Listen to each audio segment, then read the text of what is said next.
Projetor em tela cheia. Beleza, galera? Mais um vídeo no canal hoje, começando dessa tela. Mas lembrando, temos hoje o terceiro dia. E lembrando, amanhã começa o grande torneio mundial, provavelmente, aqui no canal. Mas Iniciar antes, janela. vamos Indicador. aqui Microsoft WhatsApp. List com a nossa WhatsApp. previsão WhatsApp documento. WhatsApp. de hoje. E já falo já Conteúdo com marco. vocês. Digite uma mensagem para Bom, clicar. galera, como eu falei da Reproduzir live mensagem anterior, de voz botão. Exibição de tarefa. eu falei na própria live Projetor anterior, em o tela. áudio que saiu Projetor em tela. no início da live. Falei o seguinte, esse Miami 3-0, ou 3-1, ou 3-2. Acertei. Depois tivemos Los Angeles 3-1, ou 3-2, ou 3-0, foi 3-0. Aqui já no terceiro jogo, Texas e Toronto. Toronto ganhou, perdeu por 3-2 e Texas teve dificuldade. E falei também na live anterior, no áudio anterior, melhor dizendo, na live anterior, que ia ser 3-2, ou 3-1, ou 3-0 Minnesota. E eu perdi naquele lá, né? Mas é o que acontece também, né? Agora vamos fazer o nosso palpite para a nossa live de hoje, galera. Ó, Miami versus Vancouver Surge. Vancouver Surge vai dar um pouco de trabalho para Miami, vai ser 3-2 ou 3-1. Não chuta um 3-0, porque 3-0 seria muita arrogância na minha parte de pedir que fosse 3-0. Mas 3-1, 3-2 para Miami, eu acho um palpite justo. Toronto versus Minnesota. Essa ocasião, o Minnesota ganha de 3-2 ou 3-1. 3-0 eu acho quase impossível. E o último vídeo, o último jogo do dia de amanhã, fase Vegas contra as Carolinas. Carolinas está muito bem. Olha, trabalho para o fase Vegas. Então, Vegas vence com dificuldade. Então, se preparem, porque vai ser um jogo duro de roer. Então, muito obrigado a todos por me acompanharem. Eu volto com você lá no estúdio. Muito obrigado. Agora sim, estamos de volta aqui no estúdio. Galera. Esse convite foi muito bem acertado, né? Do jogo anterior, né? Dos jogos anteriores. Vamos ver hoje se eu acerto pelo menos, quero acertar pelo menos um dos três, né? Jogos que temos hoje. Por que um dos três? Porque Miami é o jogo mais importante para mim, né? E esse eu quero acertar sim ou sim. Porque Miami é que vai sofrer contra. Não tem enganado? Vamos esperar que abra a tela deles, né? É, é Toronto que vai jogar contra Miami. Mas eu mutei aqui o áudio da transmissão para não ter aquele problema da música no ar. Eu estou falando com vocês, né? Tanto começa. Eu vou falar aqui também do nossos eventos. Temos ainda a Pax West, que vai começar essa semana no canal. Mais vídeo da Pax West. Depois da Pax West ainda temos a Pax Ishi e por aí vai. Temos muitos eventos rolando esse mês de julho, começo de agosto, no canal. Muitos eventos. O Call of Duty é um evento que estamos com ele desde 20 de dezembro aqui no canal. E é um evento que no começo teve bastante views aqui no canal, no começo, né? Mas depois foi caindo as views.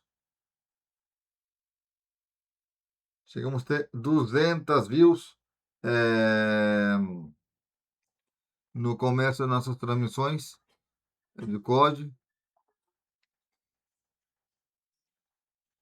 Então, chegamos a ter 200 views no começo e começou a cair bastante as nossas views.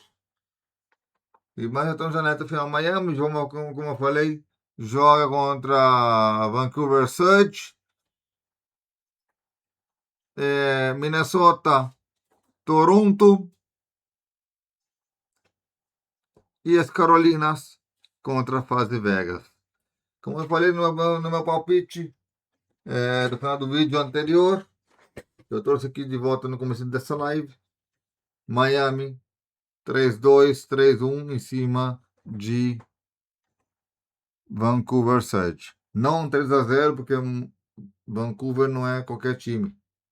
Então, Minnesota, Toronto, vamos ter uns 3-2 Toronto ou 3-2 Minnesota, mas eu acho que vai ser mais Minnesota que Toronto. No último jogo, as Carolinas, pode dizer que era um dos piores times do campeonato. E agora está melhorando aos poucos. Pode surpreender a Vegas, mas eu acho que Vegas leva ainda esse jogo ainda hoje.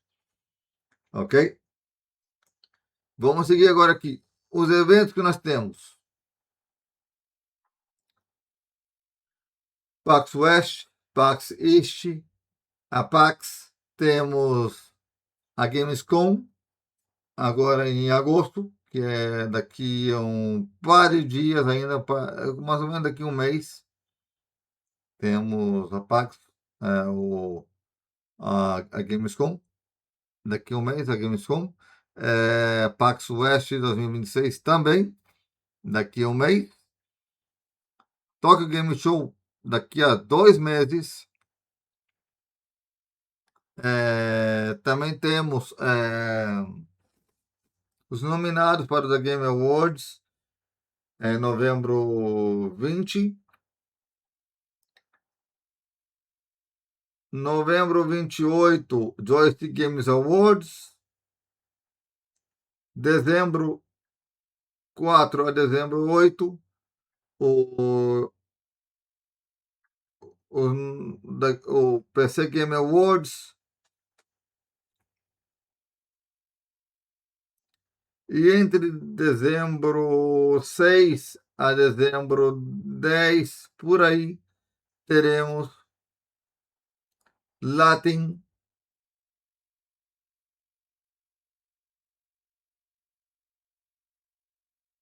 LED. Latin LED, que é o Latin American Latin Game Showcase. É o evento da Game Awards do Latin American Game Show. Ok? Que é o Latin American LED. Dia exato eu não tenho, por isso, porque eles falaram que ainda iam trazer mais informações no evento da Tokyo Game Show ou em outros eventos do canal deles também. Então, quando tiver mais informações, eu vou trago aqui no canal para vocês também. Com você, o Latin America LED, que é o Latin America Game Awards. Ok? E, continuando, temos dois eventos e muito mais ainda em dezembro. Então, temos até o campeonato final do Mortal Kombat, se não tem enganado, vai cair numa sexta-feira, e dia 20 de dezembro, o grande final do Mortal Kombat. Então, temos uns dias mais para trazer o Mortal Kombat que vai voltar com a nova temporada, a semana 11. Eu estou aqui almoçando com vocês.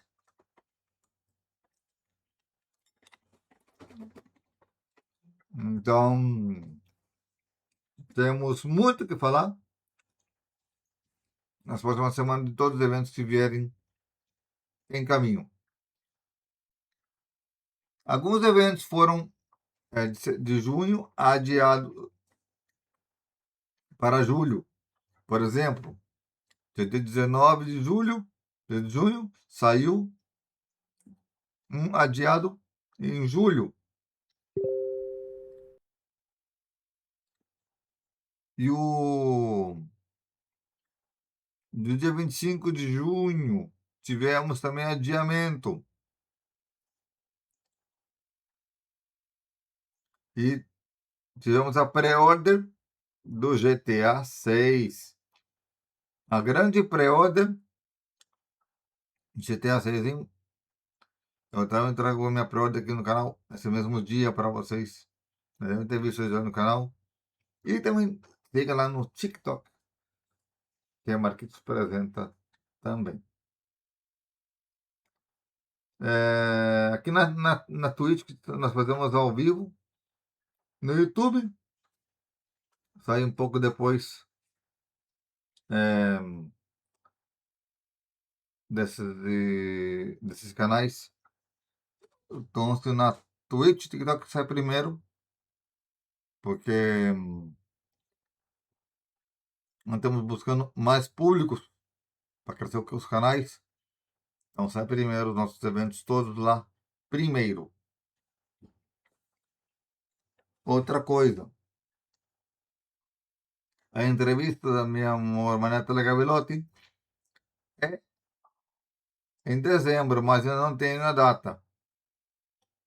A segunda entrevista com ela, ok? Vai ser em dezembro. E eu não sei o dia exato ainda. Vai ser entre o dia 20, ou 18, ou 19, por aí.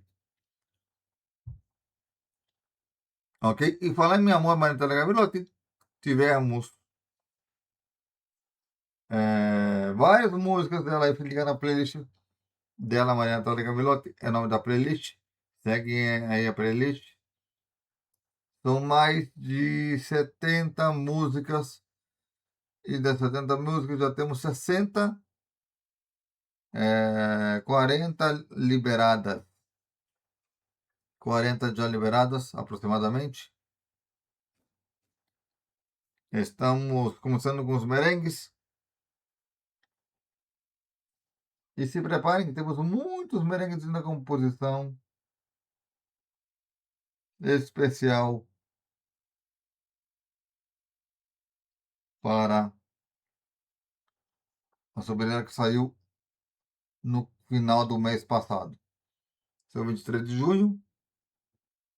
Então, a verdade sempre brilha. É a próxima a sair nos próximos dias.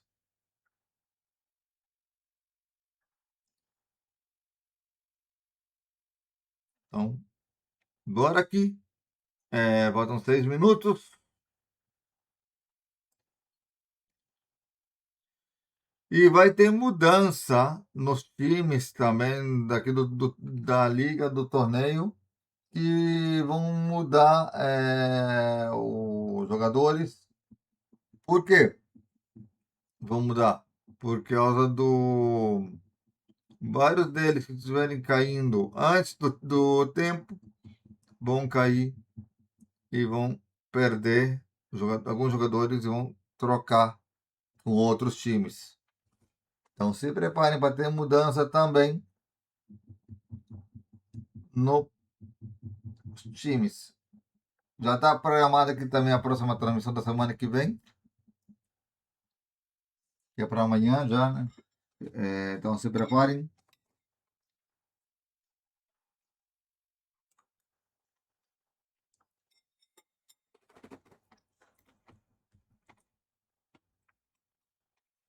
Cinco minutinhos. E vamos ver que nós teremos de vencedor. Se acertarei, Acertei pelo menos Miami, né? Pelo menos, né? Que é o mais importante para mim aqui, o time de Miami. Estados Unidos, na Copa do Futebol, tá ganhando. Ganhou da Austrália. Nos últimos dias ganhou muito mais. E lembrando, 10 dias mais o grande mundial, hein? Daqui a pouquinho na transmissão eles vão dar mais detalhes do mundial lá em Paris. Então, em Las Vegas.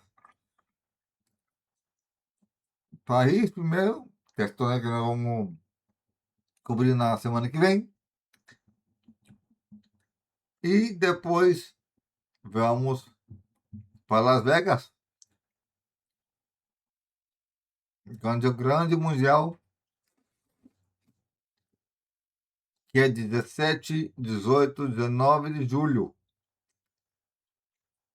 Então, vamos botar aqui o áudio da transmissão, que já vai começar.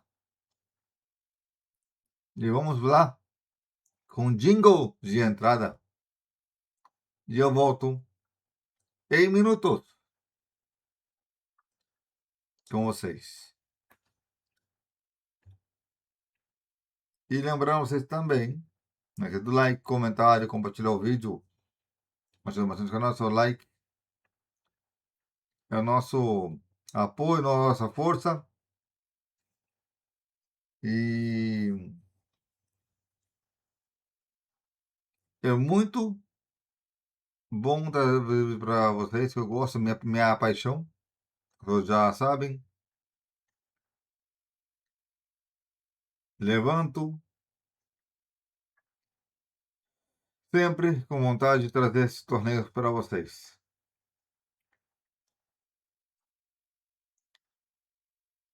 Eu nunca pensei na minha vida trazer torneios no canal. Nunca pensei na minha vida. Tá bom? Vamos lá. Vai começar aqui. Deixa eu desmontar aqui o áudio. New notification. All audio and your microphone are unmuted. Agora sim. Tem que dar um bug no áudio, né, que não saiu o áudio, né? Então, nós temos que liberar aqui a música. Já está liberado. Vamos ter agora a nossa abertura oficial.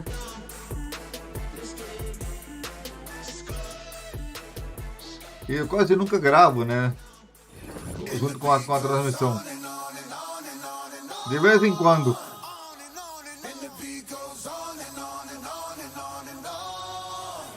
Hoje é especial. Deve ser umas 5 horas de live isso aqui. No máximo 4 horas e meia. Entre 4 horas e meia e 5 horas e meia. A gente vai durar essa transmissão hoje, galera.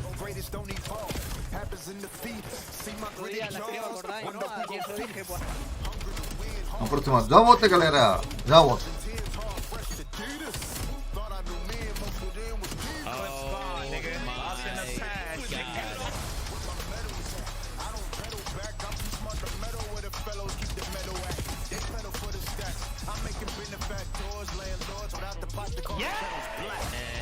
That's over.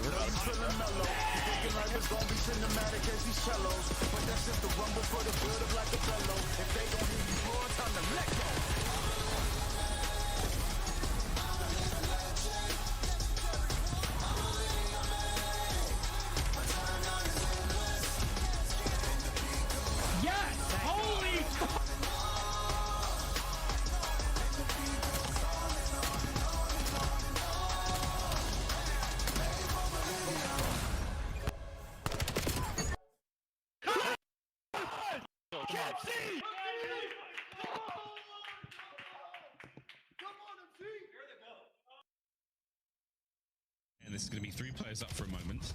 Oh, my God, brother. Now Stray is heavily They're danced away just with one. getting He's bodied. staying alive. These guys are getting ran through, bro. And 8-0. Holy these guys just got ran. I'm not pulling up a single clip. Yes! Let's go. Bang! Yeah, good bro. No. I just played the game right there, bro. I just played the game, that overload. Ripping! Ow! Shoulder check through there. Ups it for another. Gets him off it. Player on him. Wiggles away. Rebounds it. Burns clutches in round 11. Boston Breach making plays. You see the shots come through. Skies held it down. Oh! From Skies. As long as the pitch will handle the play like this, FaZe are going to be able to take the overload. Oh, my goodness. Welcome to the final day of the regular season, and a special shout out to all the reproducers out there. It's a Father's Day to celebrate. Nameless, a fresh dad celebrating the first one. How does it feel 1 month into fatherhood? It's awesome, man. It's one of the greatest things ever. I remember talking to all you dads out there, telling me how it would be, and it has been special. Awesome day. Shout out to all the dads out there. Enjoy this day. Allie, I've seen your dad at countless events. Are you flying him out to Paris, or are you being like simp and keeping the family at home? He did not want to go to Paris. My mom might go, though, but my dad will maybe be coming to Vegas. But happy Father's Day. Happy Father's Day, Papa Cat. Much love to everyone at home and all the dads tuning in today. We've got some fathers in action as well. We'll be talking about them throughout the schedule. But Nameless, let's start, though, to set the schedule with our standings. So what is the story coming into the final day? You only play 5 matches, so for those first 5 teams, they're done. Yes, so it's a race to get top 8 to be in the winner's bracket. For the Miami Heretics, this team controls their own fate. With a win over Vancouver, they will make it in, but then it gets dicey. When you're talking about teams like G2, if they go game 5 or win, I believe they're guaranteed to make it in. And then between FaZe and Carolina, one of them will make it in with a win. The other team will be in a tiebreaker, assuming or if G2 were to lose that game. So we have some wild implications today, depending on the results. But just remember, Miami winning in, G2 winning in, and then if G2 lose, we're going to be crunching some numbers with map counts. It's gonna be fun to tie break that 3 and 2 tiebreaker. Could be 4 or 5 teams at that spot. Allie, someone will be the odd man out, and right now it looks like it could be Toronto Koi. We'll dive into those storylines a little bit deeper, but first, let's revisit the whole season. Are you ready for this? The whole season of online clips in our session of Burgers and Fries. It starts with new maps, and some of the maps being named after some of our favorite players. Are we ready for the creme process? Oh, let's go. This is way back, huh? Is this like a montage? Yeah. It's the nastiest montage. Creme dropping 50 kills on this map. I mean, he's still, like, doing really good. Don't get me wrong, but, like, I feel like we haven't had a Cramp Losses in so long. This was fun to watch. What was that, 52, 54? Yes, he was. In the beginning of the year, they were so good at, like, pushing all the way out on P1 and just blending you on both sides. He was a demon. In the 2 maps there, he dropped 95 kills, 54 set the map record. Here is a look, though, at some of the best plays from Dan Ghosty. The goal line shanking, Allie. That leads to an overtime, and what happens? Well, Dan leading the way here with the load. He's going to score it, and they are going on to hand the Koi a big old L. That's your main AR, by the way. So he has the kill record. He has a kill record and he scores. wants the goals. He just fell off the map. We heard that from a bunch of players throughout this season. Let's take a look at some of the best and worst. Curry's hitting the 2-piece on the way down. Had to have been the nicest. Yeah, dude, we have some of these spots, and a lot of them are on Den around 10, where it just flings you off the map. We had so many moments like that. Now, granted, our players did get better at it since, like, stage 2 time. This happened like 2 weeks ago. Yeah, it still happens, but it's just not as often. Den has been funny. Hydra getting booty bumped here by Beezy's thickness was unexpected. Them cheeks, man, they're lethal weapons. And of course, the pros don't always make great decisions, but this year they allowed the sniper through, and the fans have been feasting. Here's some of the best clips, including one from that guy. Do you remember Beans and crew hitting some collabs? Exceed comes in, has some of the finest opening 6 games you ever see. And they have just been like getting more and more insane as the season goes on. Like as the players get more comfortable with the sniper in hand, and we got a few newer players picking it up. Like we've seen some insane clips. I don't even think I need to remind you of the dash you won at Major. We still have some opportunities at Major 4 and at Champs. The ones X-Nits have been hitting recently. I mean, it honestly started looking like it could be quick scope montages if we put together all the snipers from Tail. How do you speed up the fastest map in Call of Duty history? Well, give them Omni movement and let them run together at A. This was a bang out map for sure. It only lasted one stage. Thoughts on Plaza? It got us out of some of the studio days pretty early. Yeah, I think it was awesome. I feel like every season we should have a shift in meta. And if that means bringing in a map that's an all-out push or a slower one. This is the fastest round, by the way. 3 minutes, 0.2 seconds for Metals is ace there. I think it was 3 seconds. Sorry. 2 milliseconds. Oh, and here goes some of the biggest breakdowns we've had on the season. We all know C9 can't close out games, but to be up 5-1 and tweet about it and to lose is extremely disappointing. That's their whole season in a nutshell, those face cams. The burgers are going to be tossed out, but of course, we had a prop hunt from Abe yesterday. Yo. Showcasing his nasty hiding skills. He double checks it. Like, he doesn't even check it once. He checks it twice. Oh, the gun sticking out is so unfortunate. Joe forgot about this corner. How can you be one of the biggest corner campers in the game and not check the corners, bro? Peekaboo, bro. Oh, yeah. Spider purge! Spider pig. Spider pig. Insane. Yep, this is a great spot. How do you even find that out? Well done, Purge. By the way, Boston's playing in the winners bracket. Who's going to join them? We're going to find that out today. Here is your schedule. And one more time for us ADHD kids at home. What's the storyline? Who needs to win? Miami controls their destiny, right? Yeah, you win, you're in. Yeah, so Miami, if they win, they are in. G2, I believe, with a Game 5 or a win are guaranteed. And then, obviously, the winner of FaZe in Carolina will make it in. If G2 lose, that's when we're crunching a bunch of numbers for some crazy tiebreakers. So we'll keep telling this story as we go on today. But right now, a lot of these teams control their fate. Miami, you guys G2, cheer for some Koi Chaos in the final match. Yeah, honestly, from their series, they played really well. So I think G2 and Koi is actually going to be a banger. It's been a fun regular season. Thank you guys for joining us the entire ride. One final day kicks off on the other side of this break.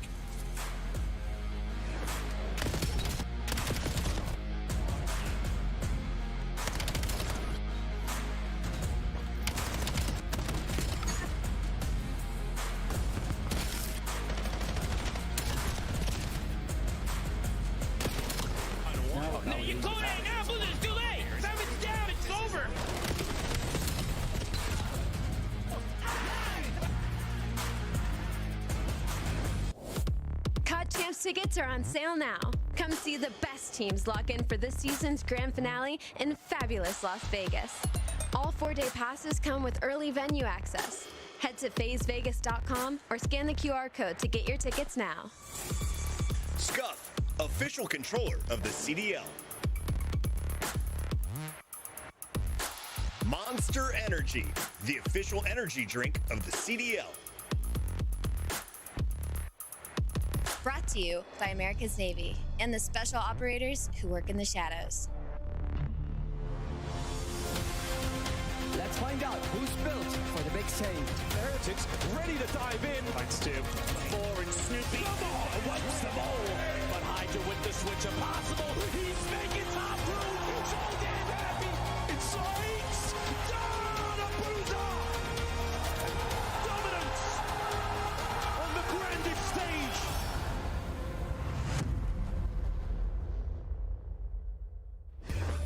Welcome back to the CDL, where Allie is ready to tell you everything you need to know about this matchup. Miami playing for their spot in the winners bracket. They control their destiny. Vancouver Surge, you win this, you finish 1-4. You're still starting with the 11th seed in the losers bracket. I mean, there's not much you can do in this situation, right? If anything, for Vancouver Surge, you just have an opportunity to play spoiler, right? Like, Miami Heretics need this win. They want to start in winners, and they've been looking not that great recently. They are coming off a big win, but I don't want to get my hopes too high because of the way it's been looking looking recently. Let's talk a little bit about this Miami roster. There was some drama. Real getting a higher paycheck from another team that went by the name of Toronto Koi.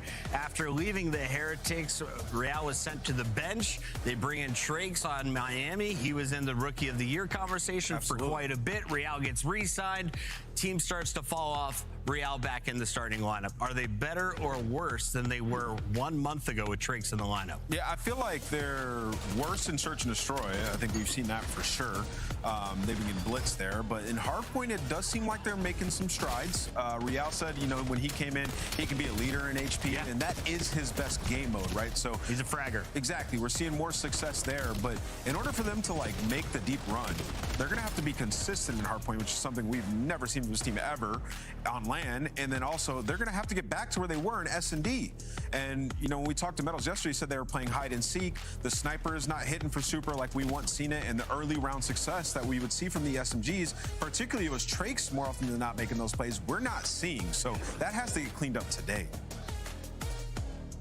That's pretty rough. 12th place when it comes to Search and Destroy and Overload. Like HP, yeah, that's really good, guys. But you get 2 hard points in the first 4. So I'm like, that's kind of the best case scenario if you're going to have a tough spot and a good spot. On the other side, it's been just tough spots for this Vancouver Surge squad. They lose some players. They bring in some new ones. They reunite some squad members. So let's talk about the Surge that's coming in looking for just a 10th win on the season. They're still in single digits, Allie.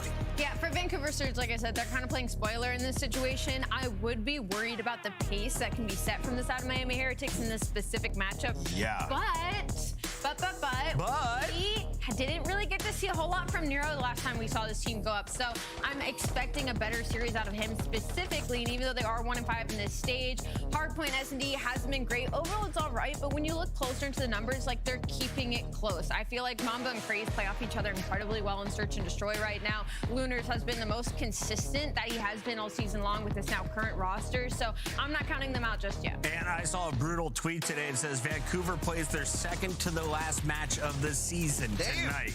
That means they're expecting them to lose today and lose to open up that elimination bracket. Do you believe that Vancouver is the second to the bottom on the totem pole? I mean, this team blitzed Miami the last time they played them. That was when we were starting to believe in Vancouver. They 3-0'd them, smoked them, and they went on to go Game 5 with FaZe, where they ultimately choked. So I feel like Vancouver's just one of those streaky teams. We talk about guys like Nero all the time, even Craze, where they can catch fire. And we saw it against this team. So just got to lean on that confidence that you've had. We saw it in the minor. Do we get it again? Let's take a look at your maps and modes this time around. Alley Cat, this is your favorite part of the show. Break it down for me. What do you see?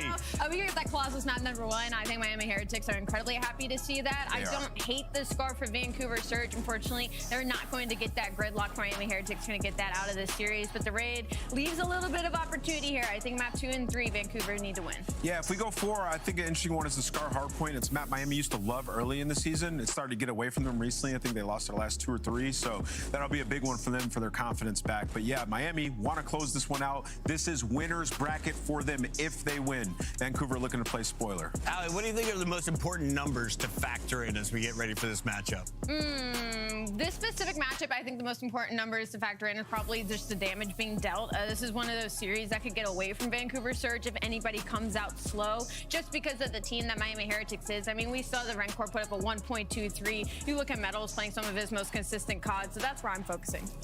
Yeah, and also I think just the Search and Destroy, the big storyline for Miami. We talked about how bad it's been. Real bad. They were once like the best Search team in the game, and it wasn't just because players were popping off. It's what they were putting on tape, finding first bloods, playing aggressive off angles with the sniper, like setting up the strats around super.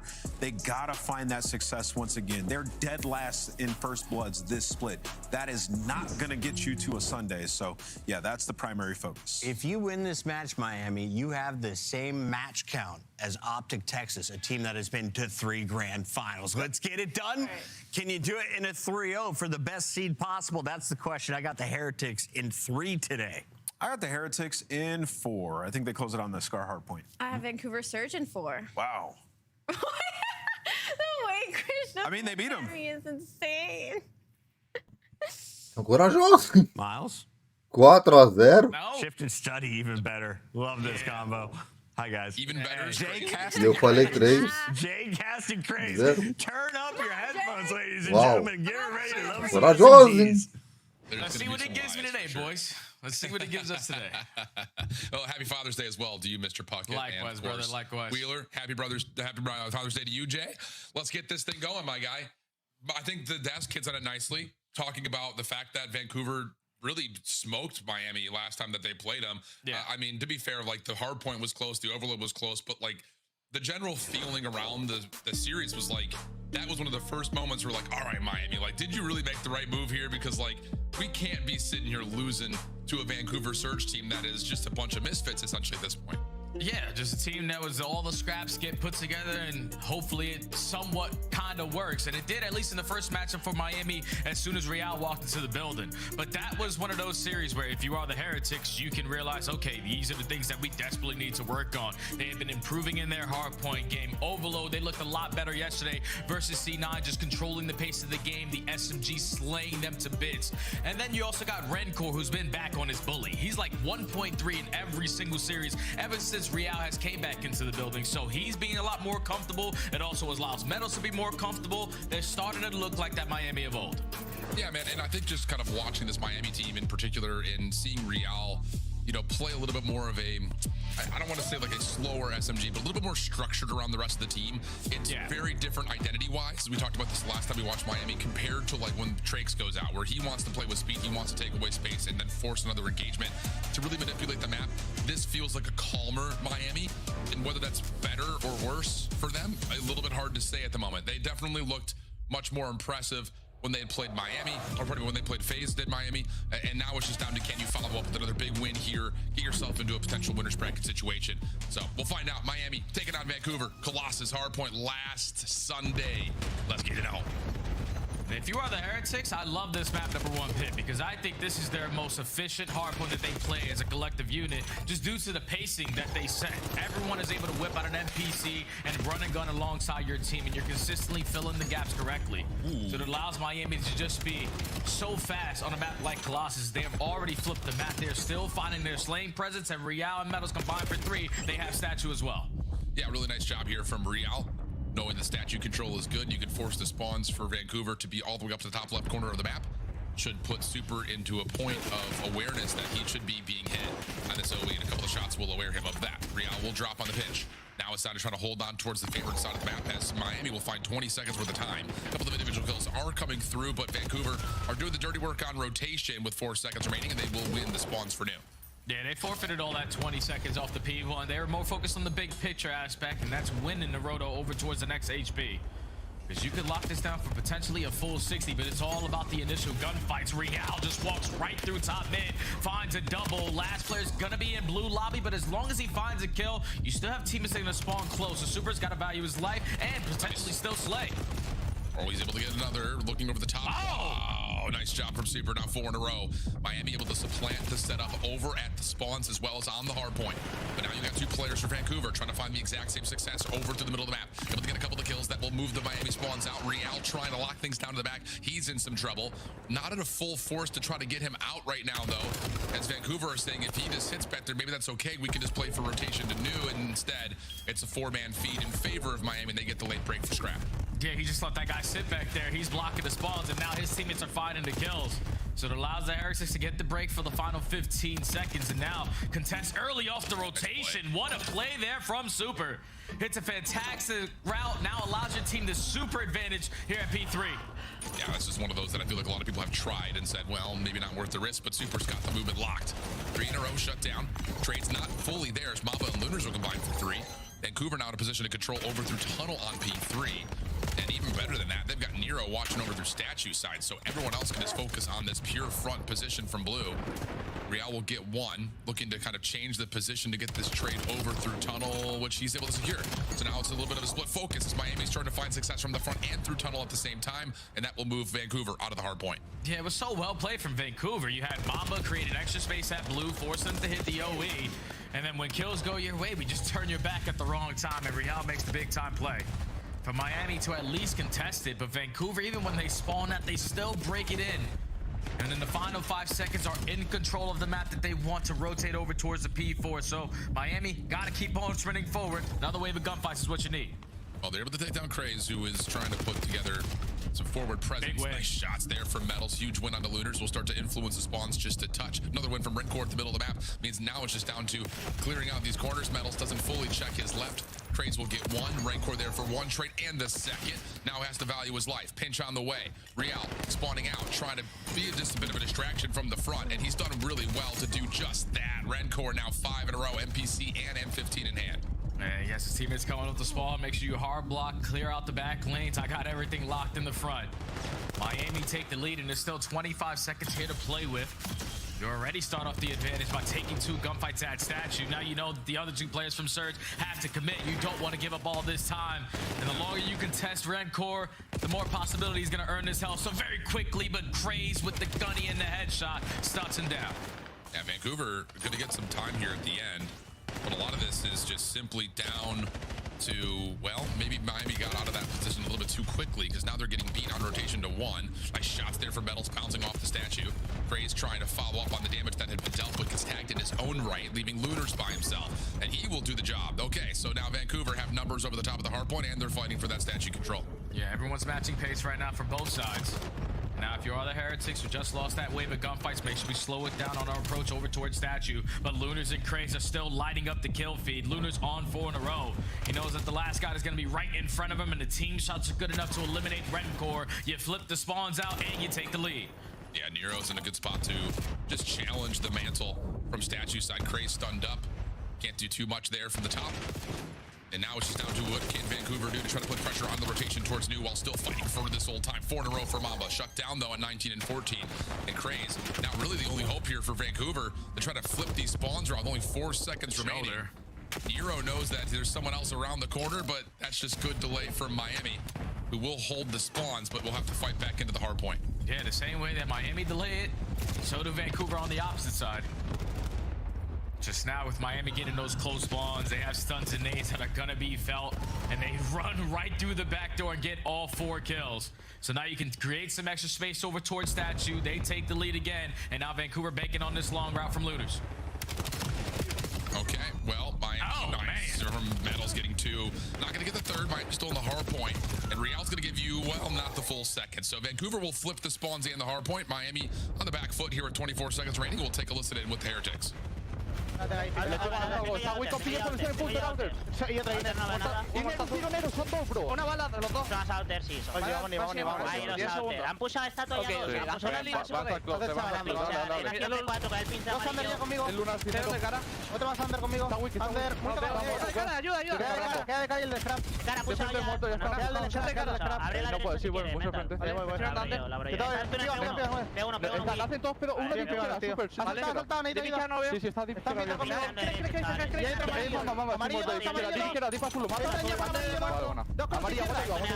Dos más puntos. Punto y tú no. Una bala de amarillo, no hace P4, P2. Tío, mira el punto, cuidado. P4, vamos a Walvan. Under. Otro más submarino. Underwick, son 2 en punto. Gracias, azul. Una izquierda, en algún lado. Chavales, vamos a botar de estatua primero. La verdad que hacer estatua.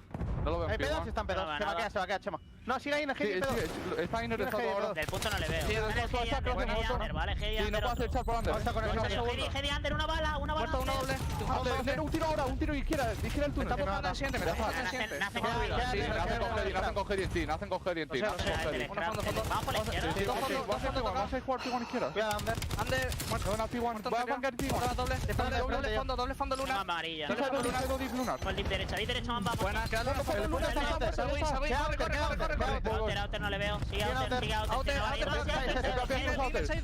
Una bala. Son dos Outer, otro más. Dos balas. Apúntame a Outer. Derecha, Outer está entrado. Otro más. Y del close. Miami hanging, but Vancouver keeps putting the pressure on it. Just every time you feel like Miami's got an advantage, here's the Surge knocking at the door, and they're still enjoying right around a 30-point lead as we try to finish off this next set. Yeah, it was all about Mamba in the first set of rotations, especially the amount of multi-kills he was able to provide for his team to just keep the game scrappy. And in this second set, it's all Nero. Like the fact that he went on 8, almost 9 in a row at that P2 to P3 chain, earns himself this Hellstorm. Even with Miami having the spawns, they have yet to get at least a good chunk of time off of this P4. And in the final 15 seconds, you might have well contested because you also got Statue to go with it. Yeah, that works out. Okay. So the Hellstorm spent. Miami able to still win out the scrap time nicely, but Vancouver are in position around the new Harl. So 160, 172. Tight game here. Just comes down to maybe who wants this next rotation more, who can play the timings best. Over the top of Statue, things are working out really nicely here for Vancouver. Leaving Metals by himself, having a little bit of a slower one today than he had previously this weekend. And he will be shut down here by Lunars, who has been, I would say, a little bit of a small sparkle for this Vancouver team over the course of the year. And that's enough for Vancouver to get largely the better part of the first 30 seconds of this hill. Oh, yeah, and it all starts with just locking down that statue control, making it so difficult for Miami to find the shots to take you down, and you just keep on stalling out time. And you're keeping the lead nice and comfy. Cray's going to slide on in as the lead guy, baits for Mamba, finds the effective trade. Mamba trying to finesse, and then here comes Nero. These guys are just so fast that Miami can't keep up. That's that speed we're talking about, that maybe you're missing tricks and moments like that. Even though Real is 27-25 with almost a minute in the hard point. 3-man feed, though, Miami able to play the macro game. They're able to get back in for some of the scrap, and more importantly, get themselves the setup over towards P2. A little bit of question, though, for Super. He's kind of playing very passively in the backside of the spawns. Pinch on the way from Real on the other side of the map, but you've lost your spawn block. That doesn't... that's just... Bad awareness, eh? Yes, that's not even bad awareness. It's just a bad play. Like, if Real's going to go for that round, Super needs to hard block, not go out there and contest the gunfight, because once Real finds a kill, no one's blocking the back. Vancouver are going to be blessed with those back spawns, but still able to somehow manage it strictly off the gunny. Metals pops a double, and Miami is still trying to hold on for this final 30 seconds, but those are plays that you can't really afford at this moment of the game. Yeah, mistake mitigated for the large part, and that will lead to a potential lead swap here as Vancouver's going to give it one more try from the front, but Metals, talk about starting to heat up a little bit. 4 in a row. Hellstorm on the way. Lunars low will fall to Metals SMG as well. Lead swap here late for the Heretics. Super will fall, trying to play that rotation out of 2 to tunnel. Metals looking for more blood, though, as Cray's in front of him. Able to get a little bit of help from Super off his respawn, and now all of a sudden, you've got a lot of opportunity here for your Miami with that extra Hellstorm earned. Yeah, you also have the numbers here, so you got to try to take these fights, but by the time you do, you lose every single player. So this is going to be a quick Hellstorm invested out of Metals, but you don't really have teammates in a position to influence spawns in any certain way. So you're going to back them down in the tunnel and hope to God that this front push is going to work. Yeah, Super trying to find the first pick, but he will drop. Rencore now the last one left. He will also fall. Not good news. You called it perfectly, Jay. The Hellstorm just a little bit too premature, but you hit the panic button. And Vancouver are able to punish and still stay very healthy inside the hard point. Lunars now on the SMG, lining up a lot, and that's just a straight blender in there. Craze, Lunars will get all 3 Heretics players playing through tunnel. Craze able to find the 4th outside. Still win here, too. Still can if you can stay in the hard point. Not anymore. Wait, they're not in the hard point anymore. So now it's just trying to get as close as possible and make sure you hold the spawns for new. Miami, though, are pushing forward, able to find 1 and get a little bit of time, but 3 will drop. Last one left alive. 4-man feed. Vancouver all daylight towards P4. And this is where everybody whip out your knife and just sprint all the way across the map, because you know Vancouver with a clean 4 dead are already going to guarantee a lot of space. Craze at the statue. Lunars locking it up. Vancouver take map 1. This is a lock. Well, Miami have a couple players in the front. Hold on a second, and they get the 3rd. Oh no, not like this. Vancouver's going to start to spawn out. Real's going to get the read that there is still one more player in the back. It's Lunars. Rencore going to hold him. The rest of the hits starting to develop through the middle of the map. This is all going to try to come around the backside. If this doesn't work, Vancouver may not have time to get another setup. You've got to find a way to work around the back. 3 kills will fall. Super the last one left. He's trying to play forward, but he cannot leave the hard point. Oh, he had to pick and choose his battle. And unfortunately, he got a little bit too crossed up by too many Vancouver members, but a near catastrophic mistake there from Surge. But they're able to finish off map number 1. Oh yeah, I prematurely called the game. I thought there was no way Vancouver were going to throw away that situation, but Miami sprung to light at the final moments, just couldn't really get all kills that they were looking for. Lunar's the last player alive there for the Surge. Values his life so well on the backside of yellow that forces a player from Miami to consistently keep looking for him. He eventually stalls so much time. Teammates get to a position to assist him, and he was able to find that final kill, hard block the spawns, and allow your SMGs to flood through the fronts for Vancouver to not throw away this map number 1. But yeah, if you are the Heretics, I know you've been looking a lot more improved in your hardpoint game. It's just at the end of that game, there was a couple key mistakes that we just can't allow to happen versus Surge, who, as this a core 4, had played Colossus for the first time. Yeah, true. That's a good point. Yeah, man, it's... I don't know. I think Ant's going to have a reaction to... That was a sloppy Colossus. Kind of like we had from the other day. But you could see what both teams are trying to do. Like, what their mentality is. Like, what they're trying to put together in terms of like the identity. And I say like Vancouver's biggest success point here, as much as they rotated well, I would honestly say in the middle of the second set of hills, what most impressed me was that Vancouver were actually able to kind of get more time off of Miami's setups just by way of hitting and finding ways to push and pull and keep Miami a little bit on their heels touch. Yeah. It's kind of the same thing for Miami, but they're not playing at that same speed they would with Trakes, but yeah, I don't know. This is one of those moments where it feels like Vancouver, they're trying to do the right things. It just comes down to execution, really. Yeah, and right there, Luna's executed it perfectly. Like, the fact that all 4 of your teammates die, someone goes for an ego child, and Redcore is able to rip you off the head glitch. You're thinking, no, we just scam, we just threw away this situation. But Luna's, who's been a really good player for this Surge lineup even since the beginning of the season, he understood what he needed to do in that situation. He stalls out so much time. The guy puts down shots. All right, Miami have to focus me. Teammates are now here, find the final kill. That was such a big play there from Lunas, and that was the only play he had to make, and he did it to perfection to secure map 1. Yeah, and I will say again, just to, you know, there are moments throughout that map where Vancouver is going to look back and say, oh, we could have done this a little bit better, but I think right there at the end, not getting to the point of like what you're calling, like a lot of teams. Let's just use, I'm sorry to do this.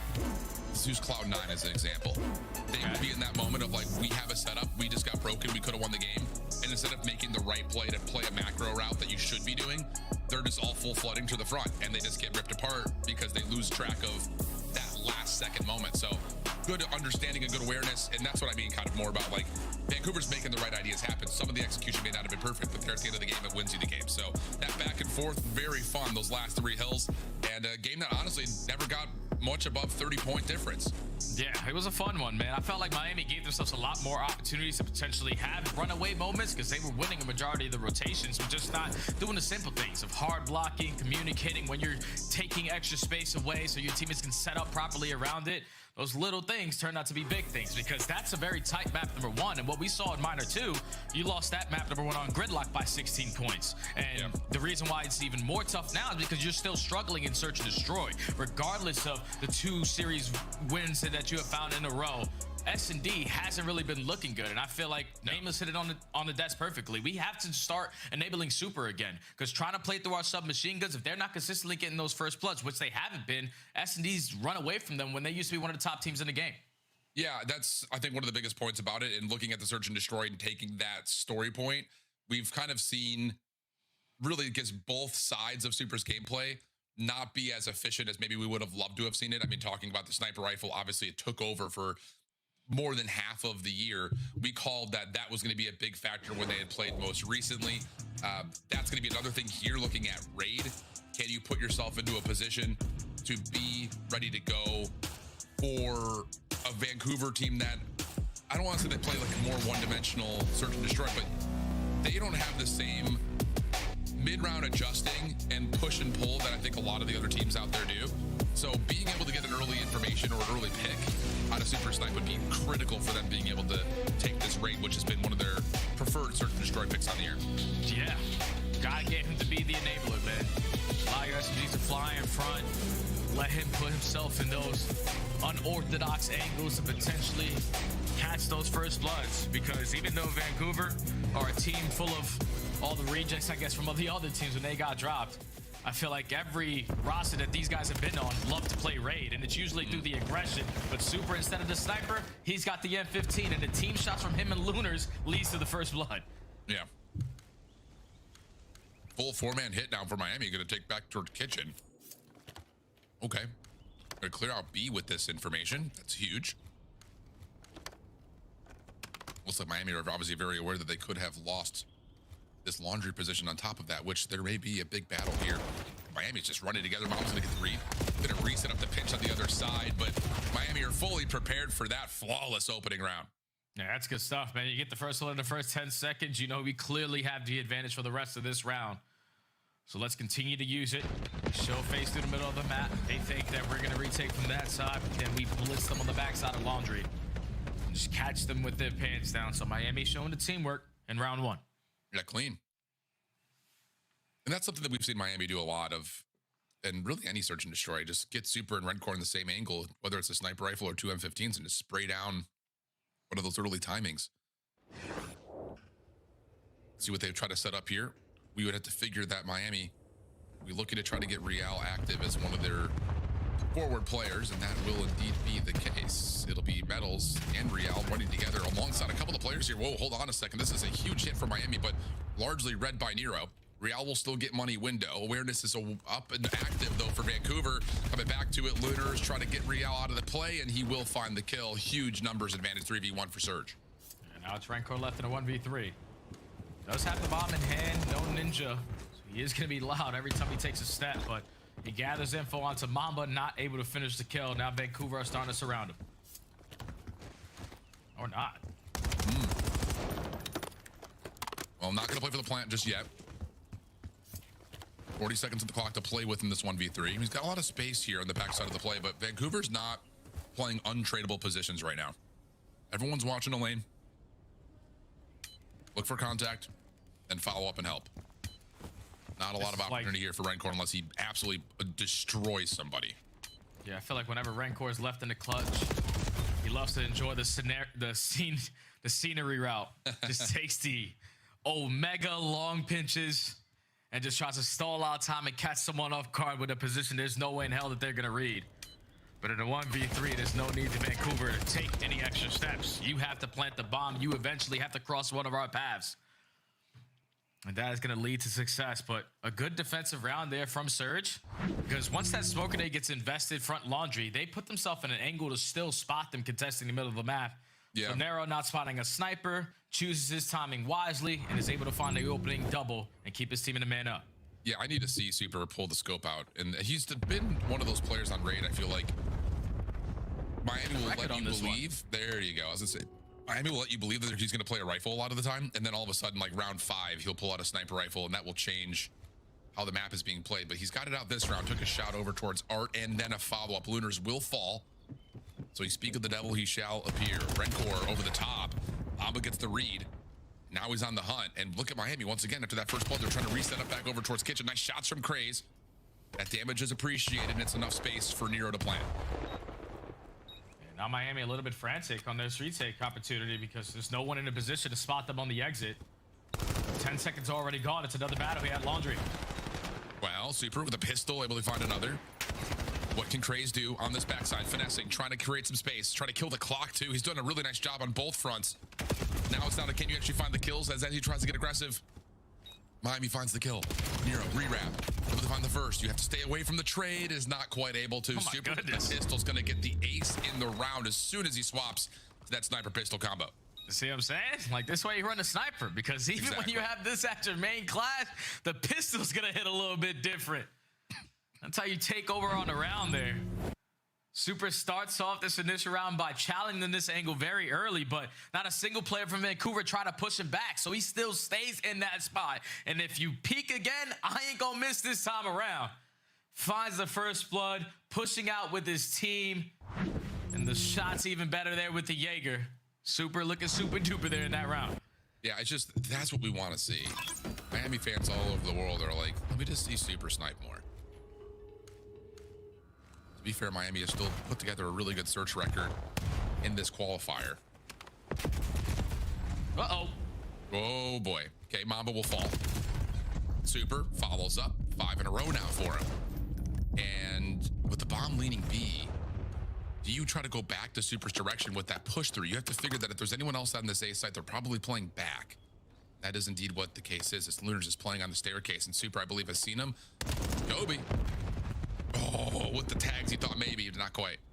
Yeah, but now Lunars is trying to set them up, and it's another nade over the top to eventually find that kill. So man up for Miami. Everyone is just getting fragged. Someone rock flag jacket, because now it's 35 seconds left. And Miami have to get this bomb planted, but they have info on both. But the pressure is still, you have to play off the objective. That damage on the Nero, thought maybe would pull the bomb onto plan, but now you've got Mamba in a spot to possibly contest this, but he's not going to have the angle from here. Nero trying to find space to deal with the bomb. Not going to happen, but the shots on the exit are good. Now the 1v2. Rancor playing backside laundry. Shots already coming out.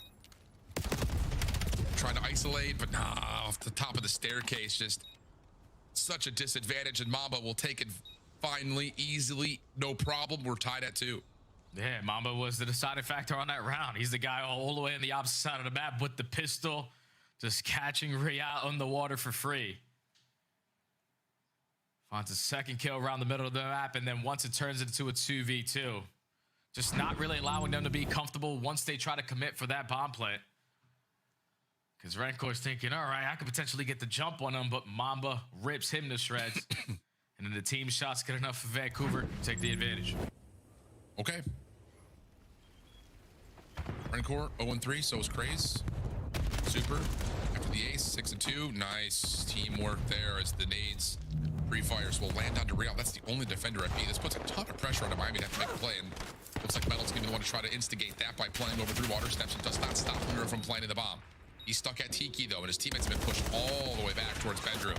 So now you got to try to clear him out, but oh, Nero actually finds the timing, finds himself two shots. Team shots coming out. Nero may not have gotten the credit for the third, but God, I'm sure most of the damage, and that's a quick response for Surge. Yeah, and this is why it's a struggle for the Heretics. They just played this Vancouver team on this map a couple weeks ago, and it's the same exact reason why they're currently losing it.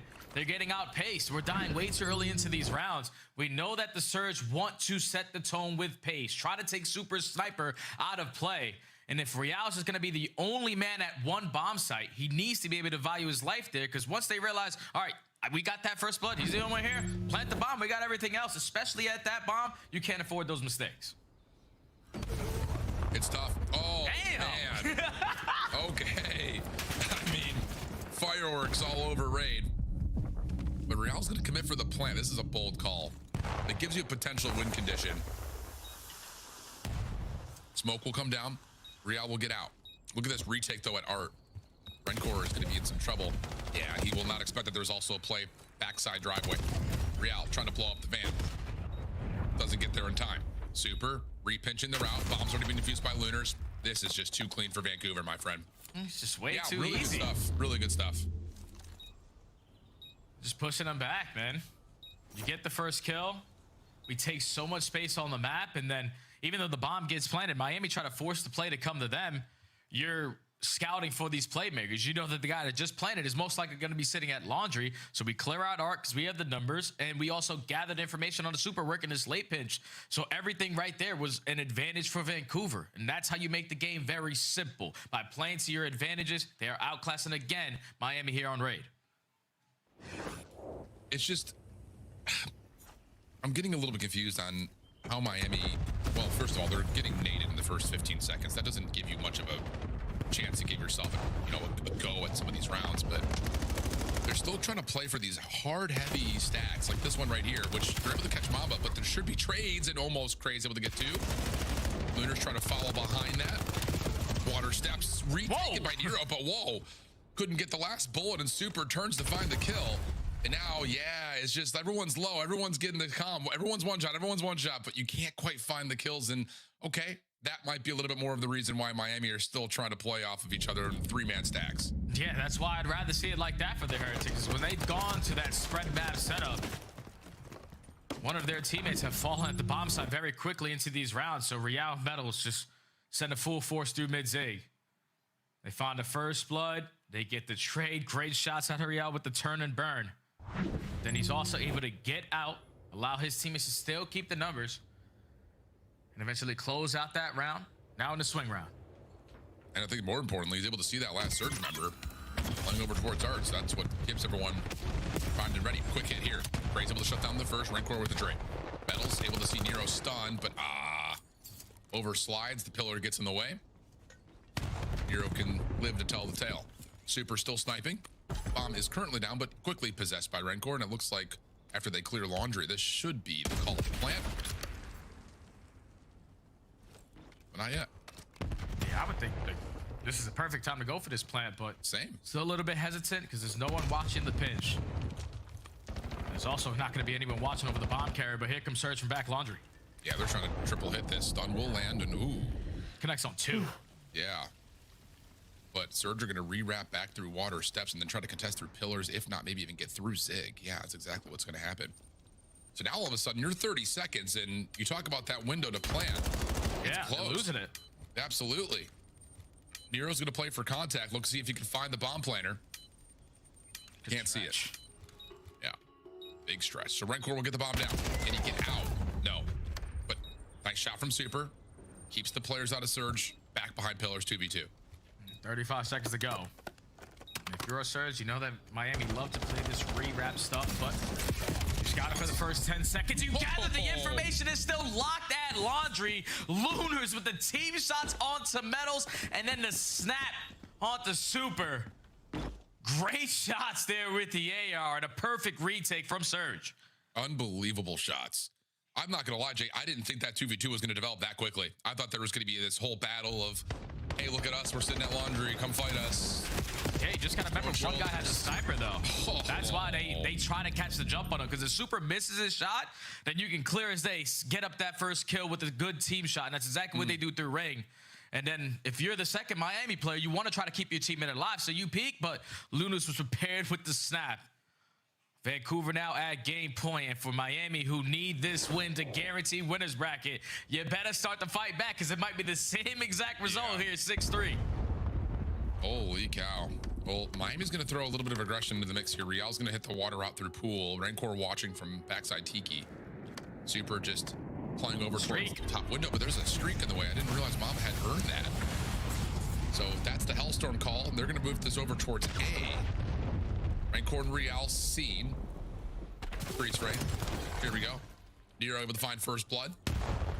And Metals, I don't know if he's fully been known, but whoa, Craze overstays maybe the welcome on that gunfight just a touch. Nero also in some trouble. But Lunar's able to time the kill onto Metals. Bomb not planted yet. They're trying to play for the kills, and they're going to find the kills. Oh my. Not the way that you would have anticipated that round to come through off the Hellstorm, but it works out unbelievably well. Just playing for the raw aggression, and Vancouver is going to be up 2-0 again on this Miami Heretics team. Yeah, this is crazy. Like, for a team that only won 2 maps throughout this qualifiers, you get to the minor, you beat the hell out of Miami, you push FaZe the distance, but they have really been drawn a tough schedule in stage 4. Yeah, for real. They're trying to make the most of it, and right now being the boogeyman for the Heretics, and potentially starting in losers bracket. It's the same exact result on Search and Destroy. Look at the amount of first bloods that Vancouver are able to get, and a majority of those are in the first 10 seconds. Miami need to start to slow down the game. We need to start to play around Super, because it was early when Super was finding a lot of success. But when you start to get isolated in these one-on-ones, knowing that Vancouver are going to be playing with aggression, it's really hard for your teammates to retake it when they don't have the numbers. You put Miami in uncomfortable positions, they start to shake a little bit, and right now, they need to put it together, because you don't want to go down 0-3 again versus Surge and start in losers. No, for real. And it's just like, looking at those first blood tallies, it feels like, what, 3 of them were probably by way of set nades. And this is like not a map that Miami is unfamiliar with. They play it a ton. So like they should know what the timing of those nades looks like. And if you should be setting up your playbook to either have trophies down to stop that from happening, or playing back so that way you don't get caught. So Vancouver doing the homework, getting their nade spots into play, and then using numbers advantage throughout a lot of that Search and Destroy to get up now 2-0 versus this Miami Heretics team that, can they only just beat FaZe Vegas? Because that kind of is what it feels like right now. See how things unfold as we come back to Scar on the backside of the break. Don't go far.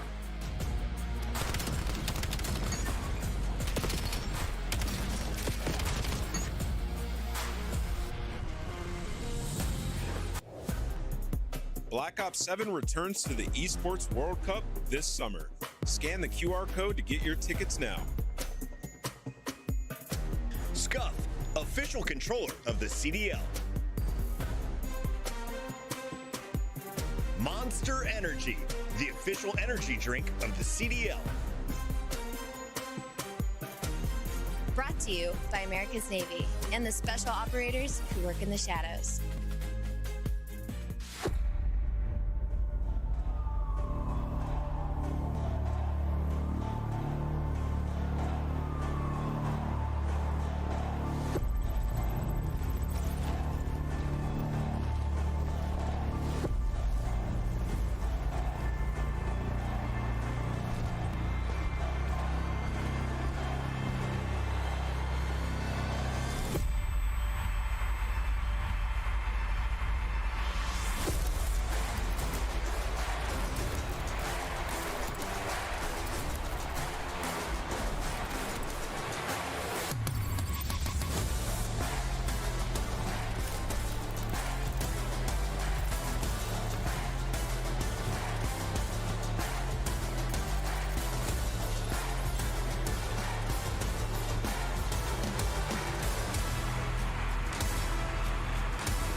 Real's 9 and 21. Oh my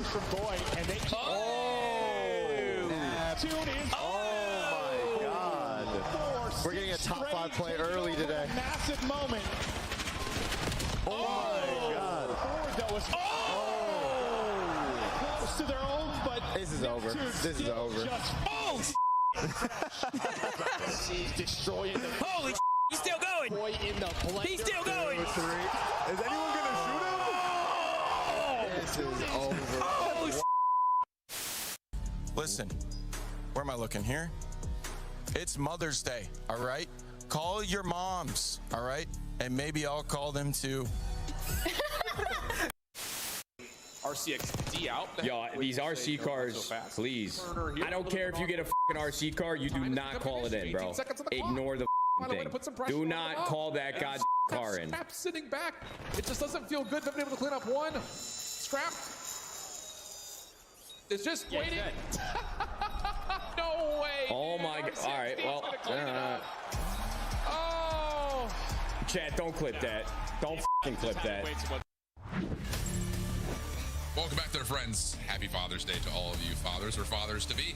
We've got ourselves a little bit of a daddy situation here because Vancouver is 2-0 up for the second time on Miami, Jay. I don't know what to think, dude. I mean, we see this Miami team come out, beat FaZe. They look really solid, just generally speaking, when they get their win versus Cloud9, maybe outside the search and destroy, and then they just can't come back and do it again the next day. It's just what is happening with Miami.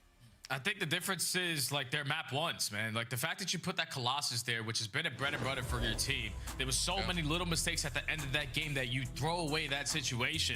And what has been a struggle ever since they brought Real into the mix is obviously going to be their search and destroy gameplay. They cannot clutch up in that game mode. Miraculously, they were able to beat FaZe in an S&D, but FaZe were also even struggling back then. And that was only 2 weeks ago. But when you talk about the overloads, these guys both suck. But the thing about it is, one of them got to win. Yeah, they're terrible. I mean, we're talking like some of the worst losses this stage have been one of these two teams on the other side of the score. We're talking a 1-6 and a 1-7 for Miami so far this stage, and 0-7 for Vancouver versus Paris. Yeah, you can kind of see some of that there. I will say, though, versus New York, Miami looked way improved. And I think some of that was just Real was finding some really good flow with medals. They were really able to dominate and control the map. And what the words that I think I said when we were watching that Cloud9 series was like, when Miami's playing from the forefront and they're playing from the leader's advantage, they look like the team that could finish third in the league. When they're playing from the back foot, though, they look like the worst team in the league. Like, it's just, they are so hard pressed to make up ground when they're down, and it just feels like they force things. But when they're in leader's advantage, they play really good COD. So it's all about starting off strong here in this Scar Overload in my mind. Yeah, I feel like whenever Miami Heretics are playing at their best form, they're finding kills they're probably not supposed to. So it's usually through the slaying whenever this team is at its best. And when they struggled the last time versus Vancouver on this map, they got outslayed to bits. So that's got to be the immediate answer. Keep up with the kills. And so far, we found a 2-2 split already to start this game. Looking pretty solid in terms of mid-map control here for Miami with those wins. One more player forward and Super trying to get over towards Red Stairs, but he will fall. Forcing the issue there, trying to jump back into the play was Nero. Not going to be able to find the wins initially, but Mamba picks up where they had left off. So an opportunity possibly here for Vancouver to reclaim the map, maybe get the EMP in hand as well. Ooh, and Craze almost able to get one. Rancor kind of staying behind the play. Keeps Miami forward just a touch, and still no one has touched the EMP. Yeah, just a battle for mid-map. Continues to brew. It's affected trades by both teams so far, and already a minute killed on the game clock, but Metals is able to find a double. So now you're looking to potentially turn it into some open space over at the motel. Super is going to be the only lead blocker, but that's not going to turn into 4 dead. Vancouver have some space to work with. Oh, good patience there from Craze. Not just running forward with a couple of dead. Now he's going to play off the pinch too and actually find another elimination. So he has a chance here to just run right down middle and help his teammates here over towards the potential score. Nero trying to create that space. EMP behind that, but the rest of Vancouver aren't fully there. Now they're trying to follow up, but Rencor's getting a lot of damage in. Craze in some trouble, trying to dance off the top of the staircase, but lands right into the lap of Super, and the EMP will be grabbed and try to be pulled back for distance. Metal's able to get one. Nero still keeping the play alive, but Miami will hold. Yeah, Miami got to continue to hold, though, because Vancouver are still knocking on the door. Now it's Crazy's opportunity. Potentially catch a couple players lacking off the respawn. Already Super is going to fall. but the reset goes down. And look at Real, just trying to keep it as safe as possible, disregarding all human life in his spawn. Yeah. Good stuff there from Mamba to shut down any forward play out of Real. EMP now grabbed it with the spawns moving. All you gotta do is get past the player at mid, but Super gives you 2. Nero trying to find the trade. Can't even find Super initially, but eventually does. Rencor keeps the AR up, finds the trade. And the EMP will go back over to mid. Yeah, Miami, they're on the bad side. And so far, they have been trying to fight these gunfights for 2 minutes straight here at the tank area. And it's still been Vancouver just trying to set the tone. They can get all the way to this final push, but this is where Miami have been able to stop them time after time. And it's Real with 1 kill. Not going to take some space over towards plane. If you can find this one onto Mamba, even better. Another opportunity for Surge shut down. Still controlling the possession is Vancouver, but the scoring opportunities have been limited. You got to be a little bit careful here if you're Vancouver. You've got field side, sure. Metals is through. Renkor's in a position to watch the exit through mid, and both are going to find kills. You need to keep your life and find a couple of wins here if you're Vancouver. Otherwise, you're going to turn into a straight runaway towards A. The Craze, oh, so slippery. Doesn't finish the kill initially, but is able to transfer back over to find 2, and that saves a potential score for Miami. Yeah, that's such a big play. You could potentially turn it into a bigger play if he won that gunfight through top blue, but that's an M15 versus a NPC, and he almost got the better of Rencor there, but did a good job of getting that stop. Now, still gonna keep him with the pacing. You just gotta find these last 2 players, and they keep on getting to this spot and just can't get past this fast last wave. Miami get another stop. Nades are landing, though. Rencor in a little bit of trouble. Mom's able to find a couple. Renkor's low, keep in mind, but the pistol doesn't work out for the initial. Nero's able to find the kill, but he's low on health. Craze with the follow-up. EMP grabbed, avoids the nades, and gets 1 through the goal. 1-0 Vancouver, minute 12 on the clock. EMP spawning up towards field. Yeah, it took so much, but finally Vancouver able to get it through the goalpost. So now for a minute, Miami got to continue to try to hold. You already have 1 player out in Real. So you're just hoping that all of your teammates off the respawn can continue to value their life, but they get sniffed out by Mamba. And thankfully, no one from Vancouver even near that EMP, so you're able to fill the gaps instantly. Yeah. Well, Miami kind of holding back just a touch here, looking for these nades to land. They do find a little bit of damage, and Super will get some space to run through mid. Oh, interesting force battle here from Mamba. He will drop. A lot of space given on the backside of this play, but at least Vancouver can find a couple of kills to at least keep the map largely in their name. Shots looters through the wall, able to connect on the last remaining health of Rencor, and now Mamba's behind you. Gets the first. Doesn't predict the timing perfectly on the second. Nero is caught between a rock and a hard place, and hold on a second. Miami's going to have 4 dead. There's going to be a chance for Real to get possibly up to top green, and the EMP will be in Renkor's hands. They want to make sure they turn this into the last push. Great shots out of Real, just rips Mamba in half. But they're trying to work it through Motel. Crazy will respond with 2. You're going to turn it into a 2v2, but Super almost gets it done.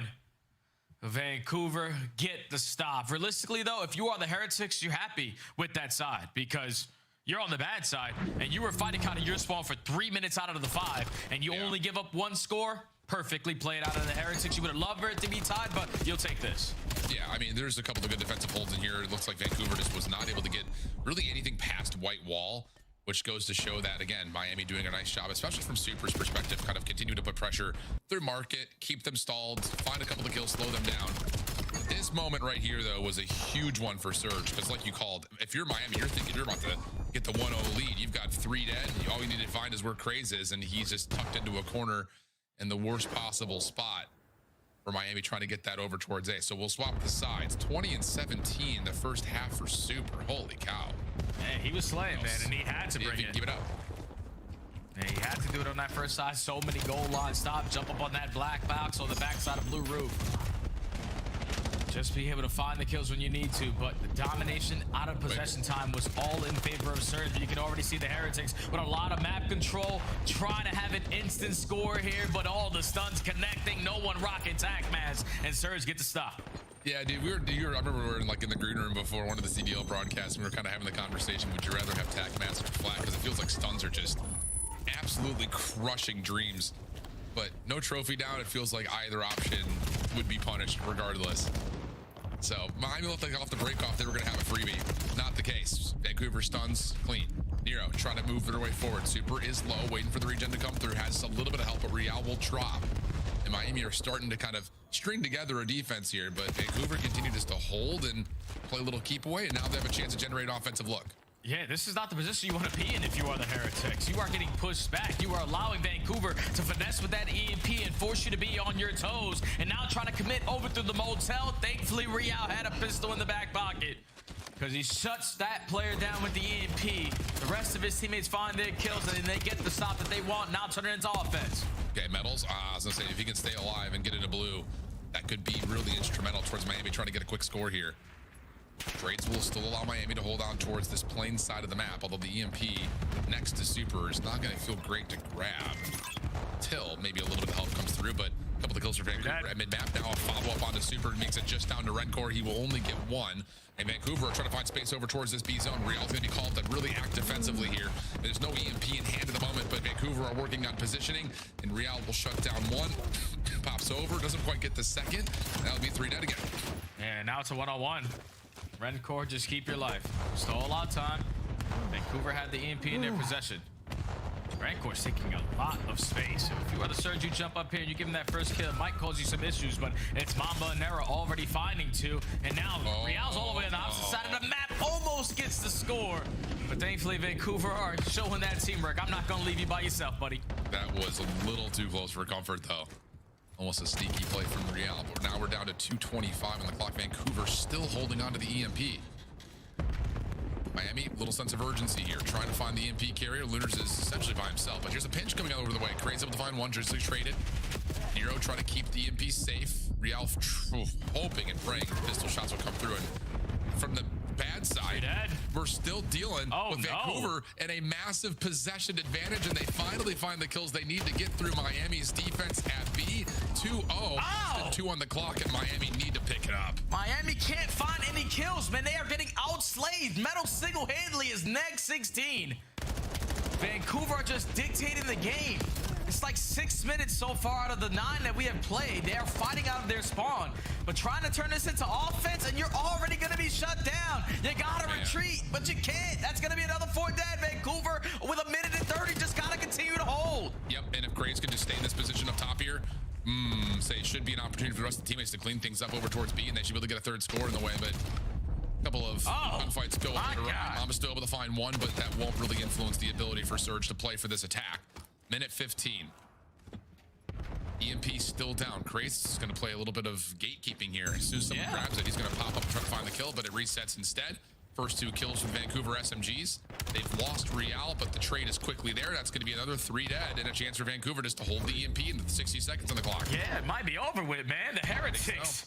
Like, what the hell is going on? I don't know. We can't find our kills, and when you're giving up early leaders advantage in overload, it allows Vancouver to just play the way that they're doing it. 45 seconds left. This push needs to work out, but we lose our lead blocker. We're consistently getting pushed back, and we only have 35. We need to go. Oh, man. It's just not able to happen. Nero, huge double. One more from the middle of the map. Okay.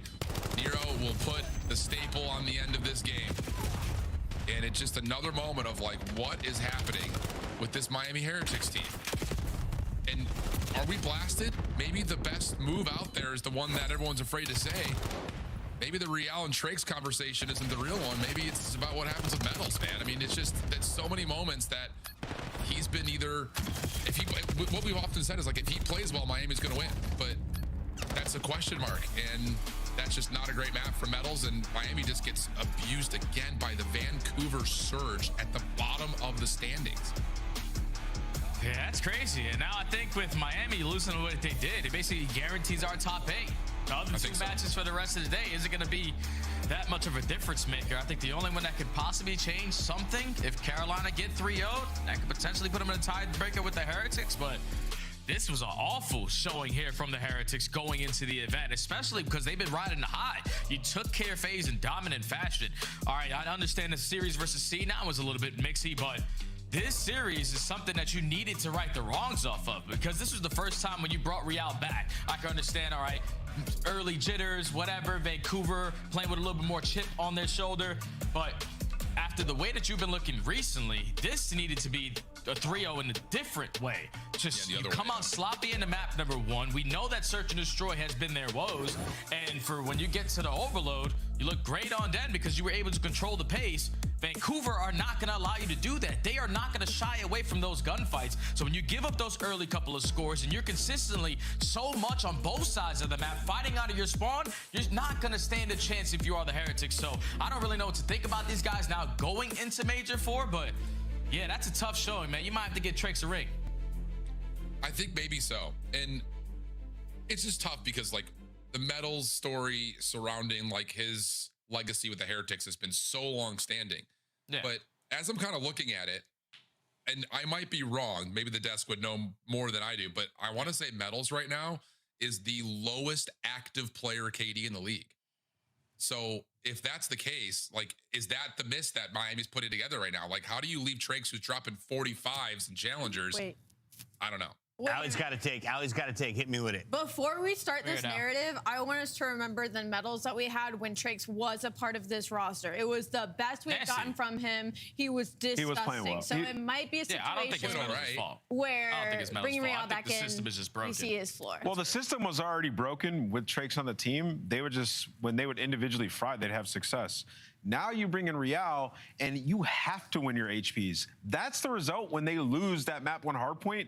Like, they can't rely on their search anymore, and then the overload gets away from you. You're down 0-2. We all know what momentum does for other teams. So, yeah, this Miami team, I can't believe they just lost. So hear me out. Hear me out. On the Who's Your Daddy's list, you got Miami constantly beating FaZe. Vancouver constantly beating Miami. Right. If FaZe slips up tonight, FaZe enters in with the low seed in that elimination bracket, meets up with Vancouver. Does Vancouver send FaZe packing in? I like where your head is at, and you know what? Vancouver and Mamba against FaZe, hey, he might as well be Homelander. So, hey, maybe that's possible. He plays really well against them. Something to think about. Let's give Vancouver, though, their flowers. You didn't see the best numbers out of Craze in game number 1. He shows up in a big way in game number 3, as does the Grove City, Ohio legend, Nero. Drinks the same water as Nameless, and they both pop off, Allie. Today, it was Nero's turn to do it on camera. Yeah, we were really at the massive modes. I really felt like map 2, map 3 were must-wins on side Vancouver Surge. They're able to take both of those in this series. I think it was going to be a 3-0. Absolutely not. I think the most impressive map of this series is that map number 1, just because Miami Heretics are so good at Colossus, specifically that P3 and Colossus, and that is where I felt like Vancouver Surge dominated. But yeah, shout out to Nero, Grove City native. He did incredible. I think Mamba also had just an unbelievable series today. Metals is one of my favorite players. I hope he doesn't get booted. If you are comparing numbers, and I know you're going to bring up Metals as KD. I'm just looking at Metals. Bring up Real's win rate. Yeah, like in Black Ops 7. But like, there we go. Like, I don't want to talk about individuals with Miami because we've watched so much Miami tape over the course of the year, and it's just always been these guys are not willing to put in the extra work to play the game the right way, and so they put a Band-Aid on their last issue, bringing Real, hoping it would like magically make them this dominant respawn team. But your S&D falls all the way off. So when you lose that map 1, you no longer can rely on your search and destroy. Like, they are in a world of pain right now. I honestly feel for them trying to find an answer. I've been in that spot before, but hey, today's all about Vancouver. They were playing spoiler. That's back-to-back wins against Miami, 3-0, 3-0. Do we have a Vancouver member ready? They're not on the line. Vancouver, not used to picking up the phone. We're going to be hitting them up on the other side of the break. Allie, final thoughts here on a Vancouver victory. Shout out to Vancouver, man. I didn't think it was going to be as dominant as it was, so that's looking good for them. They only got a couple more matches left, so props to them putting it all out there. Miami, you controlled your fate. We'll see you on Friday night. You'll be playing in the elimination bracket. Will Coy be joining you? Well, they need a 3-0 if they want to keep their hopes alive. At least a clean win against a 2-2 G2. Throw yourself in a better position. What? Who the f is this? You're on Mars. Dominate the competition on main stage with the CDL Major Hunter Tracer Pack. Collect your chip by scanning the QR code or heading to the in-game store now. Go pick up the 2026 Call of Duty League Championship Tracer Pack. You can support all 12 Call of Duty League teams. Monster Energy, the official energy drink of the CDL.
Yo, how much better is that championship pack than last year's Armadillo? This thing is hot. Yeah, I do remember the Armadillo. We rocked it, but we're going to rock the hell out of this one. You know who could rock a fedora and a stogie?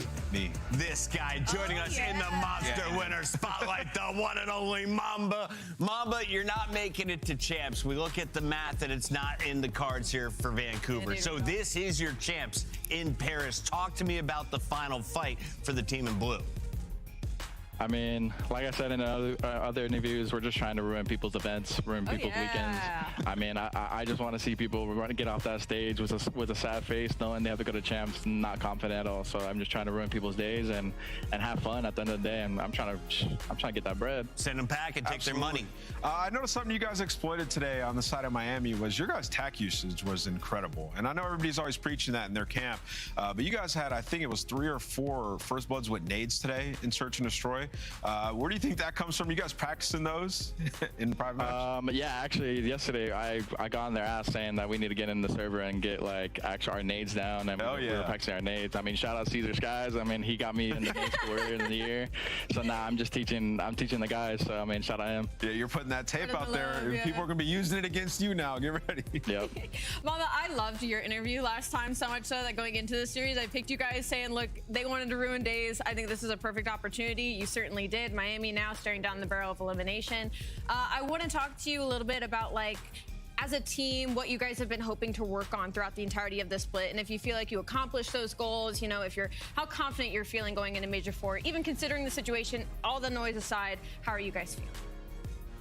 Right now, we're just all trying to get on the same plan or game plan. Like, we're having a little trouble, like little situations that maybe you develop over so many like stages that we're just messing up the little things right now. But I mean, we only have 1 day of practice, 2 days of practice, so we got to fix those little things and just kind of go off that. But as far as confidence-wise, I think we're all confident. We have nothing to lose. So I mean, we just have to make sure we follow our game plan in game or in a match, and we're good. Yeah. Mamba, have you ever been on a cruise? No, but I'm actually planning one with Craze after the season. I was going to say, so if you were on a tiny boat and you could only pick one pro player to room with, is it Craze? It's got to be Craze. No. What? No. Who is it? Anyone but Craze. That's brutal. Yeah, anyone but Craze? I'd probably say my guy Kyle Kreb. I mean, me and him just vibey. We're always gonna have a vibe, you know. Too much meat in one room. You guys are huge dudes. All right, Mamba, I gotta let you go. We got 2 more matches. Congratulations on a victory tonight. That's our Monster Winner Spotlight. Thank you. Have a good one. That is Mamba. Congratulations to Vancouver. We're about to kick off a second match featuring Mamba's old team, and his old teammate Skies lit up the world with these snipes and pistol plays. Let's take a look at the reactions heard around the world. They're rotating. They're going middle. We're going mid-A. We're going mid-A.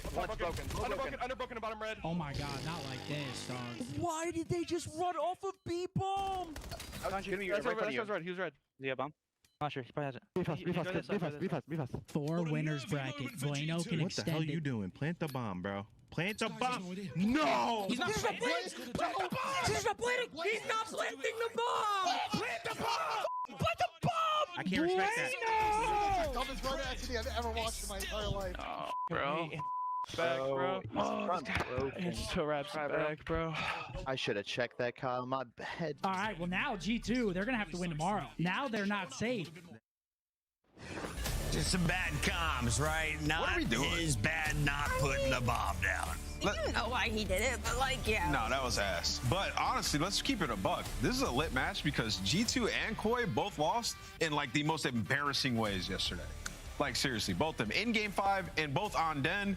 I really hope we get a Den today in this series. Let's go to a Game 5 Den, but first we have to introduce your roster. Skies is playing alongside the boys in Minnesota. They go by the name of G2, and G2, they're familiar with success in other esports. They've had high expectations for their roster, and they signed a star in Kremp. Skies is a world champion, and then you've got Envoy, one of the OGs of this esport. Nasty was the player I had my eyes on, though. I thought he was going to blow up as soon as he signed on to G2. He's been kind of quiet. Has that been okay, or do you need more out of the Ginger? Yeah, that's actually a really good shot from your side, Chris, talking about Nasty, because that is kind of what we feel like we're waiting for the transitions that happening just because of the maps that he was having on Boston Breach. I mean, there were so many S&Ds where he was dropping double digits, and they were still losing, right? But I do want to say, can we put some respect on Sky's names? All right, it's funny how quick they forget when he had that insane two-piece on high. Yeah, I thought we were going to watch his snipes. He's got a little back and forth. Yeah, my boy blacked out, though. Hey, we're not saying he's bad. He just blacked out. We can't let that happen again. Just a little bit. I mean, he just was taking the gamble, right, of like going over to a bonsai, expecting the chow, hoping to get the kill instead of taking the risk of essentially being a free one if you're putting the bomb down. Come on, guys. Like, we know what he was trying to do. When this is a world champion in Cedar Skies, I'm not that worried about G2 Minnesota right now. I think you touched on the head. Great. Just waiting for Nasty maybe to find some flow. And you lost to Celium. Yeah. Pop-off performance in a Game 5. Are you really worried if you're a G2 fan? Because Falcons are 4-1.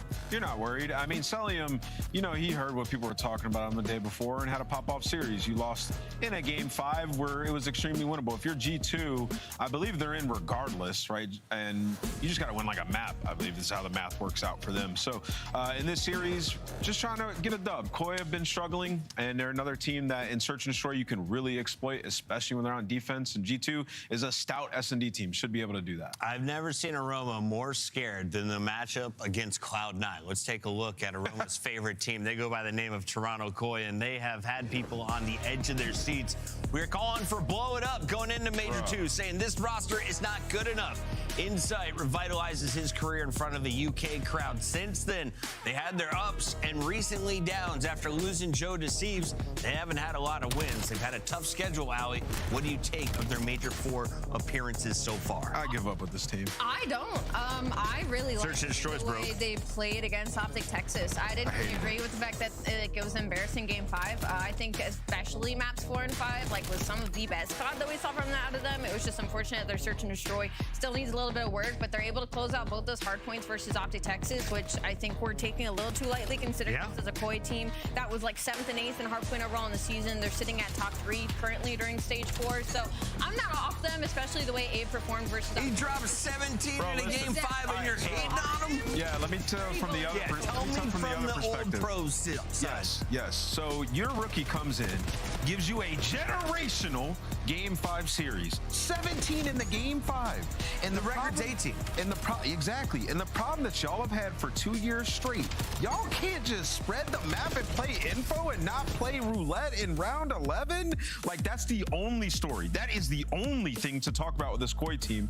And then as we look at these maps and modes, we're going to get that Den Game 2. So I swear, if we go late in this game and they do that again, I literally might not watch another Search. I just heard the Grove City come out. Even though it's my job, I might not watch another Koi S&D because it's taken years off my life and I have a son and I can't watch that. Listen, Koi, he's trying to live for the youngster. And playing like that, they went round 11 versus Optic Texas on Den. There obviously were some mistakes, but actually I think the S&D they were playing were pretty all right. My biggest thing for them is they have to win the S&Ds in the sense of going up against G2. They have the winning record versus them, 3-1 in S&D when they do match up versus G2 Minnesota. So for Toronto Koi, this should just be handling business as usual. I saw a comment that Kleenex had a bad haircut experience and he's just not confident right now, and it threw off his game yesterday.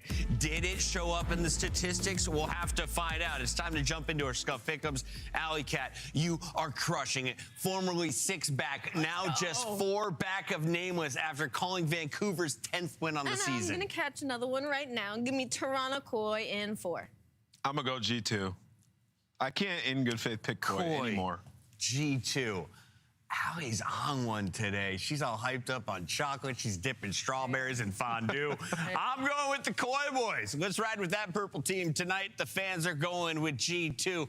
We've got the 2-time reproducing champion, Miles the Ross Boss, alongside the soon-to-be dad. Chance, congratulations. He's got tons of kids in rank play. I've seen him. Tons of kids. He's got hella sons. You know what I'm talking about? You know what I'm talking about? Thank you, though, guys. Thank you. Yes, it's true. I've done it twice. Thank you very much. I don't have any questions. Yeah, you can tweet me. But we got questions about this series, don't we, daddies? This is going to be a tough one. Very closely contested match between our two I suppose the Kings of the North. It's the Kings of the North. It's an old title. It's from a relic of the early CDL days, but hey, we still throw those around. These. I saw a guy on Reddit actually put together every single sort of heroic moment, all the kind of comedy moments, all the crazy, upsets or amazing performances individuals had on Reddit. I'm gonna go through it later today because it was so impressive. I haven't had a chance to speak yet, guys, and that's because today's my day, okay? I'm the father. The paternity test is in, Chance. How you doing? Doing great. Happy Father's Day. Looking forward to this match. Sorry, mate. Yeah, anyway, map 1. Koi, G2. Yeah, not been bad whatsoever for Koi. Boss in the end, the team to bring him down there in hardpoint. That feels like a long time ago, but at the end of the day, all that matters is whoever walks away with the dub here. The final time we will see these teams play each other online in the Black Ops 7 season. Let's get it! Quite a bit of pressure in this series. Winners bracket implications for both teams, honestly, and especially for seeding. G2 a loss here could spell devastation for a round 1 matchup off the opening break with all this pressure in the moment. Well, Toronto get the first 10 seconds. G2 clear the board and get Kremp right back to his home. Good stuff. 30 to go on P1. Heads on a swivel, as they say, and Krem, a man who has a well-lubricated neck joint, because that man is on the turn, he's finding kills all over the place, and still maintaining time. Lovely stuff. Toronto Koi still trying to apply that pressure, but nothing as of yet has stuck. Keep throwing it, boys. Eventually it'll hit the fan.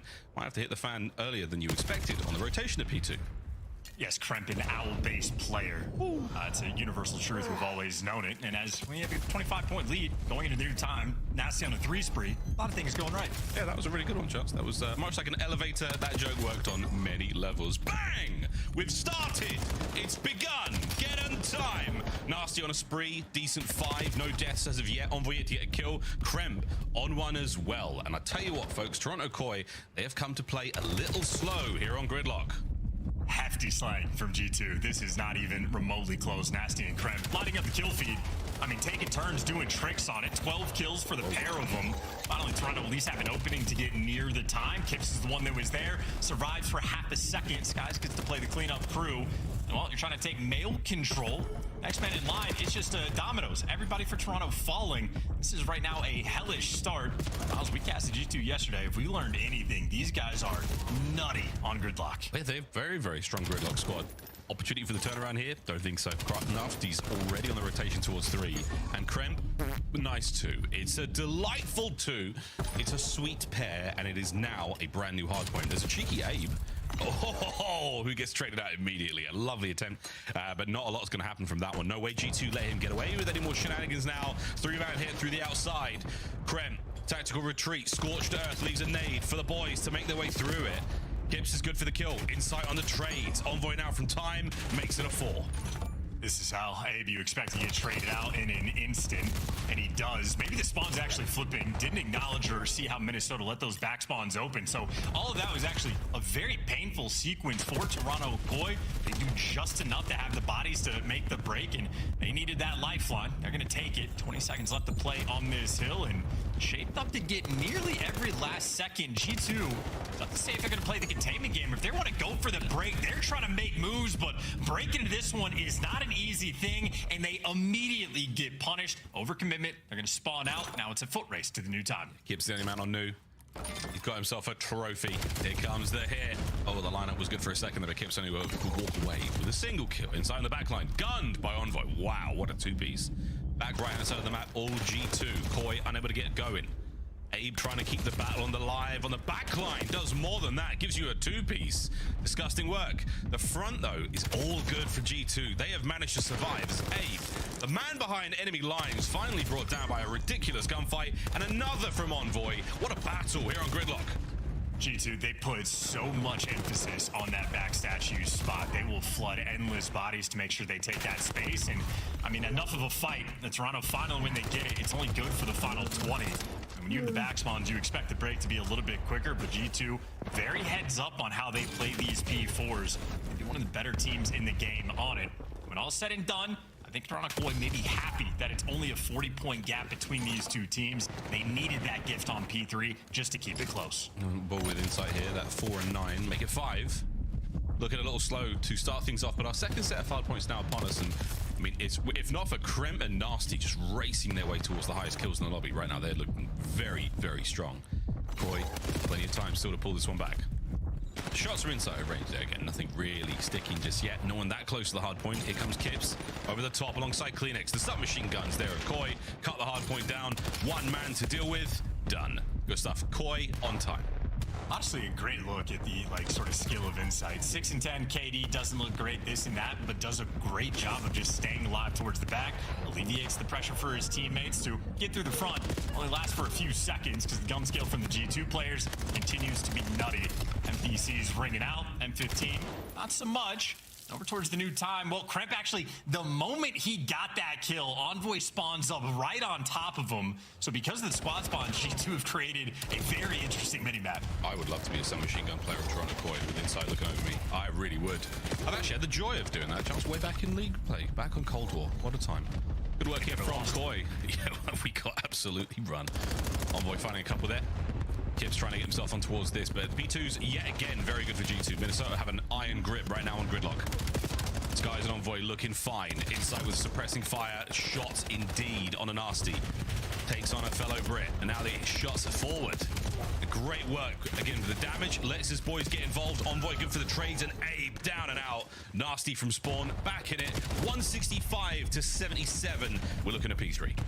How about that? The little things having long-term implications. That single kill Kremp got underpass or underneath the highway. Envoy spawns right on top of him. Envoy off the back of that goes on a 6 spree, ends up dominating this hill. So if you're doing the little things right consistently, Call of Duty, they pay off in fantastic ways. Now a 100-point lead for G2. A single break, and they'll win the game. To the back we go. Here comes Big Dill. Hellstorm in the back pocket as well. Nasty throws a banger to clear out the players through the front. The needle has been threaded, and we are inside time now. Envoy, he walked into the time. He walked into the hard point. Koi had no way of identifying this route. That is unbelievable. Does it count as a break? Yeah, technically. Daylight robbery from the world champ. Great damaging. Koi now on the counter-attack. Oh, and Abe somehow managing to pull a rabbit out of that hat. He stays alive, and now Koi are back on time. That's a double-digit kills. Almost like the anti-donut of the respawns. Similar situation.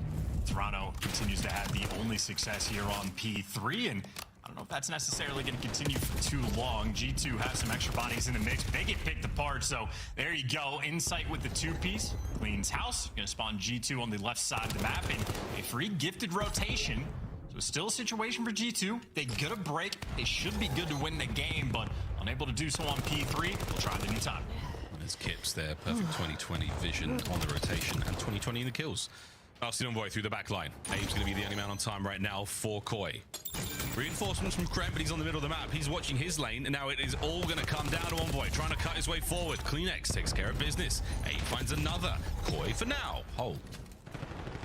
A bit laziness on G2's part. Typically, they're surviving towards the back. Now Toronto clear out all the space. So the first push is a little bit staggered. Ends up getting stuffed. The 60-point gap. Well, getting exchanged. Koi doing what they can to hold on. Need to get somebody actually back into time. A few seconds being tossed away, but everybody's still in a good position. Ooh, here we go. Kleenex. Gonna check the back. Kips finds one from tree. Not even anymore. Over to Kleenex. 4 spree. Can he get number 5? No good. Call of Duty's a contact sport. What's he doing with those glasses? Bang! That's what I'm talking about, dads. Am I right? Insight. 14 to 20 on the attacking towards time. He's going to get a bit more out of that contest, but this Hellstorm is going to cause problems on the rotation. Through the lens of Envoy, gets to call every single player out. No connection, but you know they're going to be inside. Somehow Insight able to clean up the old players over towards P4. So the 2-piece from him, well, it means all guns forward, but the guns simply lose the gunfights. The pinch doesn't pay off, and Kremp on P1. I mean, his hot spot is the middle of the map. They're going to fry him right here. That trophy, the biggest issue that Envoy has had in the map so far. 221 and climbing to 141. Koi, can that task force do the impossible? What a comeback it would be on this map, but we are holding it together, boys and girls. This P1 is looking good. All the P1s so far for Minnesota have been pretty strong. Contest is there. Here come Koi. What a flood. Can they get anything going? Nope, it's going to be Kremp to the feed. Kremp looking for another. Kremp over the top. No good. 3 dead instantly. Koi on time.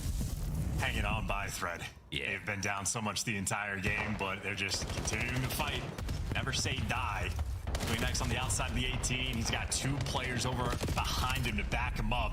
Have to win, though, nearly every single gunfight. Takes down an SMG player, and okay, you got the extra bodies, you're here, and you got the trophies.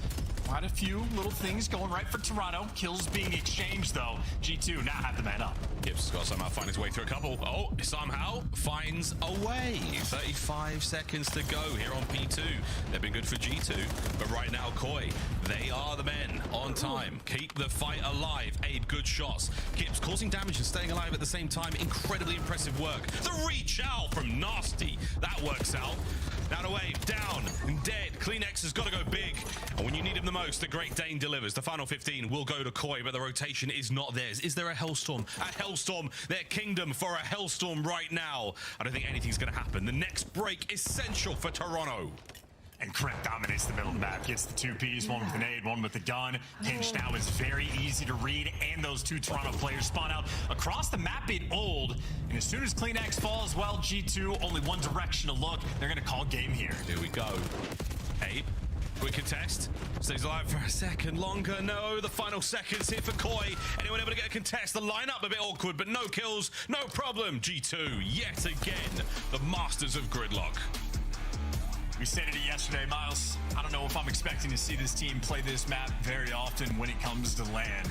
This, though, currently, final series online. Toronto Koi and for the square up. You knew it was going to be in the series, and they certainly had a bit of a fight they were able to bring. Ultimately, though, they were just down the entire map, virtually from the opening break. G2 had the advantage, continuously making good plays. Gridlock looks good on him, man. It looks really good. No joke on these guys. Very, very impressive stuff. 1-0. Start things off here for G2 Koi. A little bit of fight still left in them as we get to the search and destroy. We'll see if that has improved much. But yeah, Kremp, really impressive work. Nasty, some of the big 1v1 wins we saw. He was the man at the helm. Looking at the stats again, and Abe, that 18 and 27 sticks out a little bit, but he was finding himself in very, very opportune moments. Great work on Hill, fantastic kills as well. But hey, 18 doesn't look good, but at the end of the day, Koi a little few steps behind a squad that just absolutely knows how to play the map. There is no question about it. Koi, a little bit of work still to do there. G2 Minnesota, you're not wrong. We might be one of the last times we could see them play this map. Consistent, good decisions from start to finish. I think they're one of the better P4 teams we have on the map in this game. Kremp always has a hot spot somewhere on the map. I think he just owns all of mid from any direction. I think ultimately, maybe the biggest moment of the game is the 6 or 7 spree that Envoy goes on the secondary P2. That's where he's able to get the Hellstorm, and I think the Hellstorm ends up getting utilized very well to win a rotation over towards P1. So for a game that is only won by 70 seconds, I think Envoy got to tip the cap to him there to make the big plays. Yep, we've seen a couple of takeoff moments here from him. And this was definitely not it. Thank God we cut that one out of the highlights. Dylan getting defeated by a trophy, both his lethal and tactical, eaten alive, one right in front of him. Great stuff though from Kremp. Kremp lock, Kremp losses. Kremp exposure, not quite have the same ring to it, but he had a very good map indeed. Game flow, very solid stuff, strong work, a big old bulge in the middle of that second set. Really was the difference maker there for G2. Congrats to them. You touched upon this at the start, Chance. You asked me before we went live, who do you think has the win here, Miles? And I said, really, mate, this is a close one. This is a real close one in the long run. We'll see how the maps and modes go, but I think Koi might pull out in the end. We'll find out. Den coming up now. Scar after that. A little bit of Den and a Fringe showdown on the final map. I cannot wait to see how that one goes down. Love me some Fringe. Chance, why did the Barber win the marathon?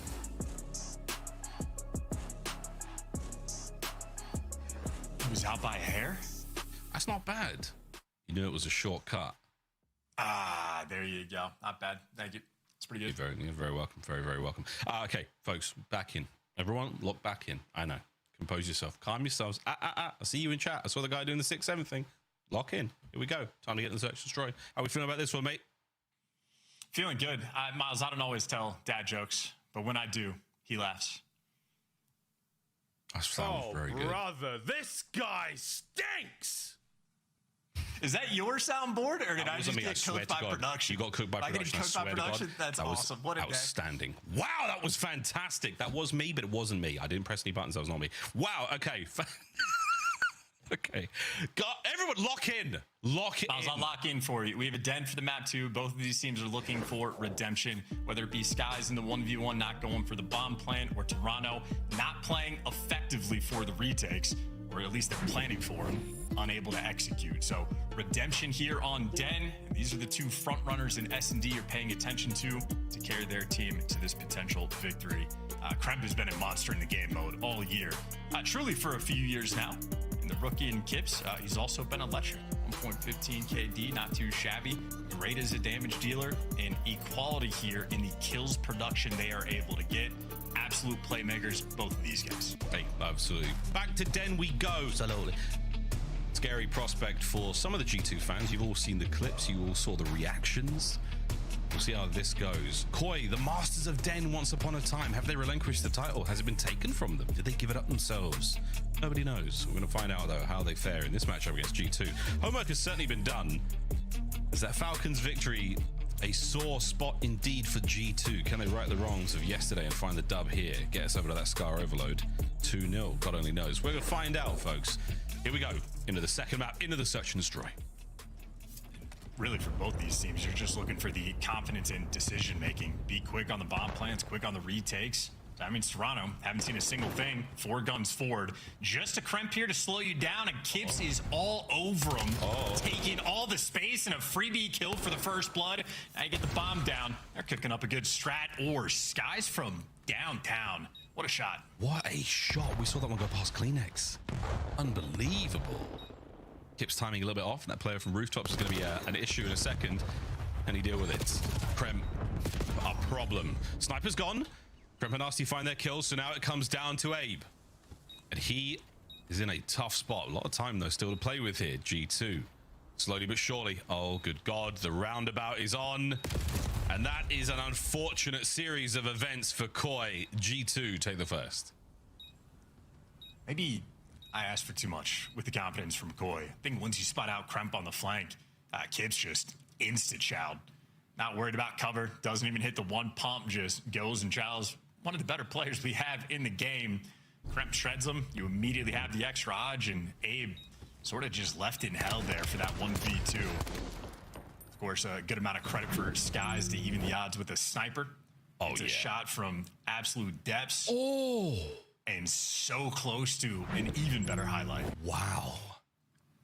Yeah, that could not have been closer. We saw it from Kleenex's perspective. I mean, he saw that bullet shoot right by him. Ay, Dios mío. Well, there's 2 there from Kremp.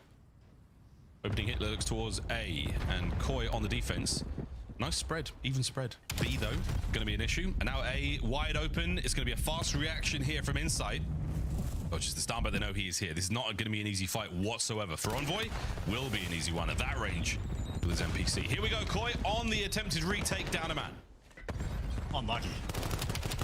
You wouldn't know it if you're just watching him. Envoy doesn't actually have the X-ray vision. He's just a hyper-aware player.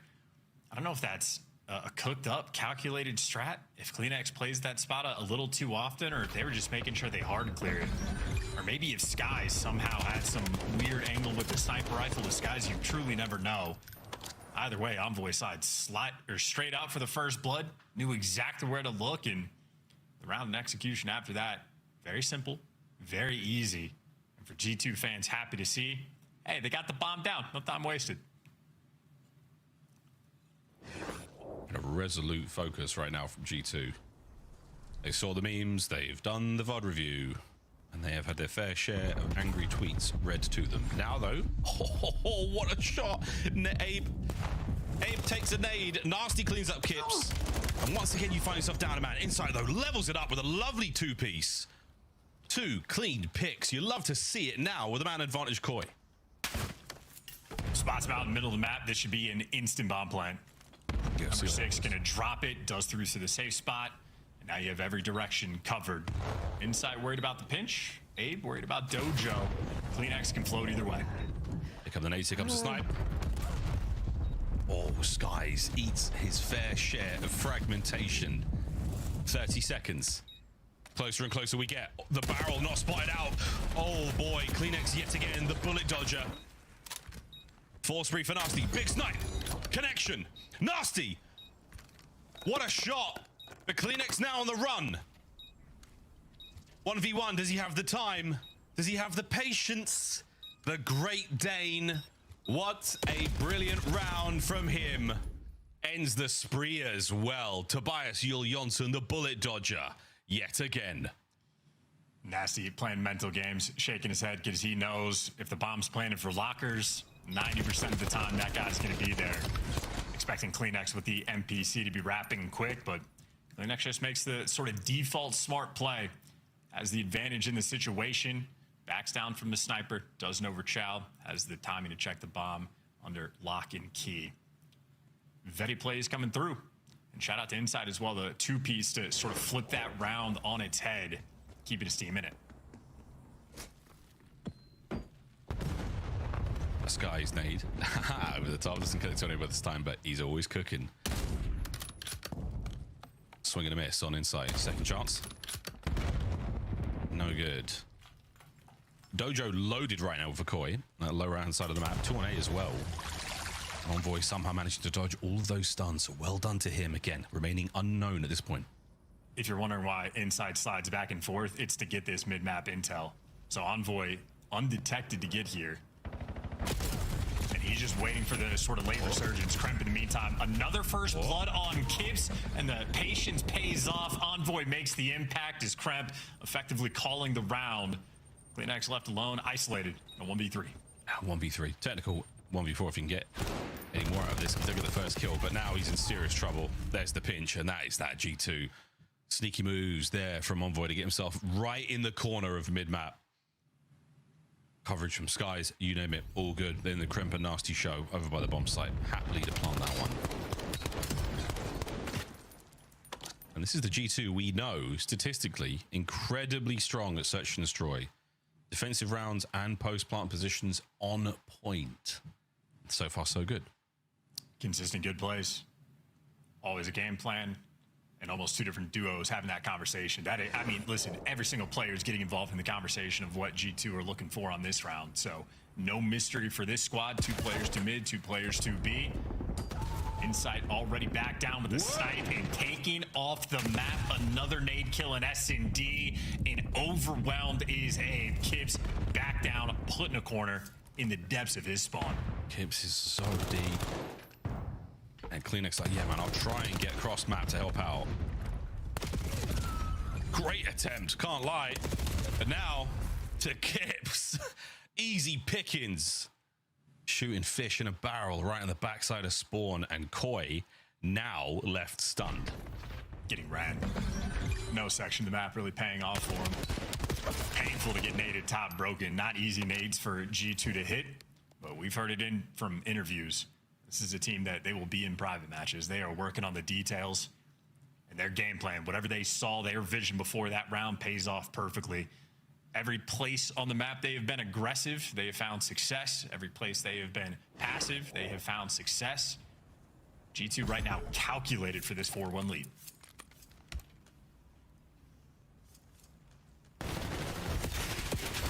Uh-oh. Oh dear. All right, Koi, we're going for it now. Talking about getting run over in the previous rounds.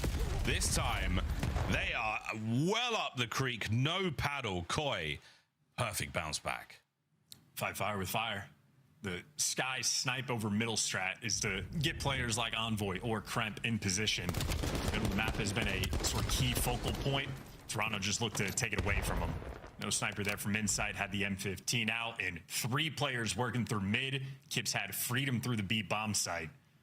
And he has struggled just a touch so far on this map, at least a bit of a slow start, 1 in 5 early on. Gets the final kill there.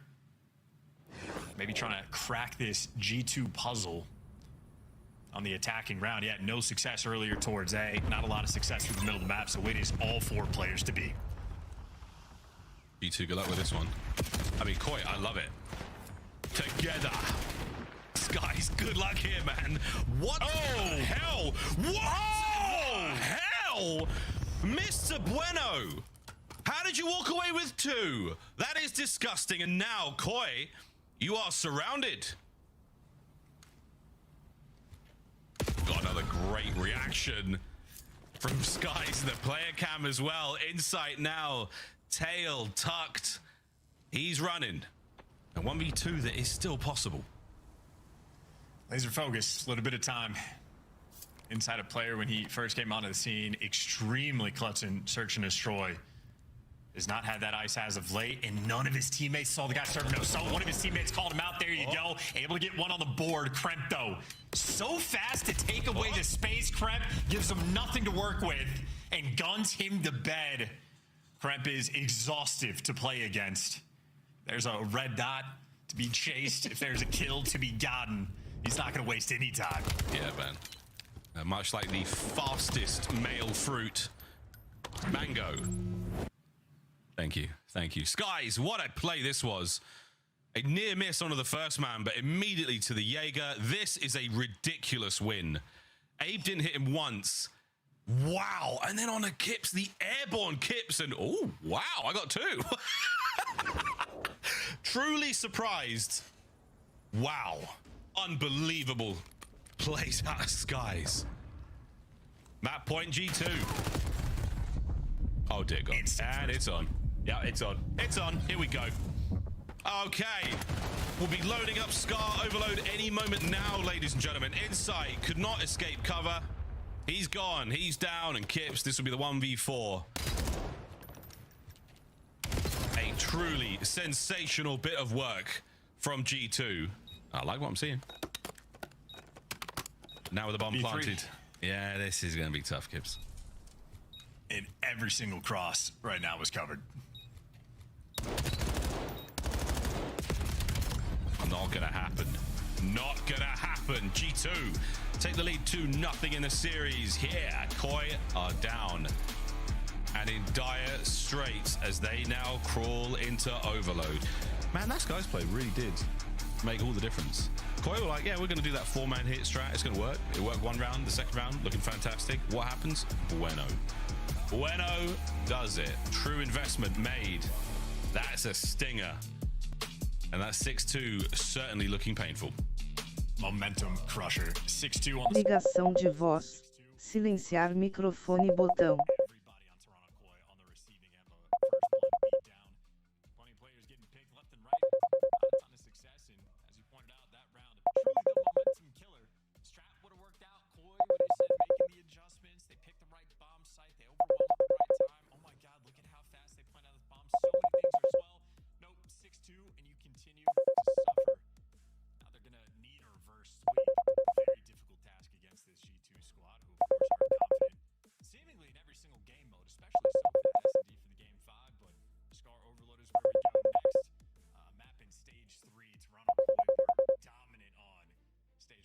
New roster, different story.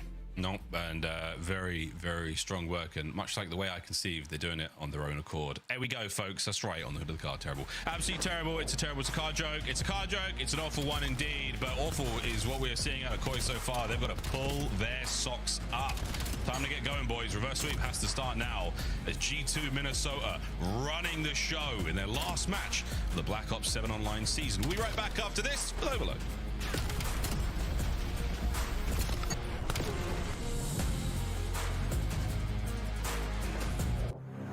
Champs tickets are on sale now. Come see the best teams lock in for this season's grand finale in fabulous Las Vegas. All 4-day passes come with early venue access. Head to FazeVegas.com or scan the QR code to get your tickets now. Go pick up the 2026 Call of Duty League Championship Tracer Pack. You can support all 12 Call of Duty League teams. Scuff, official controller of the CDL.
and Doe just does it all now. Go big. Unicorn. Played him. Wait, hold on. Was he the greatest sniper in this? Oh my god. He was hella good. It all comes down to this. Main shot running it down. He's trying to no-scope him. Ricky trying to nose. Oh my god. Oh no. Oh my god. Didn't even hit him. Oh. GG. God, he got f***ing slammed. And it's face bakes. Oh my god.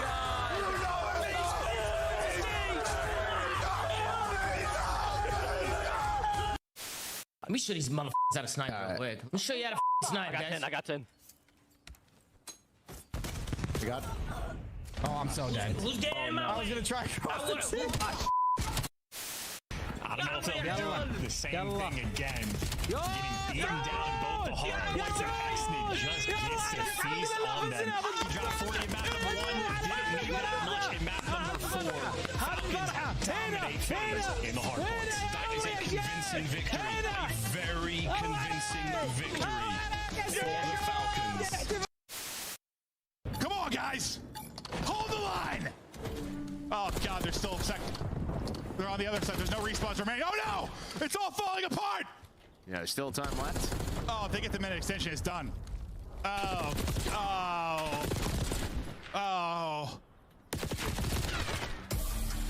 It's done. Well, you said it was the law. It is the law. No, this is literally, it's literally the law of control, though. It is, man. It doesn't matter how... You two, good luck with this one. I mean, Koi, I love it. Together. Guys, good luck here, man. What? Whoa! Yeah. Oh, yeah. Oh my god. Oh my god. That was fucking dirty. Fucking world star. Oh, Zinni, watch your mouth, you dirty dog. Well, welcome back, ladies and gentlemen, to map number 3. Is it a family show? I don't know. Daddy's Day, though. Map number 3 at G2 has 4 daddies on screen. Just 2 over here. But 4 of them on the screen over there, G2. They're absolutely disgusting. Not a great sign, though, if you're a Toronto Koi fan. I know the DMs have been lit right now, but you're going out Overload, and you're not the best team at it. You've got some interesting sort of statistical anomalies here. But what does it mean, Chance? What does it all mean? The key thing we're really paying attention to is first in possession time, but near last in scoring, or at least for their effective rate of getting that device through the hoop.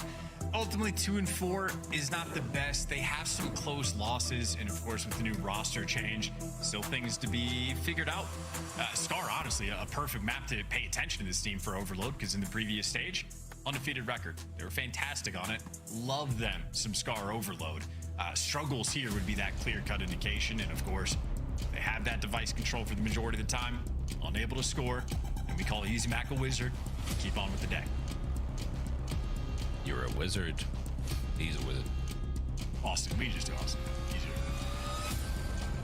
Scar, Den, Fringe, we have to go all the way, baby. It would be great. The Koi, whether or not they have it in them here on Scar, we have to see the best they've got to offer. G2, strictly business in the last day of online play. Here we go. The first half has started, and Skies has already thrown an unbelievable nade. Nasty joins him in the feed here, and it is a very strong opening start here from G2.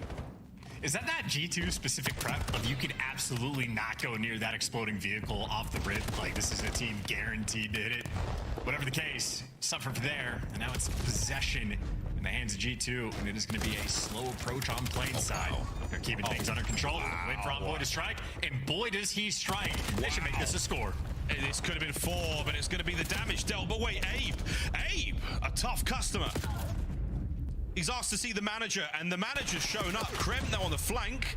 Can't get anything done. G2 taking care in business. That was the worst yet. We don't have to talk about it. Nope. Just like we don't have to talk about that first scoring attempt. Now it's Toronto's turn to try. Winning in the middle of the map is Insight. Great pre-aim. 2 more players to beat, and he's going to be back down, and all of his teammates spawning oh so far away. Envoy clearly feeling it this map. He is on one, ladies and gentlemen. Still no pickup. We're going to reset back to the middle of the map. Koi all over it. Still trying to maintain control, try to maintain that possession. Or will we go for it? It's a grab. It's a run. We're moving towards A. Kleenex, what can you do? Can you cut down the defensive line? No, right now your boys are being taken care of. And here we go, Kleenex. Fantastic work. One more bullet in a Kremp and he's gone. There it is. Now another open lane to play with. Nasty through mid-map could cause some issues. Koi, not out of this yet. Great movement, too. Just a little wall hop tech that everybody's been developing over the past 2 stages. Really mastery achieved. I don't even know how to explain it. You gotta like click in the right stick when you hit a lidge, time it out with the jump. You can do some wild stuff as G2 now. Right back, everybody grouped up together. Bit of a kill box, not easy to force through in a 2v3. We're full sending and everybody's team killing, everybody's flying, everybody's dying. Kip's good for 3. Only 2 show up on the scoreboard. Hey mate, I'm not gonna lie, this is a wonderful defensive showing from both of our squads. End-to-end overload, sadly no goals yet. You've cleaned your spawn out, G2. Well done. And Envoy yet again 10-6. It feels like he's going 20-5 right now. He's having one of those games. Very, very nice to watch. Flowy 3 looking for another upstairs. I think he got in a bullet in the Kips. That's going to help out in the long run. But it's a lot of NPCs where you would be begging for an M15 in a situation like this. Skies answers the call of duty on this attack now. There's the run. EMP towards the top lane. Can anybody get home? Shots in from Nasty up close with the old pistol. And Envoy down, finally. 2 minutes to play and neither team on the board. Defensive shootout. It's like a perfect game in baseball. People that know ball excited. Everyone else is being like, oh, come on, man. I want to see the ball go through the hoop. So though, looking for the device reset. Should be going back towards mid. Toronto had more space on the map. Nasty wins a really big gunfight top green, and he turns that into 2. Shout out to the ARs in the power positions, keeping everything nice and even. Yeah, this is a very, very solid game so far. No one able to pry an advantage. Kleenex unable to pry a corner there as Abe gets the straight, and yeah, it's a costly attack. Nasty. Again, it's so hard to keep a track, and that might be it. Can Kleenex stop it? No, Envoy finally with a minute 20 on the clock gets it over the line, and what an effort it took. Yeah, only attempt number 3 at getting 3 kills in the feed, having multiple players there for the actual push. Unlucky nade coming through for Nasty. Takes care of Kremp in a little bit painful moment. Envoy still back in position, gets caught with his knife out. Trying to play a little bit posted up here defensively, but gotta play for that device reset, and none of the COD timies are going their way. COD gods are extremely fickle and capricious beings. Insight versus Nasty, another AR battle we're going to see many more of in this map. And the attack now on for the second. Kremp's good. Abe holding it. Oh, that last bullet, fantastic work. Envoy finds his second on the map with 35 on the clock. Snappy, clean, overwhelming right now in the kills department, existing inside of their spawn. And Envoy's poised up. That's a 2-piece, and we are forcing them to spawn out both. This might just be a rally capture here on Scar. Maybe left the lane open a little bit too fast is Skies. A moment where you actually want him to be a little bit slower. Watch over top blue, but with 15 seconds left to play, the opportunity to score still here. Boy, it was indeed. Insight, what a dirty, wonderful corner. Opportunity for some magic here in the final seconds. There's the pickup. We will be seeing extra time. Koi on the move. They're going the long way round. Kremp on the hunt, and he's looking to end it here. And he does. Half-time whistle blows. G2 with an incredibly strong first half. Almost a ranked play type situation where we're just going for spawn kills in opposing team's base. Envoy here with a clean 3, and they had plenty of extra men. A great defensive hold from Koi, at least on this first attempt, but I feel like G2 Minnesota probably spent 80% of their game freely able to cross this sort of mid-map point. In the few moments of success you see for Koi in the kills column, well, they just get wiped off the board before they can set up for the spawn kills, get in these ratty positions. We're going to see Nasty maybe with a 2-piece top green to keep things nice and stable, allow his SMGs to roam free, and when they did, it was destructive. I mean, 2 is good. It's doable for Koi. They've certainly got to find the magic here. Will this be their favorable side? Not a chance. Kremp, what a beautiful 2-piece. Oh, and an ugly turn. It's a slow kill from Kips there, not as clean as he needed it to be, but now with the attack, Kleenex, not enough to stop it. Skies finds number 3. Just brutal. Koi getting punished in Overload, and honestly, we can say maybe these Scar questions have been answered in Overload. Not even with possession time now, they just do not look like the same team. Not that that is squandering expectations. In the meantime, finally a little bit of pressure towards the middle of the map. Nice win by Kleenex, but traded out instantly, and Koi simply do not have the numbers for this push. Yeah, a bit staggered here. Well, the good news, Respawn's on the north side of the map. Bad news, though. Great lineup here from G2. They're going to cause nothing but problems. No trophies to be found here on the close blue box heady. Kips trying to make a case for it. And he's in. He only gets one. Can Kleenex now somehow slip the net? It's not going to happen. G2, what an onslaught it was. Ample time yet for Koi, but this second half has got to pick up. Well, we're taking routes. Bomb guy needs to be careful. Envoy gets taken care of, and that's Device down at a bit of a tough spot, so the initial push is going to be stuffed. That means Koi have opportunities to work through the middle of the map, but they're just struggling to get these kills. Nasty is just buying you so much time. So much. These Koi players cannot get past this 50-yard line. Yeah, protracted gunfight like that is going to do nothing but help your boys out, especially at 3 minutes and 20 on the clock. We are keeping an eye on that one. Big 2 from Kleenex in the middle of the map. The front line now moving forward. Koi, can they push G2 further? Not without the EMP, they can't. These kills aren't a whole lot, as Insight walking away with a lovely 2. Traded out. But Envoy, yet again, here to take care of the reinforcements. That supply line is now in jeopardy for Koi. Nasty gets 2 before he falls. Pistol guy has to win a gunfight. Maybe he has to win 2 against an NPC. Too much to do. Nasty with the 2-piece pretty much seals the deal defensively. AR's once again showing off the goods. Koi, though, the most pressure they've had this entire map so far. And every time you think it, every time you say it, G2 just light up the kill feed. They really do. And they've done it all map long.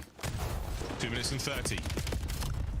Koi's attempts are starting to get looser and looser. This could be one here, but Skies, again, shutting down all the pressure. An immaculate read onto Kips. The omniscient Skies yet again. There's another man behind him, but wait. Kleenex, this could be an opportunity. Can we get on the board? Is it enough to get one home? It might just be. Kleenex finds number 1. Is the pressure now on? The bottom side of the map covered. The spawns are getting a bit mixy. Is Insight with the old snap. Can Nasty be brought down? Kleenex still alive. Through sheer force of will, Skies is now the man trying to track him, trying to beat him. Or Kleenex taking multiple routes, finds the timing. 3 in the feed, and you got the lower side spawn coming through. Kleenex gonna force it away, gives you something extra, and gets the Hellstorm. Kremp, though, from Narnia, maybe softens it up. Kremp would have to make the heroic play, though. Can't quite get it done, but Kremp kills enough that his teammates now have all the pressure in the world. The rally is on, the rally is alive, and there is a Hellstorm here to help save this. Insight still from the other side of the map, looking for a few more. Can he deny the play? No. Envoy and Kremp. Abe with a lovely work from the ground. 1:20 to somehow find the equalizer. Kleenex here. This could be the deciding moment for Koi's series. Going for it straight away. So many players going to be in shot for G2. 2 players using that as their hiding hole. And those players winning the gunfights along the way. Kibbs trying to get in position back blue just to sort of mess with these spawns. And they got 2 in the feed, and he is in prime position. He full sends it. The trades are good. Koi have made it in. The veterans have stepped up. We're tied up 3-3. Kleenex, what an unbelievable, inhuman takeover. Abe now picking up the slack on the attack forward. No good on the second. Koi have got full control of the top side of the map. They've got full control of the middle. Jamie Craven, what a banger. The race is on. Kleenex, can he get one? Wow, what a kill. 30 seconds to play, trying to take it here. Who's got the clutch? Who's got the resolve? Map number 2, absolutely G2. Here, though, Koi applying that pressure. 23 seconds, and now it's G2 that do not have space on the map. Getting tattered and tagged up through the walls. Now you're going to be stuck towards P2. This is the nail-biter. Here we go, Abe. He's on the flank as well. Nasty trying to run something through. Desperation sitting in. Extra time will be going to Koi. And this is the last run. Abe, what a kill! The second goes through, but the EMP dropped. What a save! Insight! A goal! And the map to Koi. Never say die, this team. What a good camp they must have. Plenty resolve, and of course the vets, they have been around the block. Kleenex kickstarts the entire thing, going on a tear. Quite a few solo type plays as well. Not too shabby there and keeping it active, and the great Dane with a great smile. He's the bullet dodger in the search and destroy, and he really was the catalyst there on Scar. Scuff, play of the game. I mean, it could have been any of these goals. Insight's unbelievable two-piece in the middle of the map.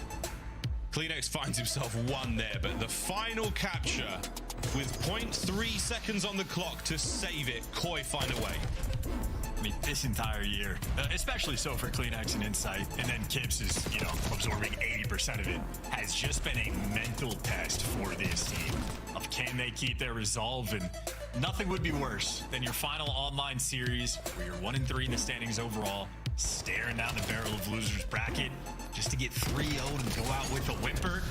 I think they needed a comeback. A little bit of life now going to be in that camp. And how about that pickup from Insight there with 0.4 seconds left in the game? That is a speed demon of a player. It's the highlights from the entire map. The first half, G2 unable to find anything for the first, minute, 2-3 minutes. Couple of strong attacks. Both teams' defense very, very strong. And then in the final minute 30, they certainly took over. The second half, though, wow. Koi sprung to life. Is that a telling tale of the rest of this series? We will see.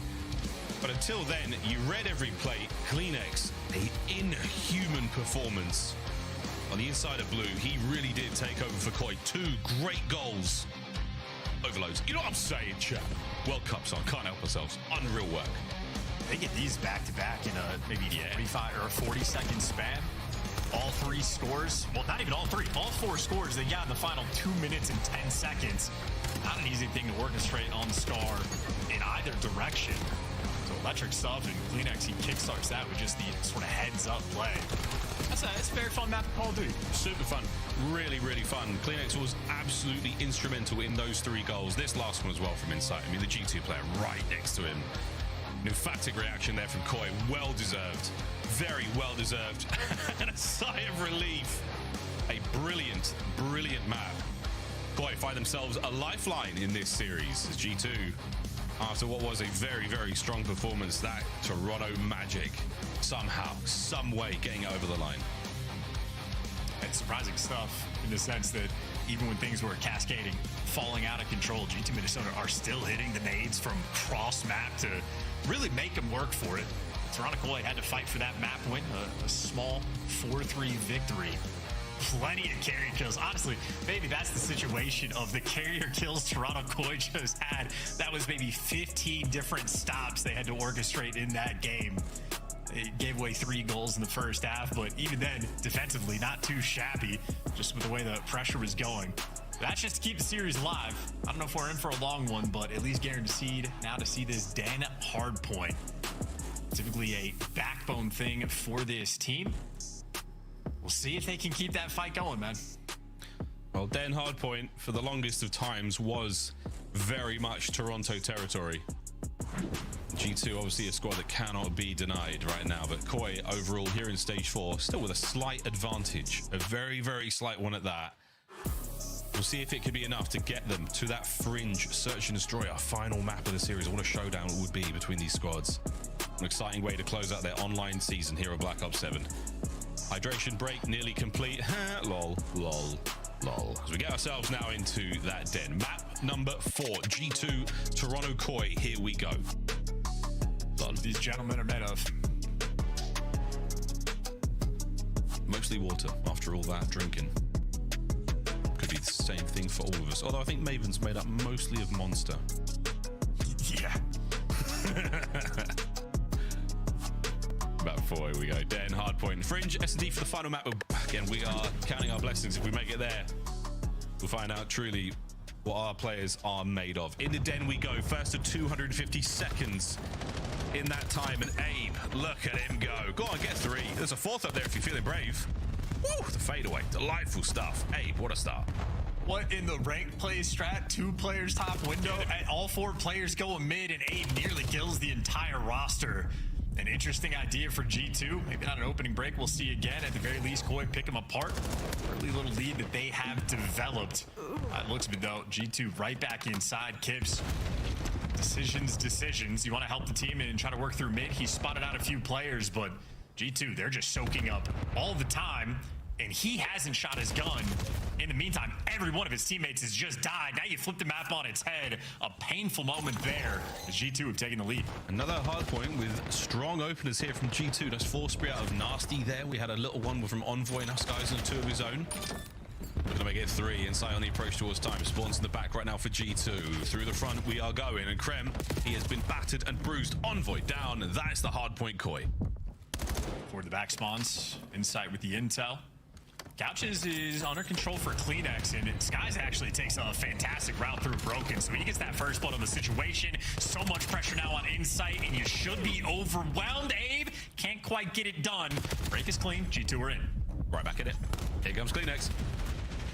We have not forgotten the performance he put on that last map, and nor has his teammates. Lovely work here Insight with MPC. What a nade as well. 3 dead. Last man of time. The turn. Insight gunned by Krem, and Krem is a problem. No way. Kleenex, I'm going to pull out some true magic there to gun him down. 39 to the 33, and rising of Koi as G2 find the rotation of 3rd. Effectively tied up. Dude, look at these nades. Kips is dying, and like the steps cut from Envoy. Getting these hits from range immediately softens up the push. Envoy good to snap on too. G2 right now, at least for the start of this hill, Miles, they're flowing. Yep, flowing very well. See how the comms are flowing with a listen in. Hey, one shot, Toby. One more, eight there. There's 2 more. Both teams take it. Nice. Last guy.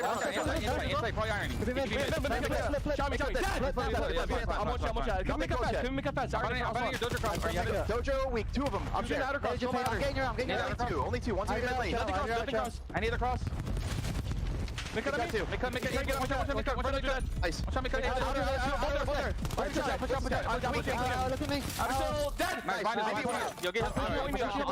You can get middle, okay? Nothing playing out. The gun for me. Go, he's a go. I'll play soft on new then. Nothing mid right now. Front red. He's looking for you. Listen, all new. Hard clean reset here. What's been on? You heard him? Yeah, I'm around front. You guys play around. Make coming. Play next to He's playing under red. He1 weak. This guy's scared. He1 dead. He's shot. I'm right with you. Hey, I'm banging. Just bang patio. He's on to the back still. He's on to the back still. Window to hell. Here, out of the play. He's back. Dragon after that. Time dead. Nice. I'm with you. He's small. In window. Small got me. Yeah, I'm taking a right. Small red. Go right, okay, I'm waiting. Double front me. I'm going front, I have an arrow. I need my inner. Yo, in the red. Come out of me. I got her. I'll put you up on this. He's deep pillar. Yo, come out of roof, baby. We got time. I got me. One shoulder back, deep, fall. Back to the one small side.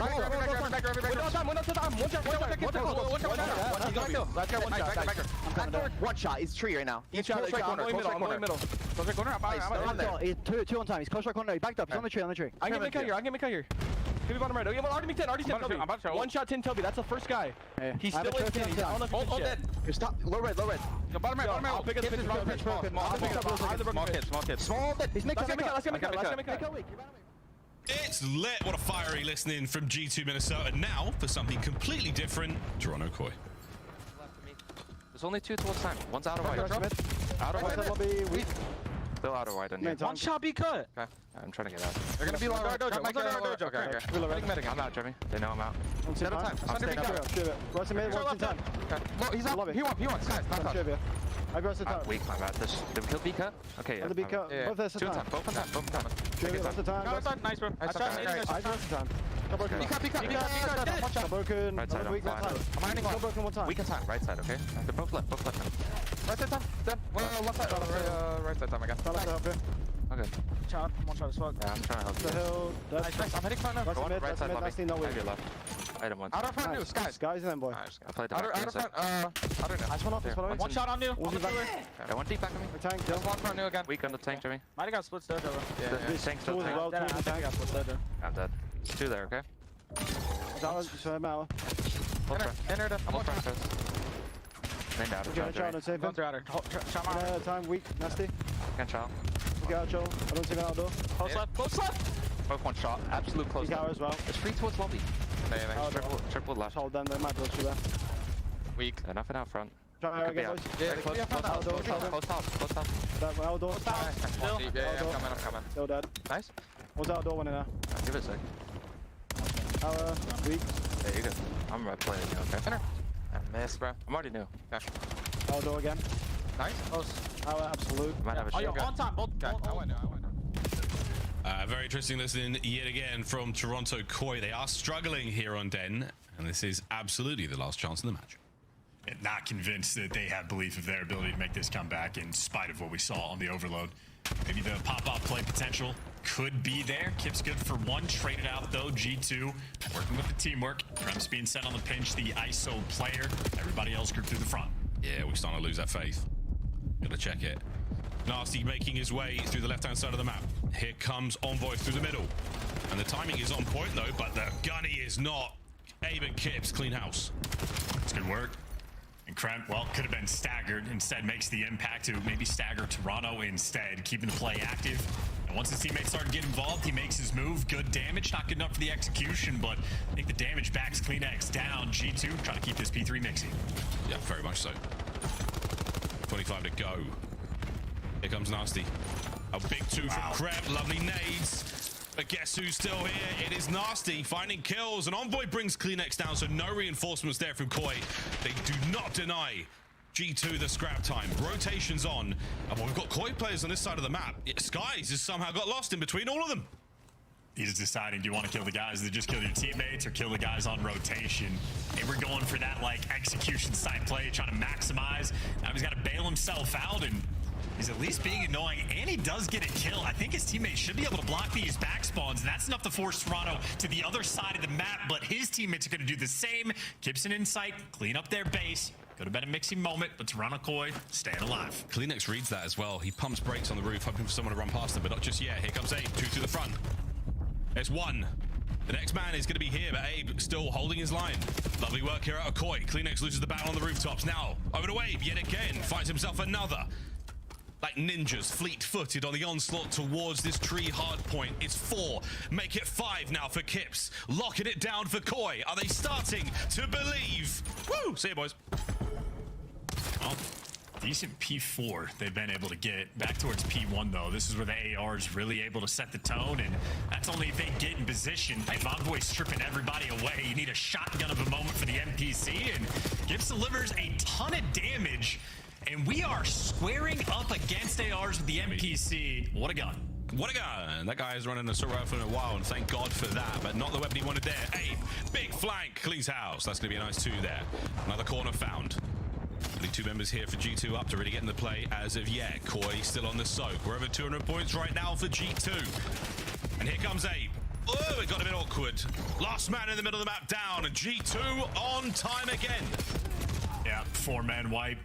Kip's so quick, though, out of the window to try to make the impact. So Toronto Koi trying to play with whatever pace they have.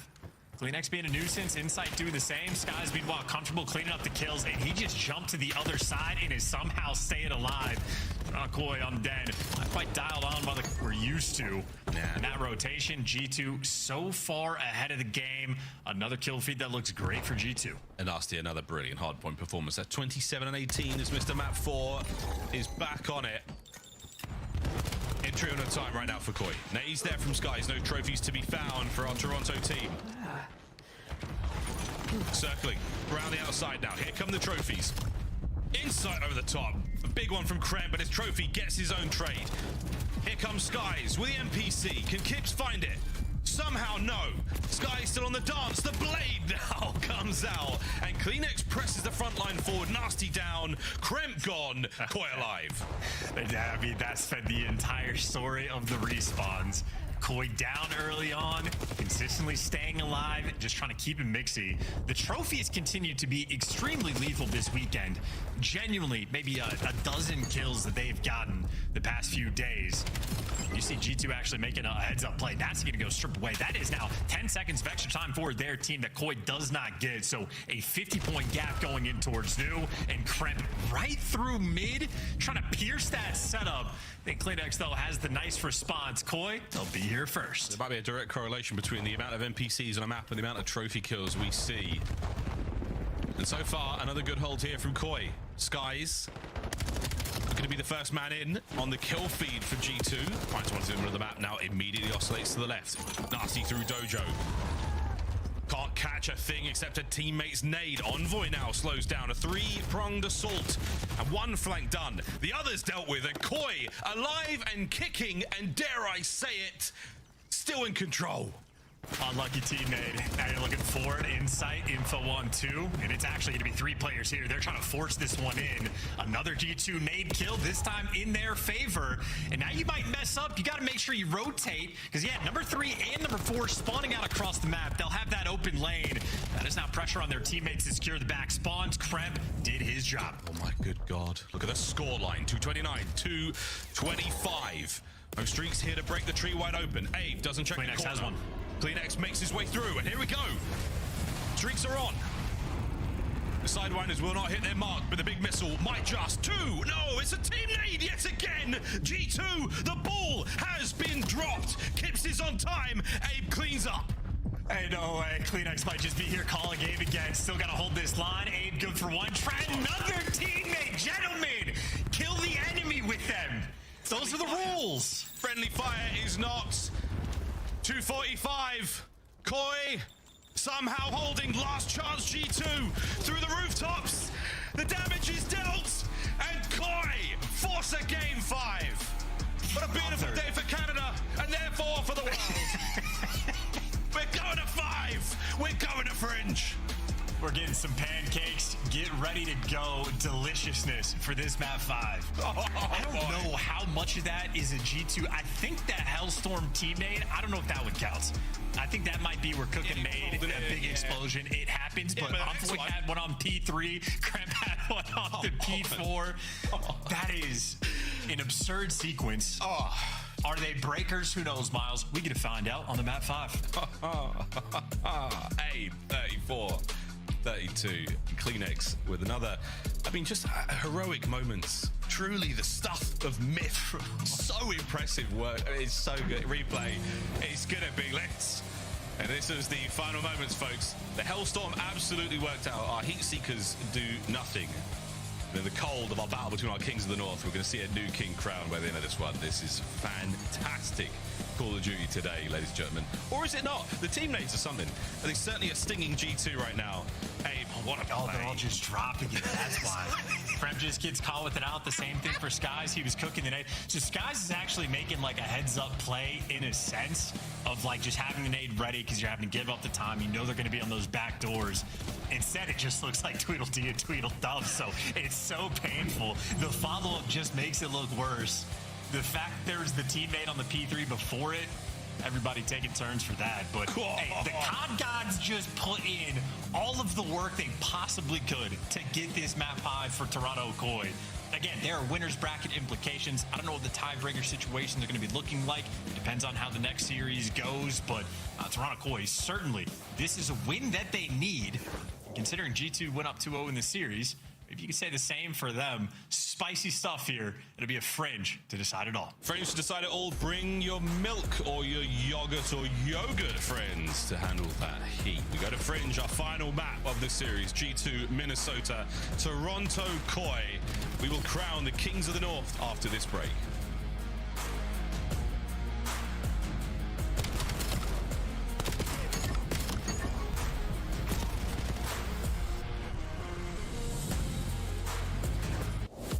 Champs tickets are on sale now. Come see the best teams lock in for this season's grand finale in fabulous Las Vegas.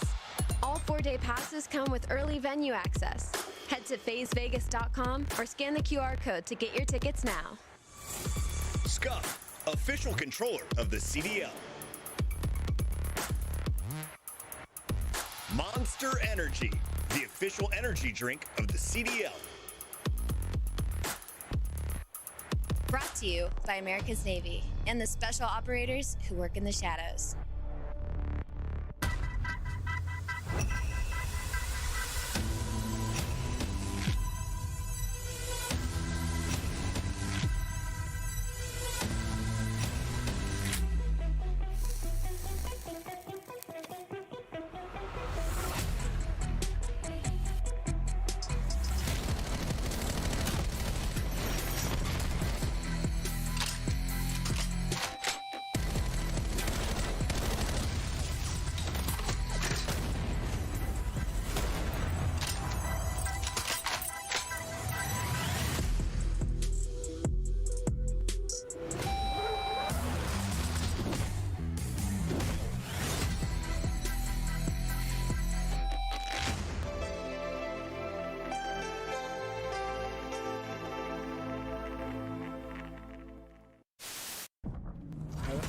On stairs, Ed. It's on him. Coming. On stairs. Check out me. Ed. Right by stairs. Enemy That one goes right now. Short stairs. Ed. Two back highway. Lobby as well. Oh my god, I'm on a mission right now. New EMP. Lobby again, Dead. Holy f, I'm blacking. In a good way. 112 back right still. Subs one out. Couches, bro. Yeah. How many D back? Oh my god. They're spawning out though. Dope ball.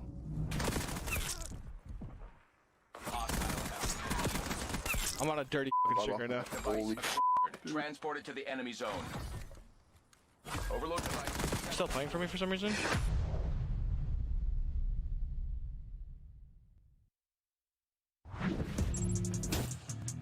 Welcome back, ladies and gentlemen, to Game 5. G2 Minnesota, Toronto Koi, both of our squads losing a Game 5 only yesterday. Tough scenes, but setting the clock back even further. The road to Major 4 for G2 Minnesota. 2 big wins, followed by 2 heartbreaking losses. They're in Game 5, and now, yet again, we find ourselves in that spot. Koi, their journey, nowhere near as glorious or interesting. It's very different as well. I mean, loss after loss. If not for the C9 win and nearly pulling something out there against Optic Texas, now the chance to right the wrong. And again, implications for winners bracket. We will deal with that once we find our result. But in the meantime, a very, very exciting conclusion to this series, folks. We go to Fringe, and it has truly been the stuff of legends, the stuff of myth for Koi to get themselves here. A reverse sweep on the cards. Or will it be avoiding the embarrassment for G2? Abe, yesterday versus Optic, 17 kills, shy of the record. An opportunity to do it here again on Fringe. Need some of that. Even still, a loss in that regard. This is the final note, the final memory of the online season for these two teams before going into the final few LAN tournaments of the year. Want to end on a high positive note. For Toronto Koi reverse sweep, honestly, maybe could do a lot for the mental of this team. For G2 would be the opposite, but for Skies, his old faithful, his Fringe, it's a snipe in, by God, these teammates. I wonder if that's a G2 like landing in the window. Either that or Kips does not have the ice. Oh, not sure. Not sure. Skies has the flank covered. Certainly. Tactical retreat here for the Toronto lads. Bad news though, they've retreated to the wrong bomb site. G2 Minnesota taking that opening. Not as fast as they'd like to, but they're doing it sensibly. Oh, my Kleenex, lovely nade. Flak jacket is an underrated commodity. It's a choice. One that's not being made. Envoy on a win site. Man advantage G2. Bomb site still swarming, and it is 2 very disconnected Toronto Koi players right now on the attack. And now make it 1 with the bomb planted Abe, GL, HF. Worst case scenario for round 1. Oh dear God. I mean, this could not be worse. We somehow got to peel that player. There's the lineup from Krem. What an angle. There's G2.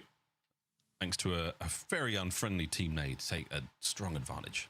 You never quite know with that first blood if that's a Kimp's error or if a nade, like if he's just cooking a nade and someone from G2 just hits an absolute peach from downtown. So the G2 players simply never know. Maybe this will be the opportunity for us to find out. Yeah.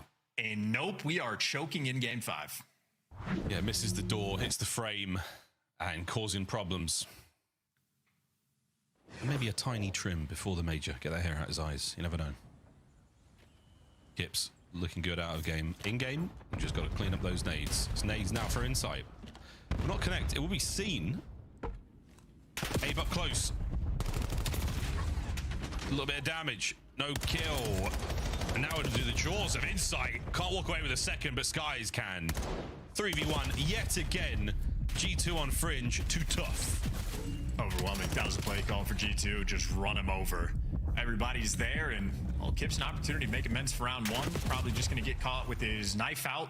Envoy, no time wasted. G2, no need to play with respect. They're running it down. Yeah, this is... Yeah, you get to a certain point where you have such an advantage that it is nearly impossible to lose. G2 absolutely running it down together. a stunned and slightly lost looking Toronto Koi so far in this game 5. Plenty of time still to turn it all around. But at this moment, you're starting to feel the pressure. The story of the entire series, every single map has been G2 get off to an early lead. All of them sizable leads at that. And Koi having to claw their way back in. So for G2, it's just foot on the gas, keep moving. Shot not connected. A true test of reaction time, but at the very least, a little bit of intel. Incredibly difficult thing to do. Kips versus Nasty at that range. Both of them with a nice bit of advantage. But Skies, his sniper may miss, but his nades do not. One of the best to ever do it. 3 spree currently. And Kips still to worry about. Lovely work, but wait, the pinch is on. And Sky's now in a tremendous amount of pressure. Nasty saves the day. His Guardian Angel over his shoulder now. That Kremp through the middle of the map takes care of another. Yet again, a 3-1. Now to a 3v... Whoa, sorry, excuse me. A 2v1.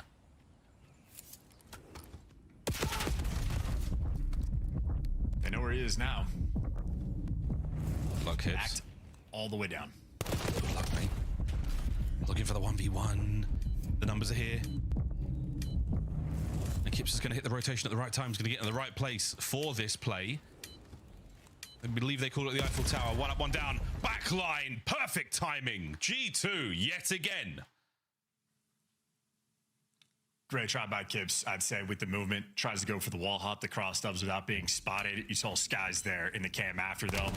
Spots him out, and maybe from spectator, if Nasty's the one that gets that final kill. But I think maybe his size 12s on his feet get him caught and killed in the moment. Good try for the 1v3, but not the best round for Toronto. They're trying to strike back with aggression of their own, but while Kleenex is making moves through the middle of the map, couldn't quite find the kill. And with aggressive plays, that means an open lane, so the pinch is for G2 effective. A sizable 3-0 lead. And the 3-0s, I mean, it's come down to 2v1s, 3v1s every time. G2 are certainly enjoying themselves here on Fringe. Koi, can you find an opening? Can you pry one open yourselves? Trophies. Gone. And Kips now in a gunfight that surely should win. Sending Kleenex for the kill. Gets it. It was a little ugly. But at the end of the day, a first blood's a first blood. Flank is okay, but 2 players for G2 grouped up in the site. You got Nasty and Envoy trying to hold the line. Good luck, lads. Nothing yet for Abe. Shots from Kleenex. He's in. Kips finds the opening. And finally, Toronto Koi getting on the board. Beautiful. Great teamwork. 3 players working through 10. Damage being done. Kips getting the trophy out, getting the tags, giving the comms. Kleenex sent in for the kill. Picks a nice corner, and Kips makes a great play in the second half of the round. On top of that, solid stuff in 5 and 3 for him. Here's a look at the first blood that ends up getting him in position. Kremp simply overwhelmed. Kleenex out of the play through the smoke. You can sort of see the desperation in trying to catch that player from the hip fire or whatever it may have been at the time. Just anything to grab an advantage here. In this game 5, the Skies, no one is going to be in position for this one as of yet, but we're going to keep a hold of the snipe. It has been so effective for him all series long. Envoy with a big stun connection. Going to change the state of that mid-map play just ever so slightly to B we go. Inside would be the one man to spot this out. You see him going for the hops just to get the intel on players if they go through tracks. This is the coordination, trying to take him down. Look at that man that has flak jacket that gets to live. And look at that man that doesn't have flak jacket. You got to dress for the occasion, folks. And this time, are there going to be any more frags for Kremp? It's a stun, not quite as dangerous. Skies, oh boy. Big snipes, can Kremp get away with his life?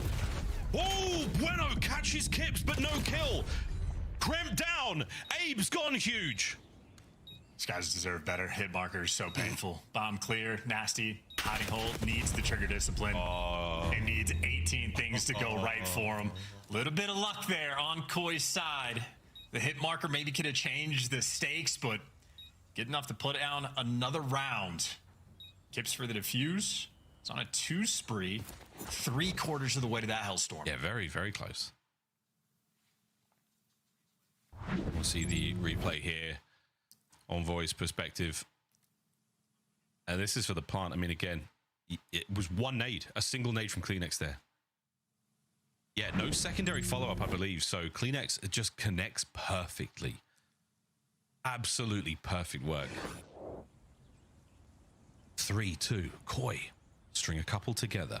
2-2 here on the attack. Oh no, 3-1. I take it back, but what a dodge there. Yeah, again, the nades. They've been the difference maker for both our squads. A little bit discoordinated, trying to reposition.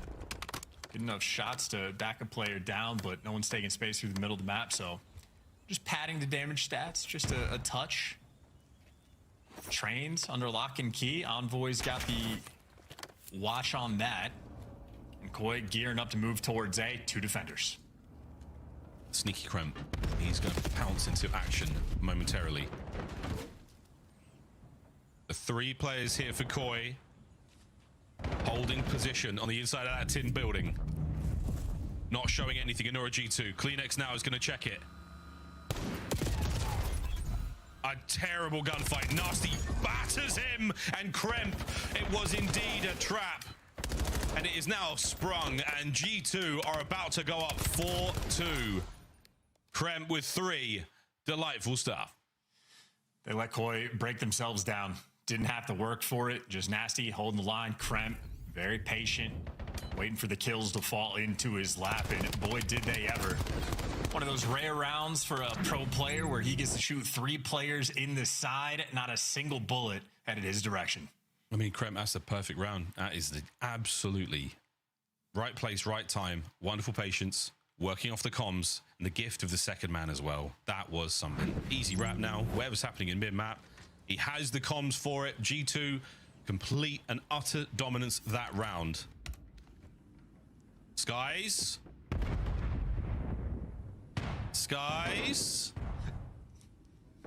No, back to the hops. He's not swinging anymore. He's got the trophy out. He'll get the intel if they ever push through trains. Insight knows about his job. Yeah. Well, there was one opportunity to get it done, and surely not. Not a lot of love happening on the rest of the map. We can stay on Skies for now, but that is that. That's the minute now to go in the round. Well, Insight's the one that's going to be seeing all of this. 3 players down low, trying to move towards the back line. Look at who's already in position. Gibbs ahead of the game. Gibbs from depth managing to catch at least 2 players there. Full kill and a bit of damage. Splattered the mud across the woodwork here on Fringe. And Koi haven't given up too much of the map. They are still holding firm. No nades over the top this time. Time ticking. And it is on. Kips still holding his nerve on the low side. Steps forward to Nasty. Checks sight. Outstanding work. And Kips, what a takeover. What a round. The ace. An outstanding display.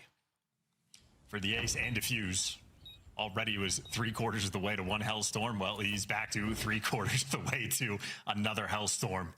Gibbs with a great round and great decision making. Not sure if Inside actually got the intel or if that was just instincts from Kips to wrap back to his spawn, but he was in the perfect position. And then every decision he makes after this, perfection. Great wall bangs, already knows there's a player in trains, switches back to the right gun. And well, easy irons here for the 4th. Beautiful round for Kips and an ever important one for Koi, the rookie, stepping up in game 5. Could not have made it look any easier. Really, really impressive stuff. Skies from top red yet again with that snipe. Not a lot of sniping here from Toronto. This roster with the depth to do so. Trying to play a lot more fluid, a lot more aggressive. So far, it's a lot of gunfire.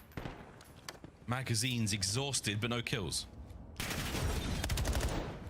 Back to forcing it into that. Yeah, just instant. They cannot have success over here. He's disgusting from that position. That bomb site header, he's so strong. The trophy's been in the same position every time as well, so Kips on the check here. Oh, the timing!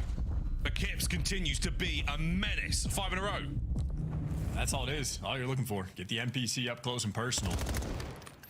Now you got intel on one over towards train tracks. At worst, you have a 2v2 on this A side. They're playing the outer lane, going for the trades. Absolute perfection. And Kips is good for 2. 7 in a row, but you still got to win the round. Envoy for a 1v3. Don't count him out. Yeah, if you can catch his player on the bomb, he's making a move for it. Kips looking for 8.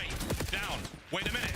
Envoy dealing more than enough damage there, but Koi have somehow, some way pulled it together. Kips, an outrageous spree. Hellstorm equipped. Is this another turning point for Toronto? He's got the hot hand.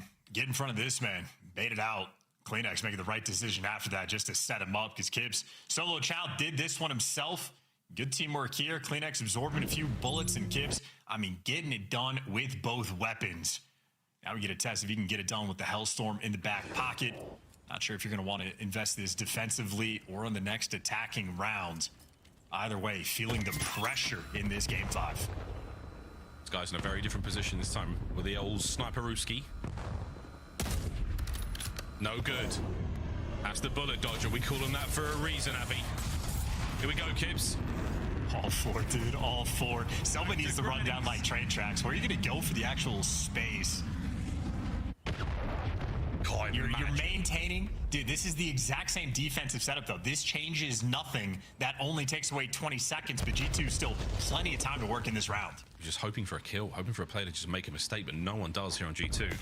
Oh dear, Kleenex. Yeah, takes a bullet on his way out. Man on the inside of tin, staying close. Abe, that's the tin play, and that's the bomb. Now dropped. Kleenex. It's going to be Kips who gets himself the kill. That's the snipe. Abe has eaten another high caliber round. Sky's now fighting forward. 2v3, and Bueno down. It all falls to Nasty. For the lead to change here in the 11th hour. And it's happened. Koi, match point. Dude, COD gods love it. Abe, he's jumping at the right time to get shot in the leg. He's earned a couple purple hearts for this map 5 and gets the final kill. Maybe a Medal of Honor to back it up, but right now, Kips still the star for the team, at least here in the game 5. He's the one chatting comms. Actually, you see the 2 duos working together. It looked like Kips communicating to Abe, and Inside and Kleenex having their own conversation. This would be the strat for the offensive round. How does Koi? This is their opportunity to call game and get the win. What do they want to do? My word. Early nades will not land. And Insight yet again. Eyes on the prize. Intel through mid, nothing there. A dodgy nade thrown there through train tracks. Not going to happen. He's just throwing guff. And here we go, Kips. Technically has a free reign now towards the back alley, but it's going to be on the bomb site. He sent it. He does get the kill. Man. It's 2 big ones. Can Abe pick up the pieces? Can he salvage the round for Koi? Kremp made the adjustment. Kremp with the heads up plays. Now for the 2v3.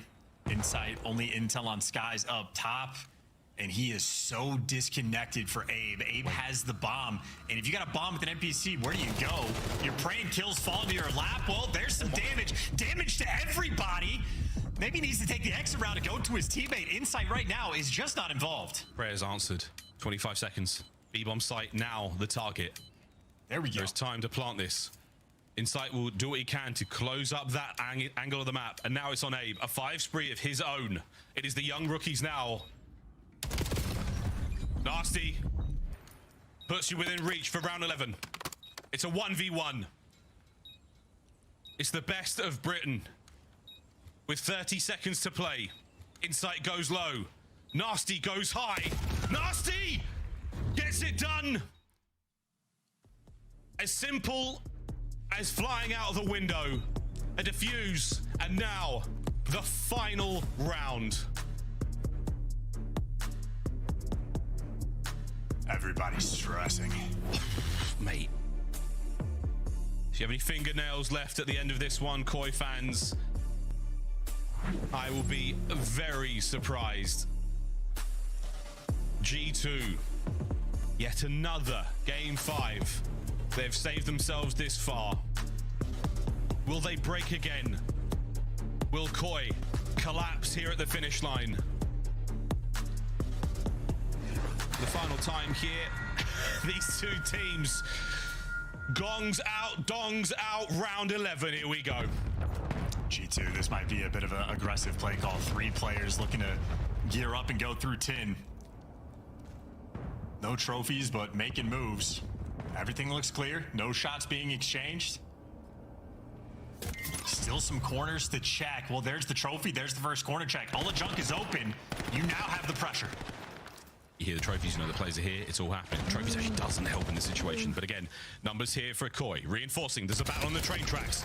Nasty yet again. What a first blood. Kips is gone. He barked for that dead call, too. So much pressure on the Koi boys. We're stout. Closing ranks. Nasty yet again. Looking to find a kill through the middle of the map. Kleenex playing it safe. Envoy throwing shoulders, desperately looking for an advantage, and Abe finds the advantage. Envoy with 9 hit points alive. Kleenex through mid. And Sky somehow stays alive. Envoy with the coverage. You have been evicted from the bomb site, G2. 25 seconds on the clock. Gotta go. Nowhere to go. Nowhere to run. Inside's got it covered. You're gonna be trapped. Kleenex there for the next one. We have escaped through the smoke into the bomb. Wait. Do they let this go down? They might do. Will Abe find the kill? He's checking every corner. Abe slides through. Guns it. Kleenex from the outside. Toronto Koi. The reverse sweep for their final match online of the year. The broom's out. And Koi fans can finally celebrate.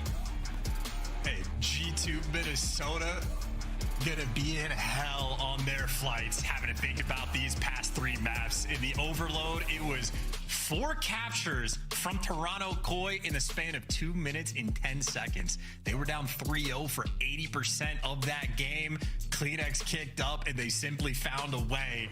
You go into a hard point. 3 different teammates in the final 90 seconds coming in from G2 Minnesota. Certainly unfortunate, but Koi certainly just take over. And in map 5, well, Kips had 2 different absolute takeover rounds, nearly doubled up on the Hellstorm, just absolutely popping off with 13 kills.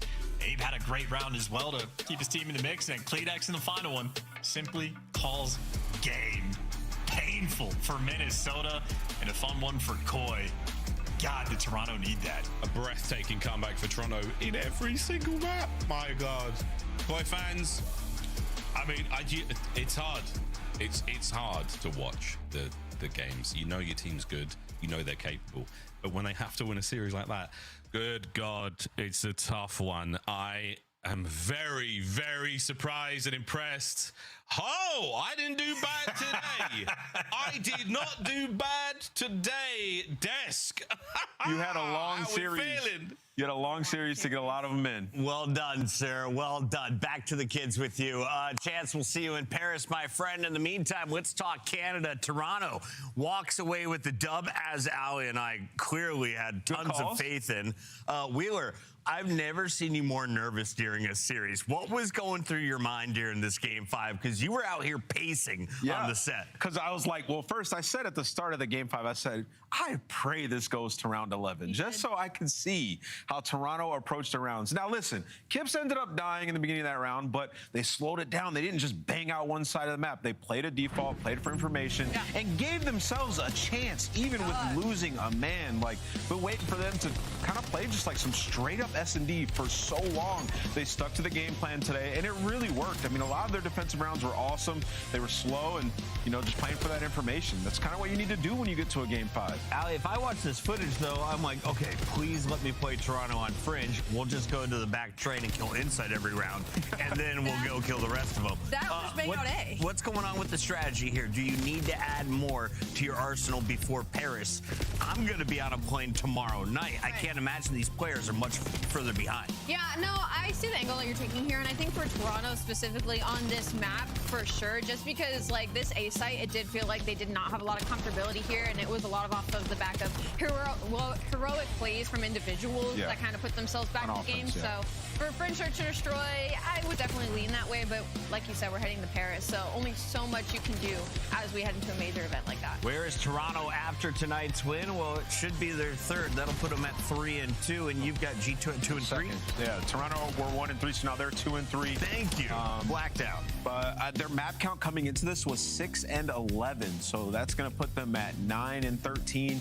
Maybe an off chance. I'm not sure how the math will work out in the three-way tiebreaker. Either way, a reverse sweep and closing out a game 5. That's got to feel amazing for these guys. Oh yeah.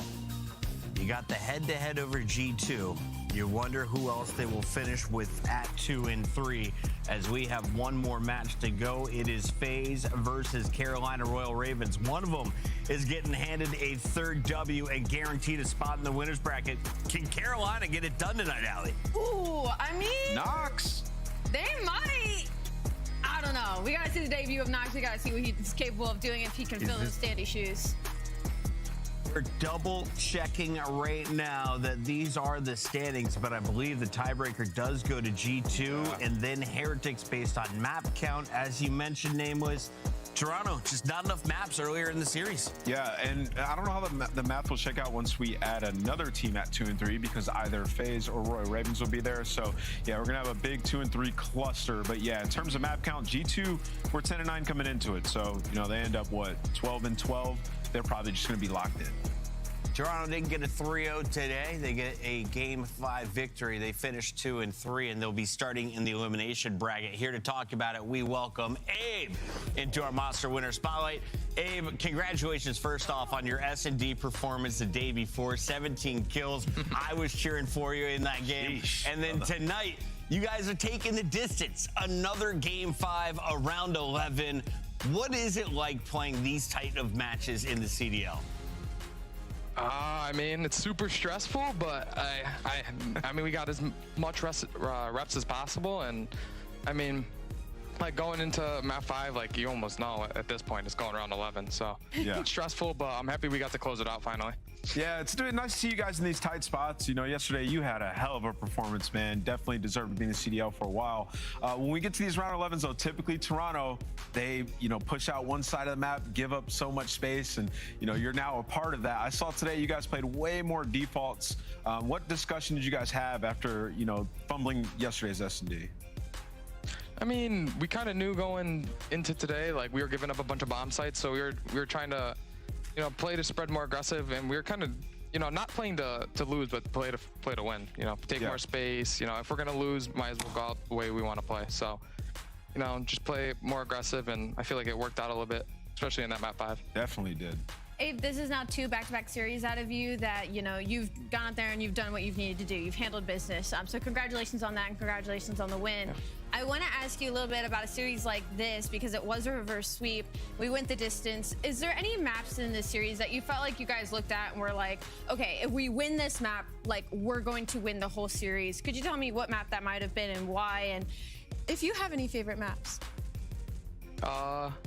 Scar for sure. I mean, after the Scar, we were like, wow, okay. I mean, they kind of just broke really bad. So yeah, they're in their head right now, like, damn, we should just close that out. And then going into done HP, you know, I feel like that's one of our better maps. Right. Personally, my favorite map.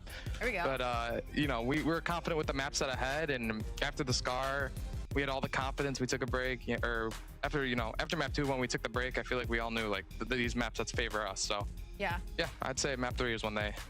All right, Abe, we'll see you on land next week. All right, thank you.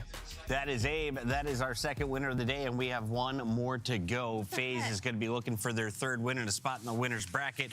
Nameless, final thoughts here on Koi.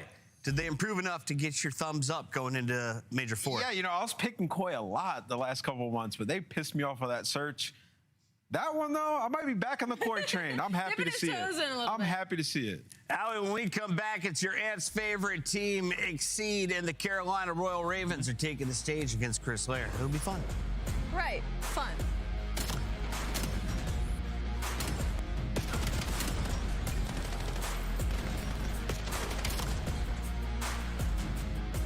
The run starts now.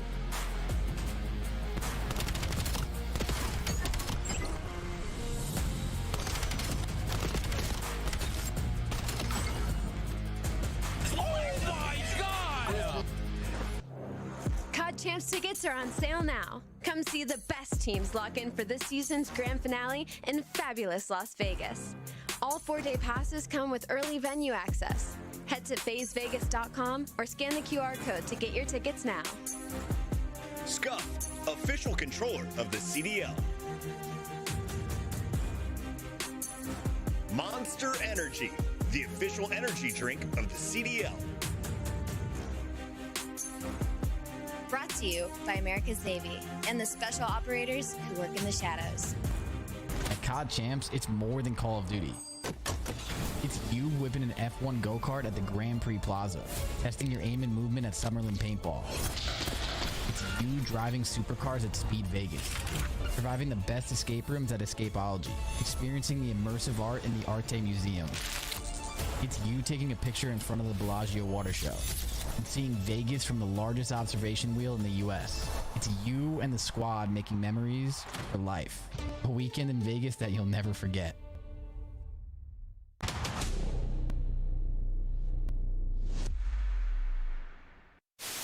He's in our solar. I went left.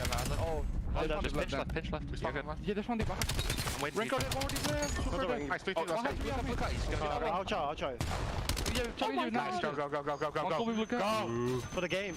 Boom. Holy what exposure.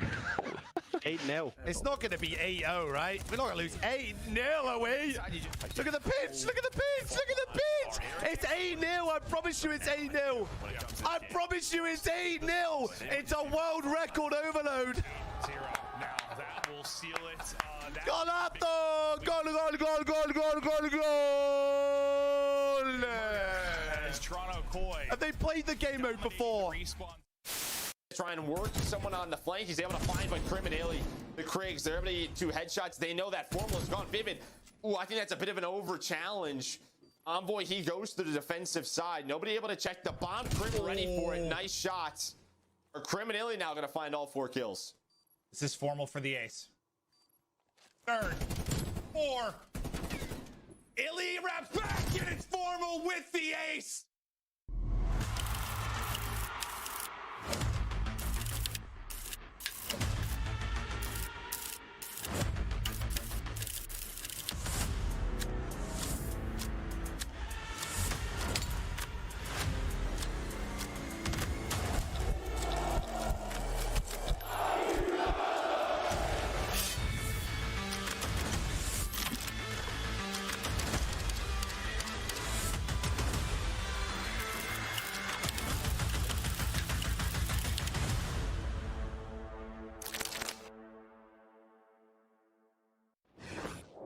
Greatest finale to your Black Ops 7 season, where the best COD teams in the world fight for 2 million and the crown, where every moment freezes time or sets the stage on fire. And I will never fall. Legendary round 11s. The S&D God! Classic battles that fuel rivalries. It's a 3-0! Game 5s that have you holding your breath. Clutch plays that leave you speechless, and seeing your team finally lift that trophy. It's history in the making! Find out if a new king takes the throne at CDL Champs in Vegas this July. Scan that QR code right now and you'll save $20 using the code CHAMPSMTX. Turn that $20 you saved into a chip. Give me the chip and I will gamble it for you. We're going to Vegas in July and Lady Luck is visiting you right now. She kissed you on the mouth because you can still buy a seat. Allie, that venue is going to be bumping. It is going to be bumping. And that $20, like I said last time, that's at least 1 bev. Maybe 2 if you're lucky. $20 is $20. Stretch it. Save some cash. Make your way out to Vegas, and you can see this team. They're guaranteed to compete at our World Finals, unlike their opponent tonight. Let's start with the favorite, FaZe. Vegas have risen a trophy. They did that back at DreamHack Birmingham. 04 won the MVP award for that finals performance. Abuza and Draza, great games as well. But Simp looks to be the MVP on this season for this squad. If you look at their current format, they're playing for their life in a winner's bracket. What happened to this squad? Yeah, Simp had a couple of bad matches, including the minor, but he bounced back in their last series. And then when you talk about them adapting to this new meta, it hasn't been kind to them after, the Major 2 split. We had a lot of map changes, new gun being added, and they became really bothersome for the ARs. So Abuza had slowed down, but recently has picked up his game, and now they're getting a bit more comfortable in search and destroy after, getting more reps on these new maps. And we saw all that come to fruition in the the Riyadh match where they just blitzed them 3-0. It was not close. They were once considered a top 3 team, and now I looked at the record, 8-9 since April 25th. Strength of schedule harder, or are they truly fallen off? They have had 3 of their losses in their last 10 series have been to LA Thieves, and they've had to play LA 4 times. 2 of those games have been gentlemen-mates, so it's just been weird, I think, in the teams they've been playing. They do have that loss versus Miami, but that's like a who's your daddy list. That's a matchup thing. So I think outside of that, they've been playing really well. The problem is just when they go up against these top teams, their hardpoint's not in a great spot right now, so they've been forced to Neslo, and if you go up against one of the top 4 teams whose S&Ds have been looking really strong, you're susceptible to losing one of those, losing the series, so on and so forth. Let's take a look at Carolina, who's looking to play spoiler, but more importantly, finish their season with a spot in the winner's bracket. And they have 0 success on land. Exceed saying he knows what this team is made of, what they're capable of. Tonight, though, you're not playing with the guy you've just been hyping up in Eli, who brought some stability to the team. Instead, you're going the opposite direction with the guy who we don't even know if he'll be able to keep up on the comps and Knox. Exactly, right? And remember, when they brought in Standy, they said that they built a system, and that's when they became more comfortable, particularly in Search and Destroy. They're #1 retaking in Stage 4. It's been great defensively, and that was how they were able to beat Optic Texas. So when you bring in a guy like Knox, I mean, he has reps and challenges. He got top 4 at the Atlanta Open. I'm watching these clips. I'm like, I don't mind having this on my roster. Exactly. He's just a turn SMG player, and he has experience. Like I said, he has the top 4 at the last event. But with this guy, do you want to try to play structured, or do you want to let him just be free? That's a decision that you have to make. And if I'm in their shoes, I go, do whatever you want. We are going to support you, see what you're made of, and try to get this dub. I'm watching the Miami footage. I'm like, hey, Knox, can you do what they did? All right, we'll just play like they did. We got Sake, Raid, and Scar for your first 3. Allie, do we get to a gridlock? And if so, do we also see a Fringe Search and Destroy? Ooh, I think that's a tough one. When I look at this map and mode layout, I look at this Sake hardpoint as FaZe just trying to add that to their map pool. They don't have a hardpoint outside of gridlock that they have a winning record on right now that they feel comfortable on. And then for the side of Royal Ravens, they have to win the S&Ds here, and I just don't really see a world where that happens, considering that we're going into Raid and Well, the Raid's been good. They got to win 1-2-5 if you're Carolina. That's how you get this angle. That's how you get this win. You got to take map 1, thunder them, take your search. Raid's been their best S&D, and then clutch up in a 5. When is the last time you saw FaZe Vegas in an elimination bracket to start things off? I don't know, ever? I mean, maybe if they lost their first game, but even that's really rare. So, yeah, unlikely. And then also, I think FaZe map record's good enough anyway to where they would make it. Allie, you said something about trying to expand their map pool. That makes me nervous. I think Exceed Please don't be nervous. is going to get me 5 points for this upset, right, guys? Yeah, no, just one. Just one. I'll take Carolina tonight. Carolina beat Optic. We can't award bonus points for this, but I'm going to go with FaZe. Simp bounced back in the last series, and he's about to pop take again. The reason why I'm telling you that you're fine, Chris, well, you weren't fine until you picked Carolina, was because Knox is literally the X factor if Carolina's able to win against FaZe, because this matchup just doesn't go well for Carolina. Their hard point's also not very good right now, and that's going to be FaZe's weakest point. Their S&D is kind of their strong suit, but on the FaZe side of things, they're like one of the best S&D teams. I'm going FaZe. It's just not going to. She's going FaZe. She's going FaZe. Fans are also going with me. Oh, they're going with FaZe. We got Shift and Study on the phone for the final online qualifier. Guys, I'm not wrong. They're playing from their bedrooms, right? I mean, yeah, but it just feels like there's so much extra that needs to happen besides a little bit of comfort, Jay.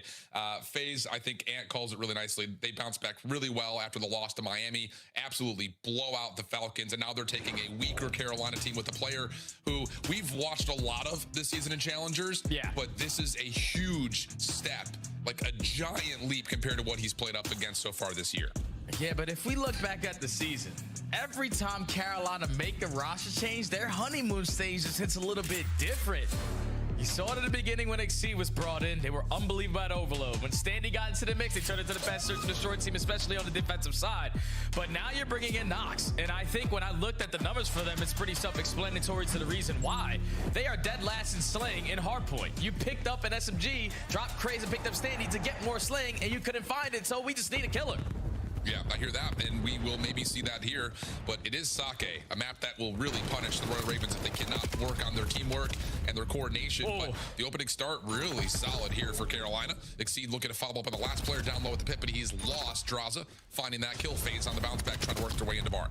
Yeah, I feel like the biggest thing that I took away from FaZe versus Falcons in that last series was just how fast Draza was keeping up with his SMGs. I feel like that's when FaZe are truly going to unlock their final form. When Draza's able to go between any weapon, just do whatever he wants on the map and just assist his teammates throughout it. But so far here for the Ravens, answering the call. Everyone picking up in the slaying department, pushing FaZe back. Even though they have yet to lose the spawn, they are dominating this hill time. Really good start for Fire. 4-1 will be shut down there by 0-4, who can't turn that quite into a second. Nox able to get his third on the board in his debut. And now it's up to Carolina to see if they can find a way to rotate as FaZe have this setup. Let's see how this young new team is coming with the Royal Ravens. I'm waiting. On the back door, I'm sliding to the rock. There's two. Yo, he ran up well. He's gonna be well, Draza. I'm telling you, man. If not, he's side nice shot. Front box. Yeah. I'll see him. We should go stone. In the back of there. Front box. Box dead. Window. Over window. I'll get it. We're gonna set up new. I'm picking We're gonna spawn out there. I spawn here. Taking my left. I'm holding low. Bridge is open. Bridge is open, Lou. Heard you. Top bridge. Jump kill me next. We're gonna spawn out. We both spawn out, by the way. Heard you. I only have my bridge. One is left tree. Left tree. Dead. Nice shot. Left him, I think. He's left him. What's the L? Bridge running after. He's on the right side. Back door on you. Sip is square. He's gonna jump up. He's gonna be wine. Back door, one shot, guys. I'm coming last. I got a left spawn. I'm taking it. Matt slow here. Let's go. P1. One bullet. P1. Back plat. Lose it. Back plat weak. I don't see anything on, guys. It was Simp. He probably Booze a D back out of the play. Draws out back. He's back deep left. There's two time. Coming over to Yo, back left dead. Nice. Three last time. He got me back door. Nice shot, Blue. I'm with you. They spawned there. I go. Low bridge. I'm with you, Jen. That's good shit. They went out new. A great listening there from a young squad on the Ravens. You could tell just from the communication standpoint that they are drastically slowing down the pacing of it because it's truly hard to understand what Nox is saying sometimes. So you have to make sure everything is at least clear as day on the communication side to start this comeback. You at least make that P3 a little bit scrappy, but you lose the rotation over towards new. But this will look like a very quick break opportunity.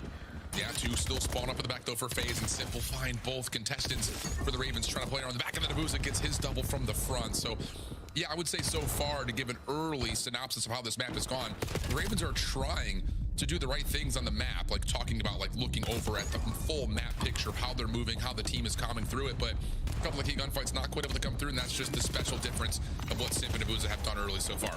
Yeah, it's just the little things, man, for FaZe. Just keep staying ahead of the game, forcing the Ravens to play a little bit sporadic, and now Simp is able to locate 3 on the hill. You are controlling the spawns in the final 15 seconds. Ravens are not willing to give up all this time for free because you know you have to work this angle. But look at the route here from 0-4. You're not going to be expecting a dirty pinch like that, and he just calls it a distraction to set up the pimp for 6 in a row. You lose the spawns, but he needs 1 kill for Hellstorm. Brother, I can already hear Ant in the green room in Columbus being like, Simp the pimp. Just after that call of the Simp takeover, he is popping it right now. 80-point game. And Abuza is able to kick things off nicely over the top of the new time at 5. Simp will get the 7th and the Hellstorm. One more over the top. Exceed, who's not quite able to get much going here early, will be isolated and overwhelmed by 2 different FaZe members. And look at the block in the back for Abuza. And FaZe are just so effortlessly comfortable on this hard point until finally fires up the shutdown Simp. Yeah, their arrows are barely moving on the map. They're holding their pre-aims and allowing Royal Ravens to walk right into that. And that is leading to very easy kills, followed up by very easy setups. Ravens started off this game by getting 32 seconds off of the P1. They have gotten 20 seconds off of the next 4 HPs in a row, and FaZe are looking to run away with this one very quickly. Looking like that next break attempt for the Ravens. Really just kind of trying to make the exit a little messier for FaZe, and it really will not work out all that well. So Carolina will set themselves up around the bar. Abuza shut down towards the bar window. 04 on 5 of his own is looking to kind of create some space, go rogue, get a second Hellstorm, if not just pinch up this setup as his teammates are spawning a little bit closer towards the bridge side, and Lurks is able to get the shutdown. Maybe a moment here for Carolina. Yeah, and if you're the Ravens, all right, at least we're at the hill that gave us the most success so far. We need this to turn into that same amount if you want to start this comeback, but FaZe is just keeping it sporadic. You're running all around the map. You're forcing the Ravens to keep on looking left, looking right, and you are crossing them up with all this mid-map control. Ravens can't get in. They're just not finding any kills, man. I mean, that's just the biggest point. I mean, they're getting a couple, but it's like the ones you get are not impacting how the game is being played right now. Like, you get a kill or two here, fine. You get one player to spawn up towards P2, but you have to go huge here if you're Nox.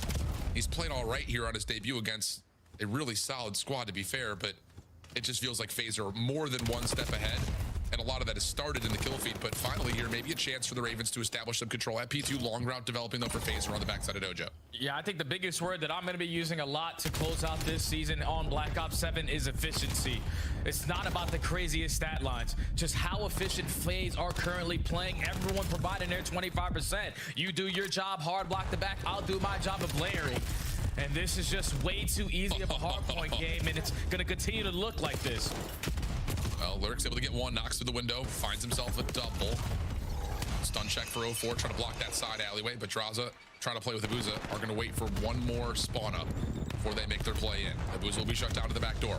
Pinch wait for spawn 7 for 04. But the problem is he's being held by Lurks. Nox found in the corner. Draza working to clear out the front.